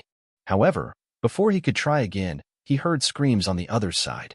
Another monster was engaged in a fight with a teacher. The monster looked down on humans as too weak and not at its level. It admitted to killing many humans and monsters at its level until reaching level 15. Injured teacher confronted the monster, asking it not to compare humans with cannibal animals like itself. Despite being injured, teacher tried to get up to protect his students. He asked the monster to step over his corpse before taking the students. The students behind him were worried, but the confident monster believed it could defeat them all and relish in their flesh and blood. As the monster prepared to attack, teacher quickly urged all the students to run away. Surprisingly, the monster's hand was suddenly cut off, leaving it shocked and angry. Ye Wu, who had intervened, attacked its mouth, telling the monster to be quiet because no one would help him. Teacher and the remaining students were astonished. Ye Wu confidently asked teacher to take the other students away, assuring him that he would handle the situation with Luo Feng and Tian Tian. Teacher and the others complied and thanked Ye Wu, recognizing him as the savior of the university. They headed to the basement to hide. Meanwhile, in the bedrooms of the university students, another monster appeared. It was relieved because he had long heard that there were many immature, low-level humans at the university assigned to that area. Now, those students could become food for him. However, just as he was about to start his hunt, a voice sounded and asked Luo Feng to act. The monster was very surprised when suddenly its body was split into two. It couldn't believe that a human, who was said to have a weak level, would do that to him. Luo Feng, on the other hand, questioned the monster's attitude of being too surprised, even though the attack was a gift to him. That's when the monster apologized and chose to run away. It admitted that it would return to the space rift and asked Luo Feng not to kill him. Luo Feng naturally wouldn't miss the opportunity. For him, the university was not a home for monsters to come and go as they pleased. Luo Feng killed the monster, and as a reward, he rose one level to level 15. Luo Feng was, of course, very happy because he had only spent one day with Ye Wu and was able to kill the monster, increasing his level quickly. Tian Tian was also happy because she was now level 12. She thanked Ye Wu for helping them increase their level. Luo Feng, upon hearing Tian Tian words, immediately reminded him that at that time, he had said the boss's full name directly. Ye Wu asked everyone to be alert and not get distracted just because of such simple things. He also urged everyone not to get too carried away with increasing their respective levels. Ye Wu then returned his focus to the monsters in the academy. He quickly counted and realized that they had killed 20 level 15 monsters. This was not normal. At that time, another monster appeared again, and this time it was level 16. Ye Wu had already guessed that the increase in the level of the monster would bring about two things. Before he had time to think about it, Ye Wu was shocked by the monster's fast movement. The monster confidently said that Ye Wu and the others would not be able to keep up with its speed. At that time, the tiger monster tried to attack Tian Tian. Ye Wu, who saw it, immediately asked the girl to be careful. Although shocked at first, Tian Tian immediately prepared. She no longer wanted to be underestimated as a beginner. Ye Wu saw Tian Tian quick and good response. He then asked the girl to learn to protect herself. Ye Wu took over quickly. He would weaken the monster and let Tian Tian deal the final blow. Tian Tian immediately agreed while fighting the monster. Ye Wu realized that the level of the monster had now changed from low to high. However, he was confident that his family could still survive because Nana was at least level 20. That also gave him time to help all the teachers and students who were hiding in the underground protection area. The current issue lies in the uncertainty surrounding the impending monster invasion. Despite Ye Wu's ability to handle battles with a level difference of up to 20, the defeat of the Black Tiger mercenary group left him unsure of how to deal with monsters that might surpass that level. Ye Wu chose to set aside these thoughts for now, focusing on the immediate aftermath of the invasion. It had been half an hour since the monster invasion began, and most teachers and students were expected to have sought refuge in the underground shelter area. However, Ye Wu was concerned that some students might still be outside the protection zone. To ensure the safety of everyone, he activated the True system to survey the entire university area. Ye Wu, using True Eye, observed that there were indeed several teachers and friends still within the university area.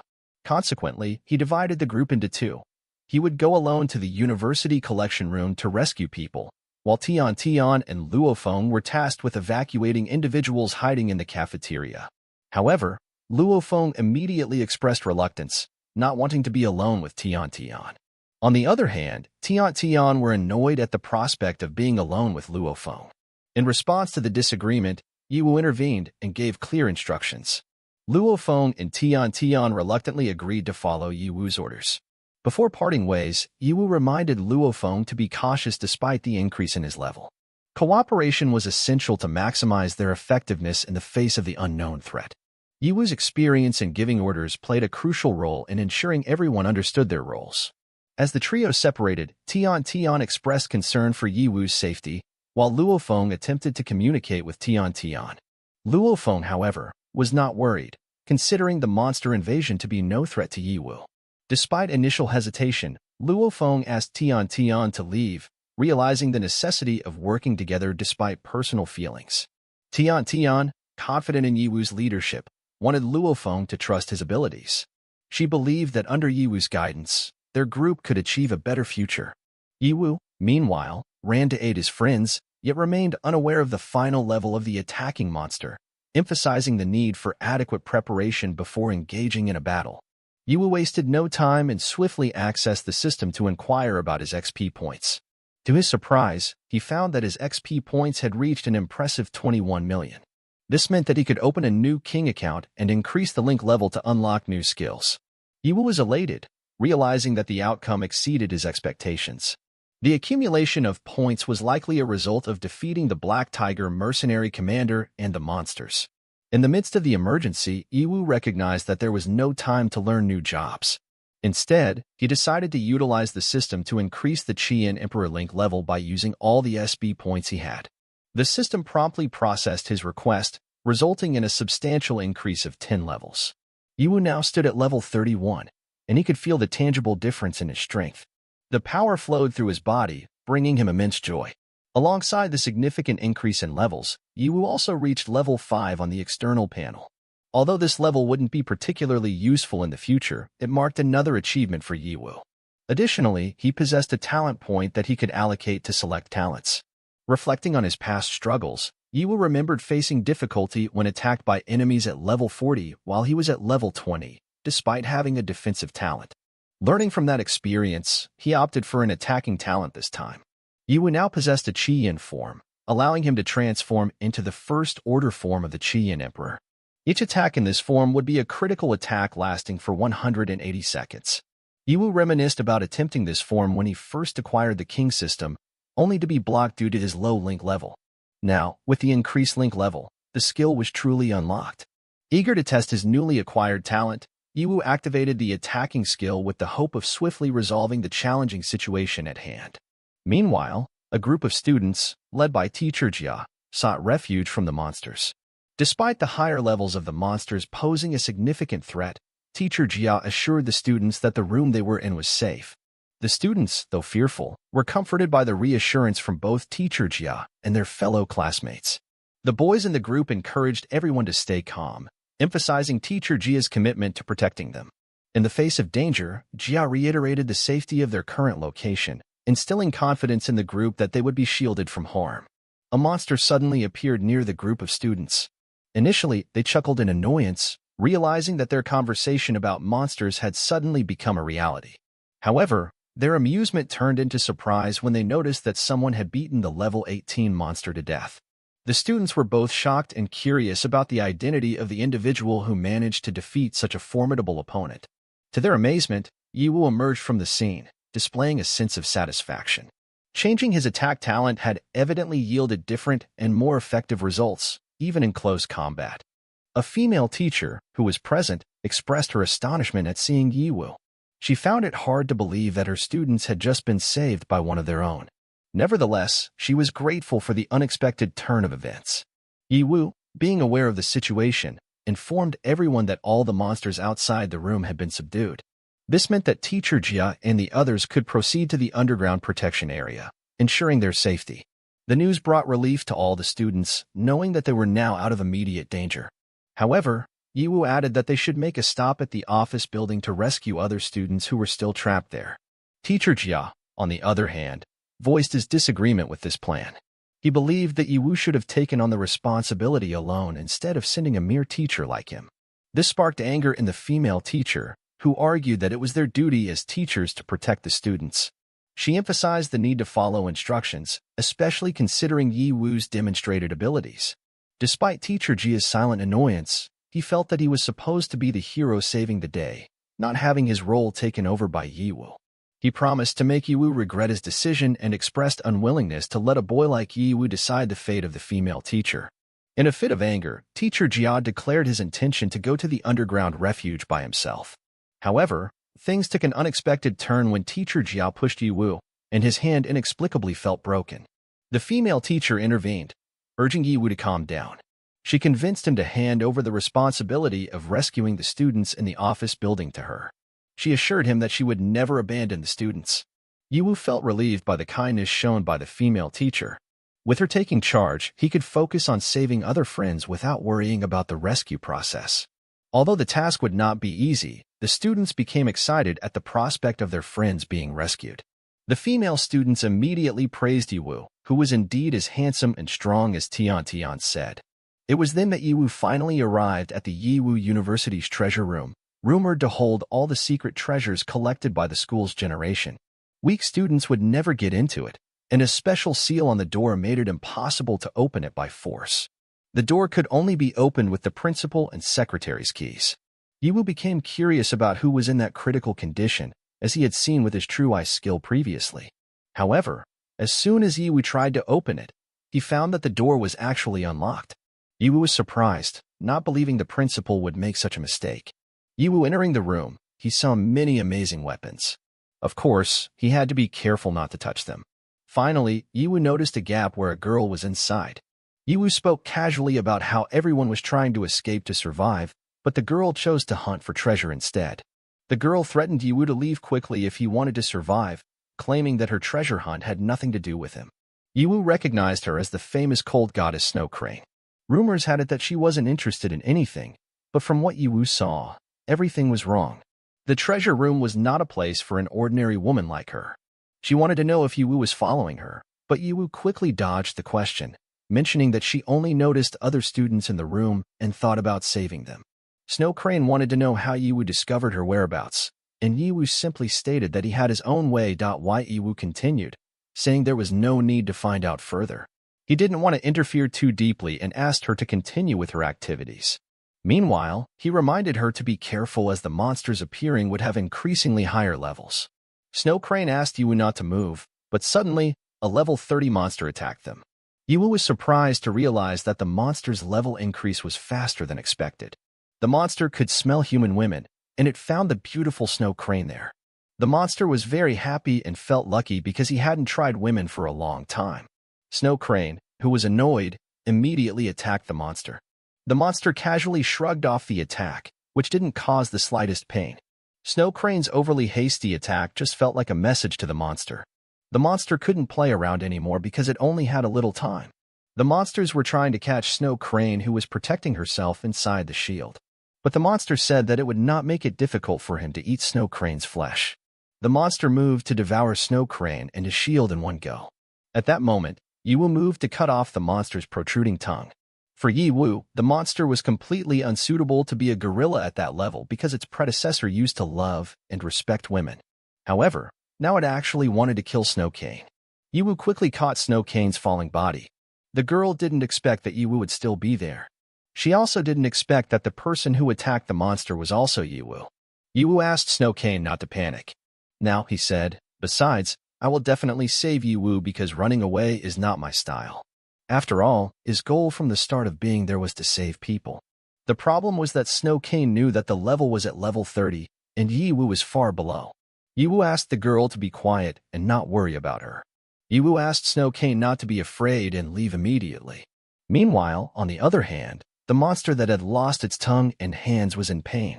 It couldn't believe that Yiwu was so strong, even though he was only at level 5. Leon was curious whether Yiwu was hiding his true level. Yiwu once again said that it was not important. After all, I already said about keeping secrets from each other, he added. He asked Snow Cane to leave immediately and leave everything to him. The monster became very annoyed because he was in pain, while Ye Wu seemed to be teasing Snow Cane. The angry monster attacked Ye Wu again. Ye Wu retaliated and was quite impressed to see the monster's vocabulary, which resembled the human race. Ye Wu wanted to know if it was because of the high IQ or if someone taught the monster.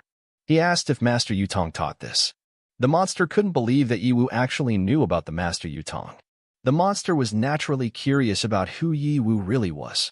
Ye Wu said that he was just a human who was almost killed by but the beast knew that Master should not let go of Ye Wu. However, in the end, Ye Wu succeeded in killing the gorilla monster. As a reward, Ye Wu got 3,000 XP points as a kill reward and a level 30 magic crystal item. However, Ye Wu was not very happy because he thought he would get 5,000 XP points. He suspected this happened because the link level had been increased, resulting in reduced XP gain. On the other hand, Snow Cane was more impressed with Ye Wu's ability to kill a level 30 monster with 2 attacks. She wanted to know what level Ye Wu actually was after defeating the monsters. Ye Wu again asked her to go to the underground shelter as quickly as possible. The level of the monsters that came would continue to increase, and he also didn't know how many monsters would come out this time. It was too dangerous for her to be outside. She assured that she has her own way of saving herself, but regrets not paying attention to Ye Wu for 3 years ago because maybe now everything would be different. She said goodbye and then just disappeared. On the other hand, Ye Wu was certainly confused about the meaning of Tian words, but he chose not to think too much about it because, at that time, there were more important things to deal with. Ye Wu was confused about handling all the items in the treasure room. All of these items fell as a result of the previous battle. Ye Wu certainly couldn't bear to see all those valuable items being thrown away. In the end, he decided to take everything, reasoning that he would keep it so it wouldn't be lost and return it to the principal later. Therefore, he took all the valuable treasures. After doing everything, Ye Wu made sure that all the teachers and students had hidden in the underground shelter. Ye Wu felt relieved, but then he received a warning about a high-level elite monster approaching the underground protection area. Ye Wu saw that the elite monster was level 45. He guessed that it was a boss monster that had finally appeared in the underground protection area. Everyone had gathered, and the principal assured everyone to stay calm as they were in a level 40 room sturdy enough to withstand the attack.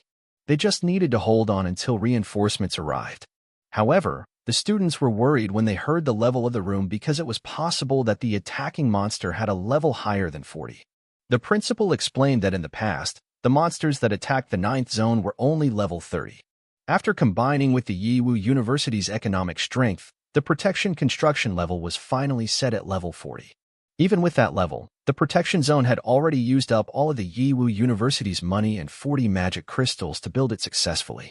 All the students were a little relieved to hear that because they thought the situation was quite safe. On the other hand, Tian began to worry about Ye Wu who had not yet arrived.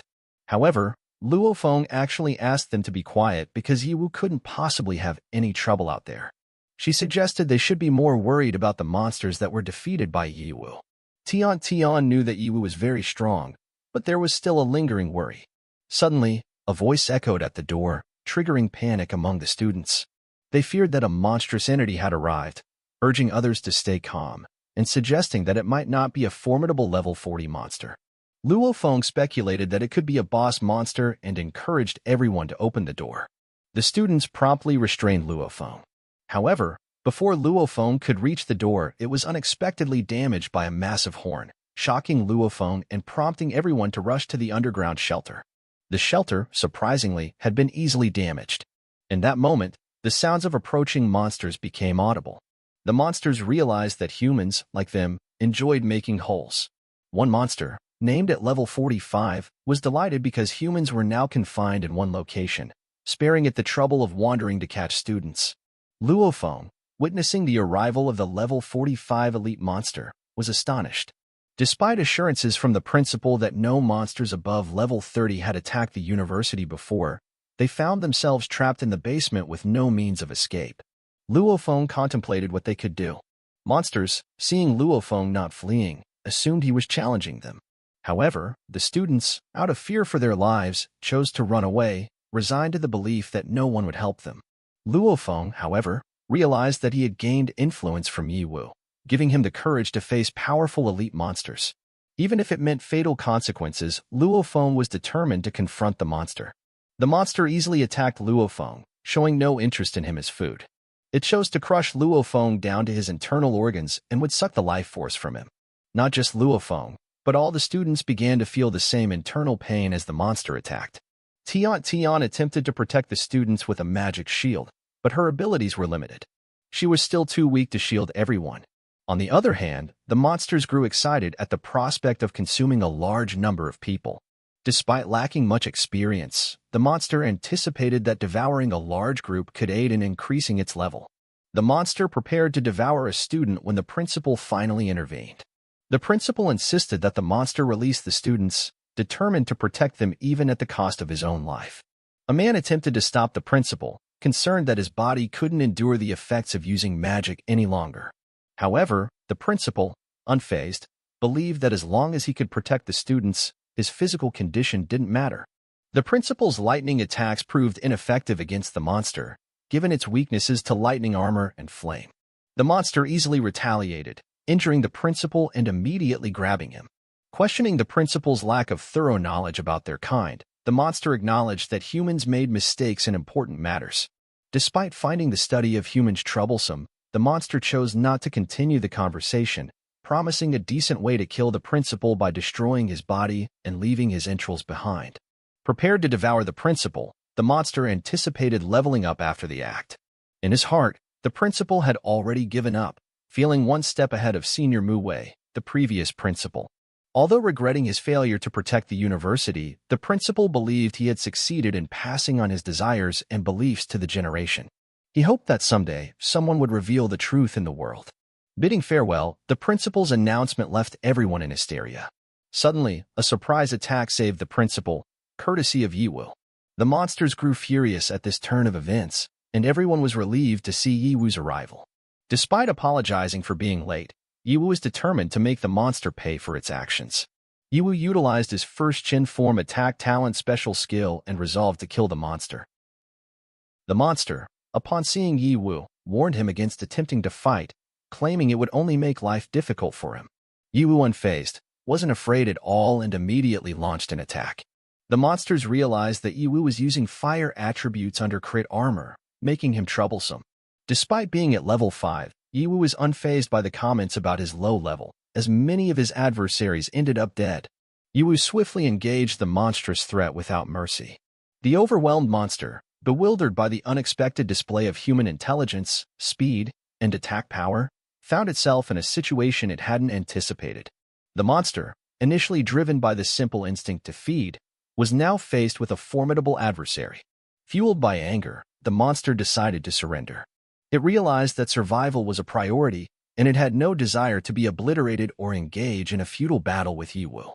In a strategic move, the monster deployed its magical abilities to influence other students in the vicinity. Aware that Ye Hao wouldn't harm his friends, the monster sought to manipulate the situation. Recognizing the precarious situation of his friends, Ye Hao couldn't afford to be careless. The system notified Ye Hao that the true I had passed the cooldown period, and the lower form of the skill would be strengthened. With this enhancement, Ye Hao could now observe all target statuses. Ye Hao utilizing the True Eye's amplified version, Ye Hao scrutinized his friends, obtaining more comprehensive information. Despite the enhanced abilities, Ye Hao faced a dilemma. The monster's influence had turned some students into a kind of zombie, complicating the situation. First, to make a difficult choice, Ye Hao decided to eliminate his colleagues, hoping they would find peace, and he could avenge them. The monsters witnessing Ye Hao's actions perceived him as a merciless individual capable of killing his friends without hesitation. In response, the monster resurrected more students, transforming them into zombies, creating chaos. Ye Hao found himself torn between the dead and the living, navigating a complex web of emotions. As the monsters waited to see Ye Hao's next move, Luofeng and Tian advised Ye Hao to focus solely on the monster. Luofeng suggested handing over the responsibility of dealing with the resurrected students to him. Ye Hao, considering the situation, created a mirror of truth special effect to separate the space, functioning as a shield. Ye Hao explained that some of the mutant disciples were still alive, urging Luofeng and Tian to be cautious and avoid harming them. He instructed them to follow his signals to prevent accidental injuries. Ye Hao contemplated the limitations of the Mirror of Truth and the Shield Grenade's combination, acknowledging its passive defense and limited usage time. Intent on defeating the monster before time ran out, Yiwu devised a plan to approach stealthily. He didn't fear the monster, he simply aimed to avoid causing unintentional harm. Meanwhile, the monster was taken aback to discover a cannon turret aimed at it, ready to unleash fierce firepower. With Yiwu closing in and ensuring the monster couldn't escape, he strategically attacked the troublesome pair of wings. As the wings crumbled, the monster experienced pain, pleading with Yiwu to cease the assault and spare its life. The battlefield hung in suspense, with Yiwu navigating a complex situation, balancing the need for defense, strategic moves, and avenging his fallen friends. Yiwu discreetly activated his true eye, scrutinizing every detail of the monstrous entity. Yiwu, unaware of Yiwu's observation, the panicked monster misinterpreted Yiwu's actions, suspecting it was an attempt to thwart its mutation. However, Yiwu's confidence in defeating the monster remained unwavering. The successful thwarting of the monster's mutation skill heightened its panic, realizing it wasn't a mere coincidence. Desperate to save itself, the monster attempted to attack Yiwu, hoping to bring him down in a final act of defiance. Yet, Yiwu remained assured of his ability to emerge victorious.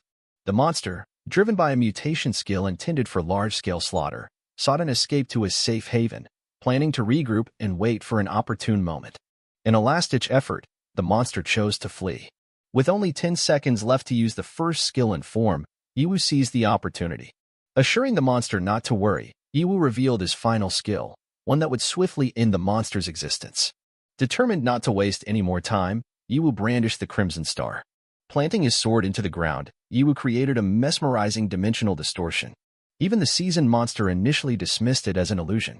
However, as reality set in, the monster recognized it as a true dimensional distortion, a phenomenon attributed to the power of a king.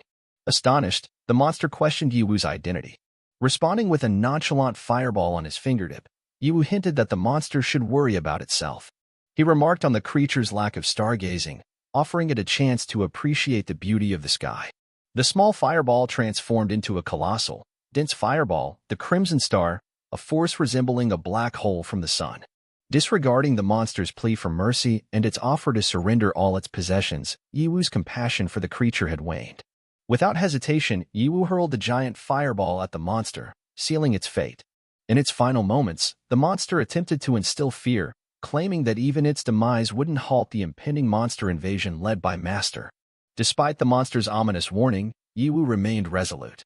The impending threat of Master would not deter him from eliminating the present menace.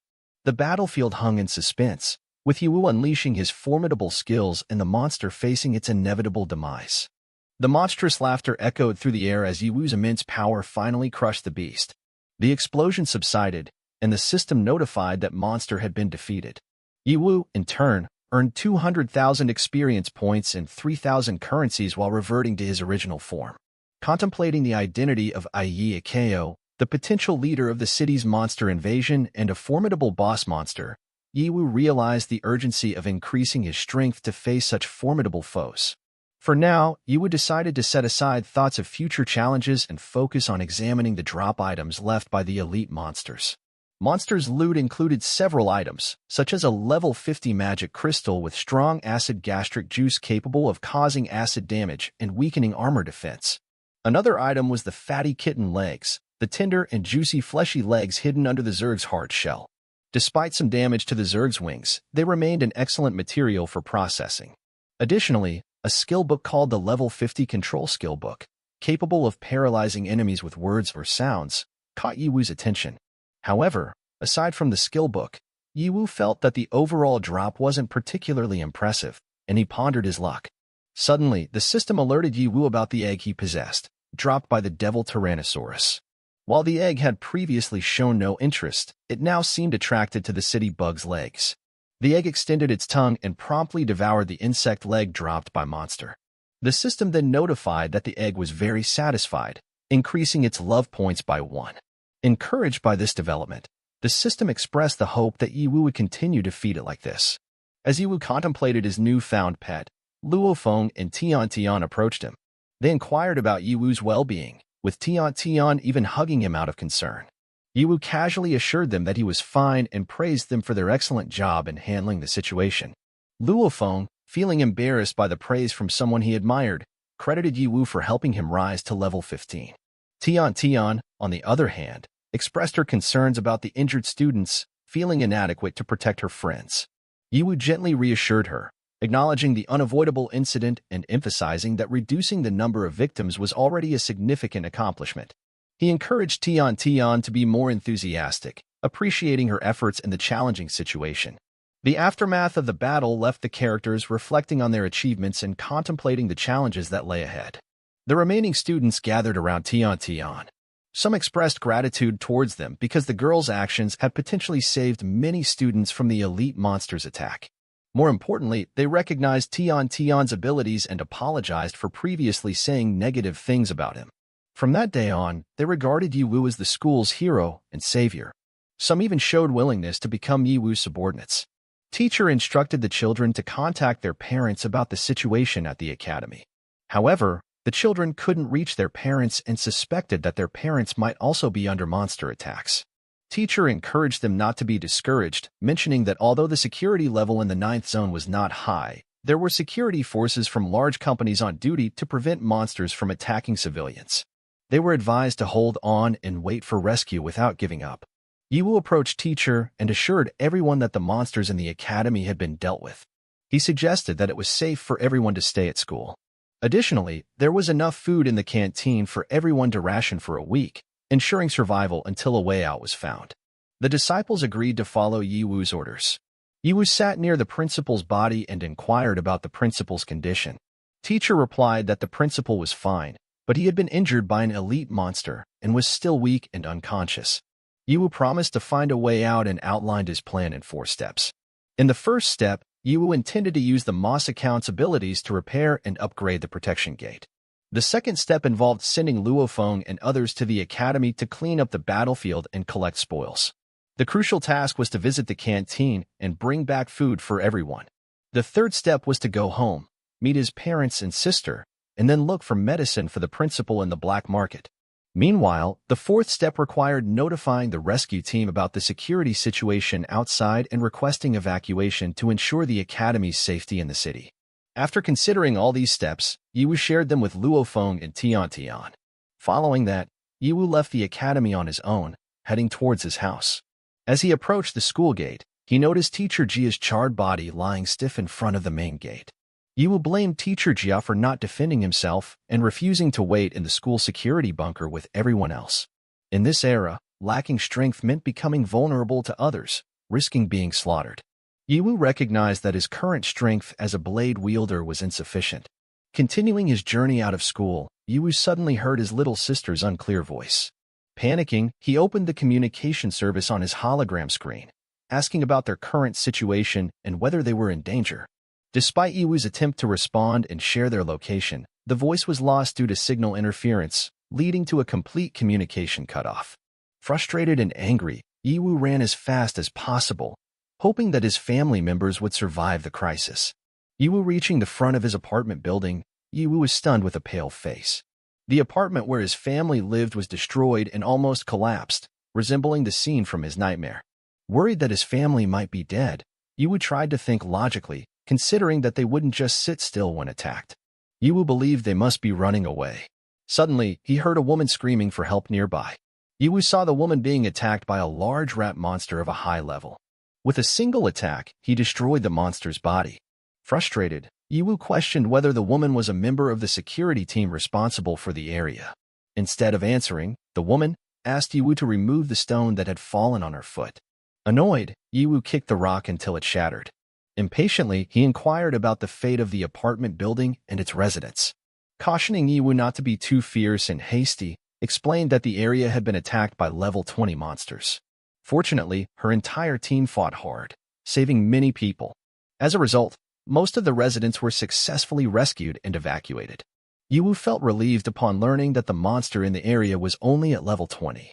This meant that his little sister and her family were likely safe and could handle the monster. Yiwu apologized to Qin Rue for being impolite earlier, explaining that he was in a hurry. He shared that his family was probably among the crowd being evacuated and inquired about the destination for the surviving citizens. Qin Rue, now able to stand, informed Yiwu that the citizens were sent to the nearest underground shelter, number 5, where 2 teams were guarding them. However, she expressed doubt in the effectiveness of the security team there, as their leader's level was only 30 and they couldn't handle high-level monsters. Qin Rui explained that her team belonged to Tianchuan Group, which coincidentally built some residential apartments in the safe zone, including the 9th zone. Ye Wu, Tianchuan Group only sent low-level members like Qin Rui's group for security rotation, leading to their current predicament. Qin Rui approached Ye Wu and urged him to come with her to the 8th safe zone, as living in the 9th zone was no longer safe. She revealed that she already had plans to leave the 9th zone using a secret passage provided by her group. Qin Rui mentioned that her house was in the 8th zone, assuring Ye Wu that they would be safe there. In return, she promised not to abandon Ye Wu and help him. However, Ye Wu refused, stating that he still had family in the dangerous 9th zone. Suddenly, a giant leopard monster with a human body and sharp claws appeared. The monster seemed happy to see two potential preys in front of him. Qin Rui was frightened by the level 30 monster beast, while Ye Wu was shocked, having not sensed the monster's presence earlier. In that critical moment, Qin Rui pushed Ye Wu towards the monster, intending for him to become the monster's prey, and she ran away, desperate to survive and meet her mother. Qin Rui knew using someone as bait was cruel, but she felt she had no other choice. Despite her escape, Qin Rui shed tears of despair, knowing the sacrifice she had made. However, even though Qin Rui had pushed Ye Wu as bait, the monster continued to chase after her, thinking that women with thinner skin must be more delicious. According to the monster, humans who use each other as bait are not good people. Therefore, the monster decides to target Qin Rui first. Between despair and tears, Qin Rui calls Ye Wu for help from the monster attack. However, Ye Wu doesn't show any sympathy and remains silent where he is. When Qin Rui is already seriously injured, Ye Wu raises his weapon and finishes off the monster with just one attack. The monstrous creature immediately perishes, and Ye Wu gains 5,000 times points. In this critical moment, with her body covered in wounds, Qin Rui apologizes to Ye Wu for her behavior. She intentionally fed Ye Wu to the monsters. Ye Wu responds, stating that he doesn't blame Qin Rui. According to him, in this era, there is nothing wrong with living for oneself, but someone still has to face the consequences of their choices. Ye Wu asserts that Qin Rui shouldn't blame him for not wanting to save her, as her health has dropped drastically, and she has to pay for her choices. Qin Rui's voice trembles as she grows weaker, but she uses her remaining strength to apologize and hands Ye Wu a scroll. Qin Rui hopes that the plan on the scroll will be useful for Ye Wu. With all his might, Qin Rui apologizes once again before finally succumbing to her injuries. Ye Wu takes the scroll from Qin Rui's hand, thinking that the girl doesn't need forgiveness from him. According to him, she is not guilty of selfishness but of her weakness. In these last days, weakness is considered a sin for both humans and monsters. Only the strong can be at the top of the food chain. Ye Wu is determined to become stronger and stronger to protect his family and precious friends. Holding the scroll in his hand, Ye Wu asks his family to hold on and wait for him to pick them up. At this moment, the system appears and announces that the host has taken a planning picture of the 9th security zone, which is full of blood. Meanwhile, along with the entire crowd of civilians, a security team continues to report to headquarters that they have escorted the civilians to shelter number 5, and everything is going normally. The leader of the security team, Mr. Wong, stands on the battle vehicle, expressing his misfortune for encountering the monsters attacking the city. After this, he plans to go to work, drink, and play cards until he's satisfied. Shen Bingmin, a squad member, comments that although Master Wong is a little rough, he is the most active when receiving assignments. Shen Bingmin also mentions that several teams have returned to the 8th zone, but their teams are still completing the mission seriously. That's called dedication, right? Hearing his members' words makes Mr. Wong excited. He held Shen Bingmin's neck and asked with a smile, "Is there anything good today?" The members chatted a lot today. Suddenly, other members reported over the radio that they had lost contact with Qin Rui. Even though before this, the girl took the initiative to stay in Zone 9, now she cannot be contacted. Mr. Wong and Shen Bingmin were very shocked to hear the report, but Shen Bingmin was worried that the girl might be caught by the monsters. However, Master Wong calmly said that they had cleared the area beforehand, so there shouldn't be any danger in a short time. Mr. Wong even suspected that the girl had defected. Knowing that girls are usually shy, he was sure that the girl had voluntarily defected to the queen. Mr. Wong slightly regretted not having looked at the girl more carefully earlier. Shen Bingmin wanted to pick up the girl. According to him, even if the girl doubted something was wrong, it would still be dangerous to leave her alone in that zone. Mr. Wang was silent for a long time upon hearing Shin Bingman's words before finally saying to just let the girl go. According to him, right and wrong in this era are normal things, and there is nothing wrong with living for yourself. Since Qin Rui had chosen to leave the team, the girl had to take responsibility for her actions, and there was no need for the team to intervene. Shin Bingman stared at the photo of him and Qin Rui. Yiwu looked sad when he finally had to decide to follow the troop commander's orders. Master Wang looked at one of the civilians and thought that among this group of civilians, the strangest one was his family because they had a little girl who was already level 20. The troop commander wondered what happened to their family. Meanwhile, Yiwu was busy staring at the hologram screen in front of her, kept trying to contact her older brother. This girl was very upset because she still couldn't contact her older brother and continued to experience very strong signal interference. Not far away, Nana appeared and asked Yiwu not to worry. Nana was sure that Yiwu would be fine. What's more worrying now is Nana's condition. She has to carry a backpack that is dozens of times bigger than her small body. Yiwu's mother apologized to Nana for blaming the girl for looking too much at their things. Her smile asked the girl to just take off her backpack if she was tired. Nana answered that the bag was nothing, and the lady didn't need to worry. Even though in her heart, Nana was cursing in annoyance because the planet was like a broken place attacked by many monsters. She was annoyed because her plan to rule the Earth had to be postponed after all these low-level carbon-based creatures suddenly disturbed them. Even though after finally being reborn, wanted to immediately conquer the planet and make everyone kneel at her feet, so Nana was determined not to die in that place. Finally, their group arrived at Safe Zone Protection Number 5 in the 9th Safe Zone. Before entering the safe zone, the officer on guard outside the gate asked which unit the group of immigrants came from. Shin Binmin replied that they are from the Swordfish Team, Security Codex 836D. They escorted civilians to come and take shelter. The guard team confirmed the security order was correct, so they opened the door and let everyone in. But before they all entered the gate, suddenly the ground they were standing on shook violently, and an insect monster appeared. Everyone panicked upon seeing the giant centipede monster. However, the security team remained quick in shooting the monster. Apart from the insect, other level 18 and 25 vicious monsters appeared. They looked happy when they saw many humans being sent to the door, as it was not in vain that they lay and waited near that place for a long time. Seeing other monsters appearing, the security team panicked and tried to attack them, but the monsters were too strong. The monsters felt happy as if they were harvesting food. Mr. Wang tried to protect civilians as much as he could. He ran over the body of one of the monsters and told it to go to hell. Mr. Wang was a little confused to see the insect joining the other monsters because this is not an insect habit. Master Wang quickly asked Shin Binmin to restrain the level 30 insect monster. Meanwhile, the other monsters were directed at other security members so they would not attack civilians while fighting the insect. Master Wang believed that this incident was not a coincidence, and there must be someone responsible for this tragedy. But what is their aim? Master Wang came forward to attack the monster, and Shin Bingmin would do his part. Meanwhile, during the chaos, Yiwu's mother was separated from the rest of her family. The middle-aged woman was pushed by several people until she fell. A wolf monster chased them and looked happy because he saw a lot of food in front of him. Because of a scene like this, the giant's eyes seemed to see many flowers. Because his mother's body was weak, she fell and was pushed by people. The monster, seeing it, thought that she was its first weak victim. So, the monster immediately raised its arm to attack her.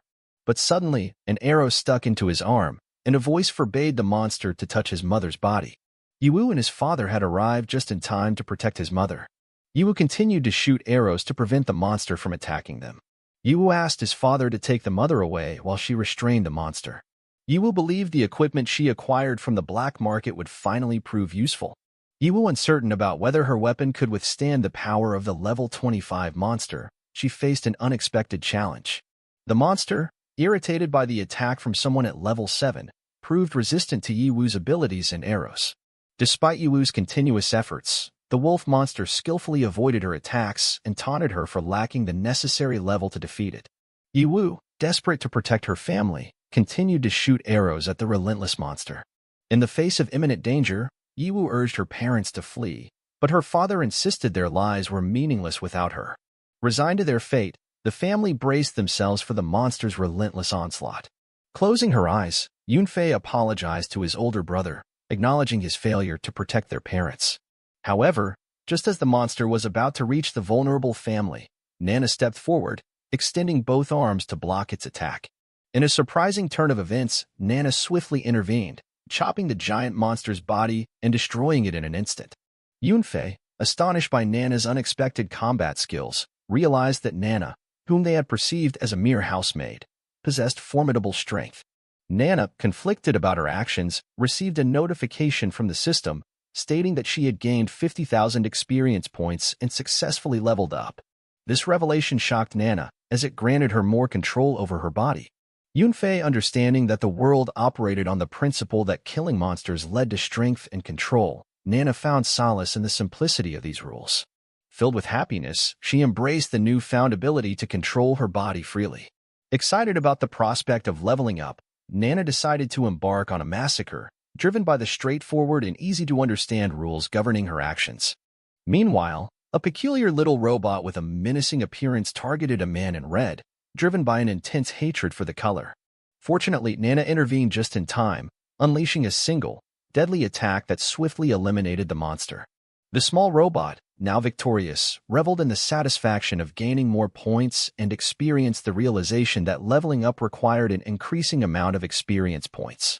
Nana pondered if the mechanism worked in such a way after witnessing her two brothers being defeated swiftly.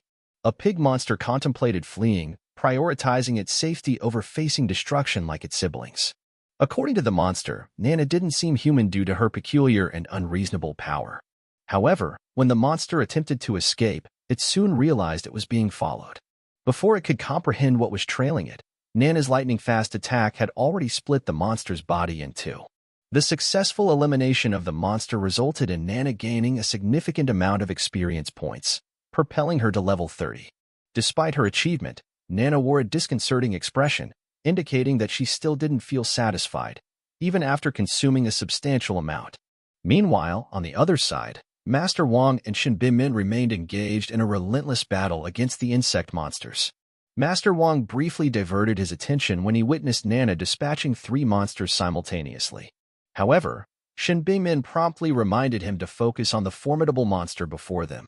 The insect monsters continued their assault, with the security team leader collaborating with Shin Binmin to fend them off. Although the worm monster's HP had been halved, the challenge lay in preventing its mutation. Shin Binmin reminded Mr. Wang that insect monsters could change shape, laughing at their conversation.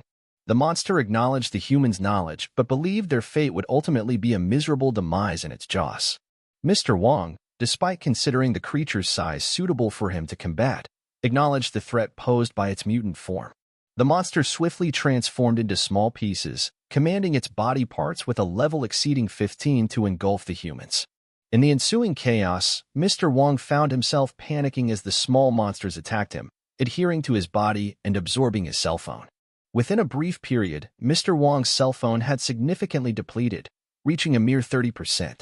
The situation intensified as the insect monsters continued their assault, presenting an escalating challenge for Master Wang and his team. Shin Binmin attempted to approach his boss in an effort to save him, mindful of his status. However, he realized that his equipment and magic had reached their limits. Resigned to divert the monsters toward himself, Shin Binmin hoped his sacrifice would provide an opportunity for his boss to escape. Despite the commander's resistance, urging him to leave and survive, Shin Binmin persisted in his selfless act. As the monsters closed in around him, Commander Wang contemplated the inevitability of his fate. Pressed and surrounded, he considered the possibility of reuniting with his family, who had sought refuge deeper into safety due to the ongoing monster attack. Memories flooded Commander Wang's mind, recalling a promise he had made to his family before joining security team. He had vowed to move them immediately into the safe zone. However, upon returning to his village outside the safe zone, it was too late. His family had succumbed to a monster attack. Despite the sadness and regret, this tragedy fueled Commander Wang's determination to eradicate the monsters that had caused his family's demise. Summoning his inner strength, Commander Wang shouted and rid himself of the insects covering his body.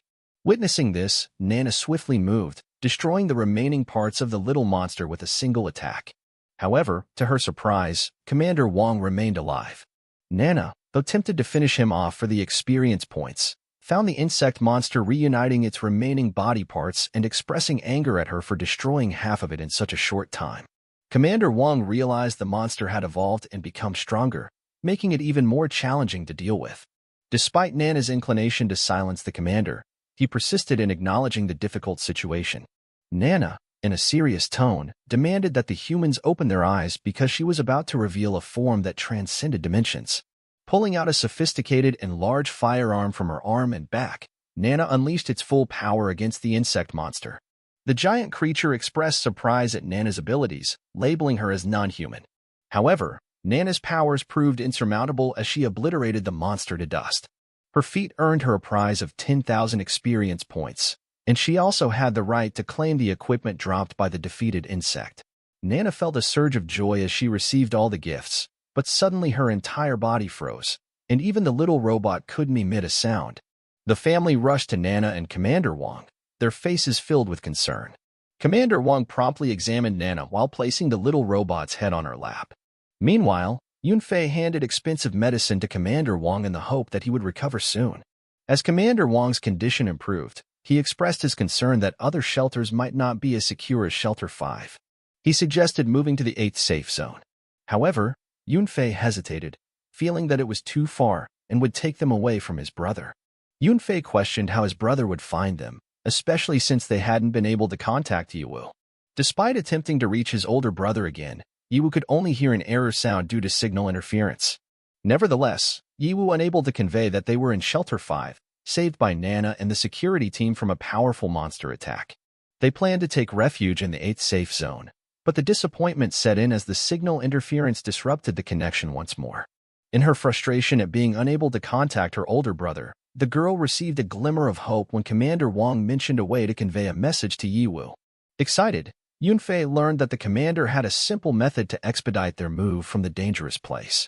Moments later, with everyone gone, Yiwu arrived at Shelter 5. Seeing the chaotic aftermath of a significant battle, Yiwu worried about the well-being of his family. However, his attention was drawn to rows of letters and a code on the entrance gate, which he recognized as a message left by her. Baffled by the series of codes below the message, Yiwu focused intently, realizing that it resembled an external radio wave code within the security team. He recalled the security team's visit to the school, providing explanations to the science team. Yiwu searched the body pocket of a deceased security team member for a communicator, determined to unravel the mysteries encoded within the messages.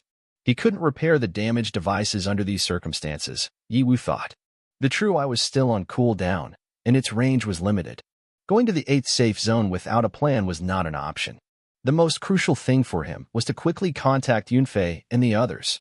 Moreover, whether the 8th safe zone was willing to accept all the civilians from the 9th zone was still unknown.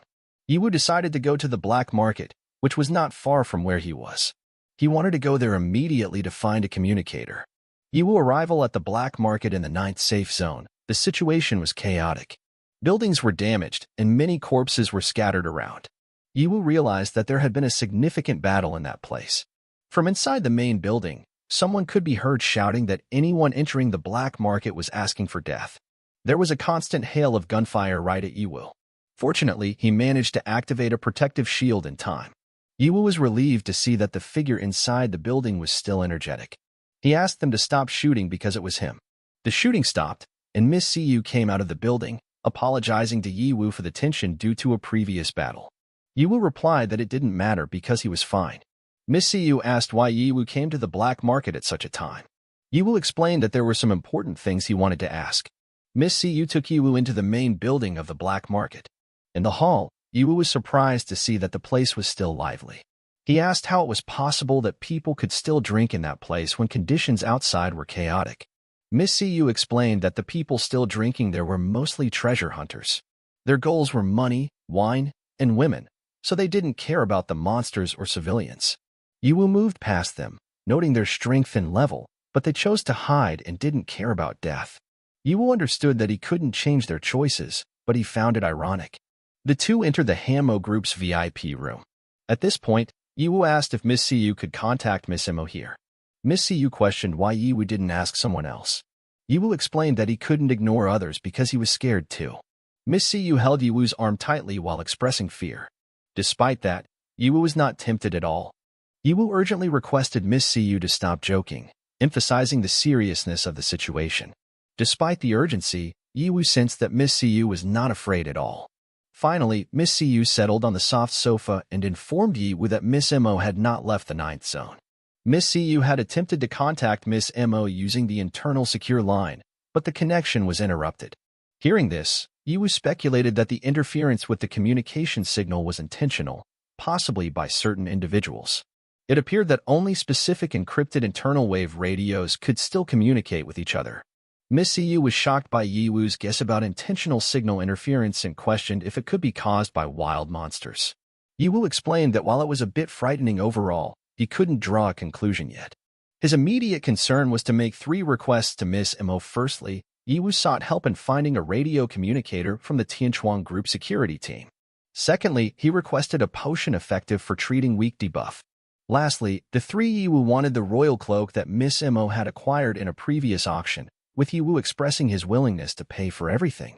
Approaching Ye Wu, Miss Emu inquired about the strange figure the Ye Wu saw. Ye Wu clarified that it wasn't about money, it was about feelings. Miss Emu, understanding the request, assured Ye Wu that she would arrange for someone to find the communicator and potions immediately.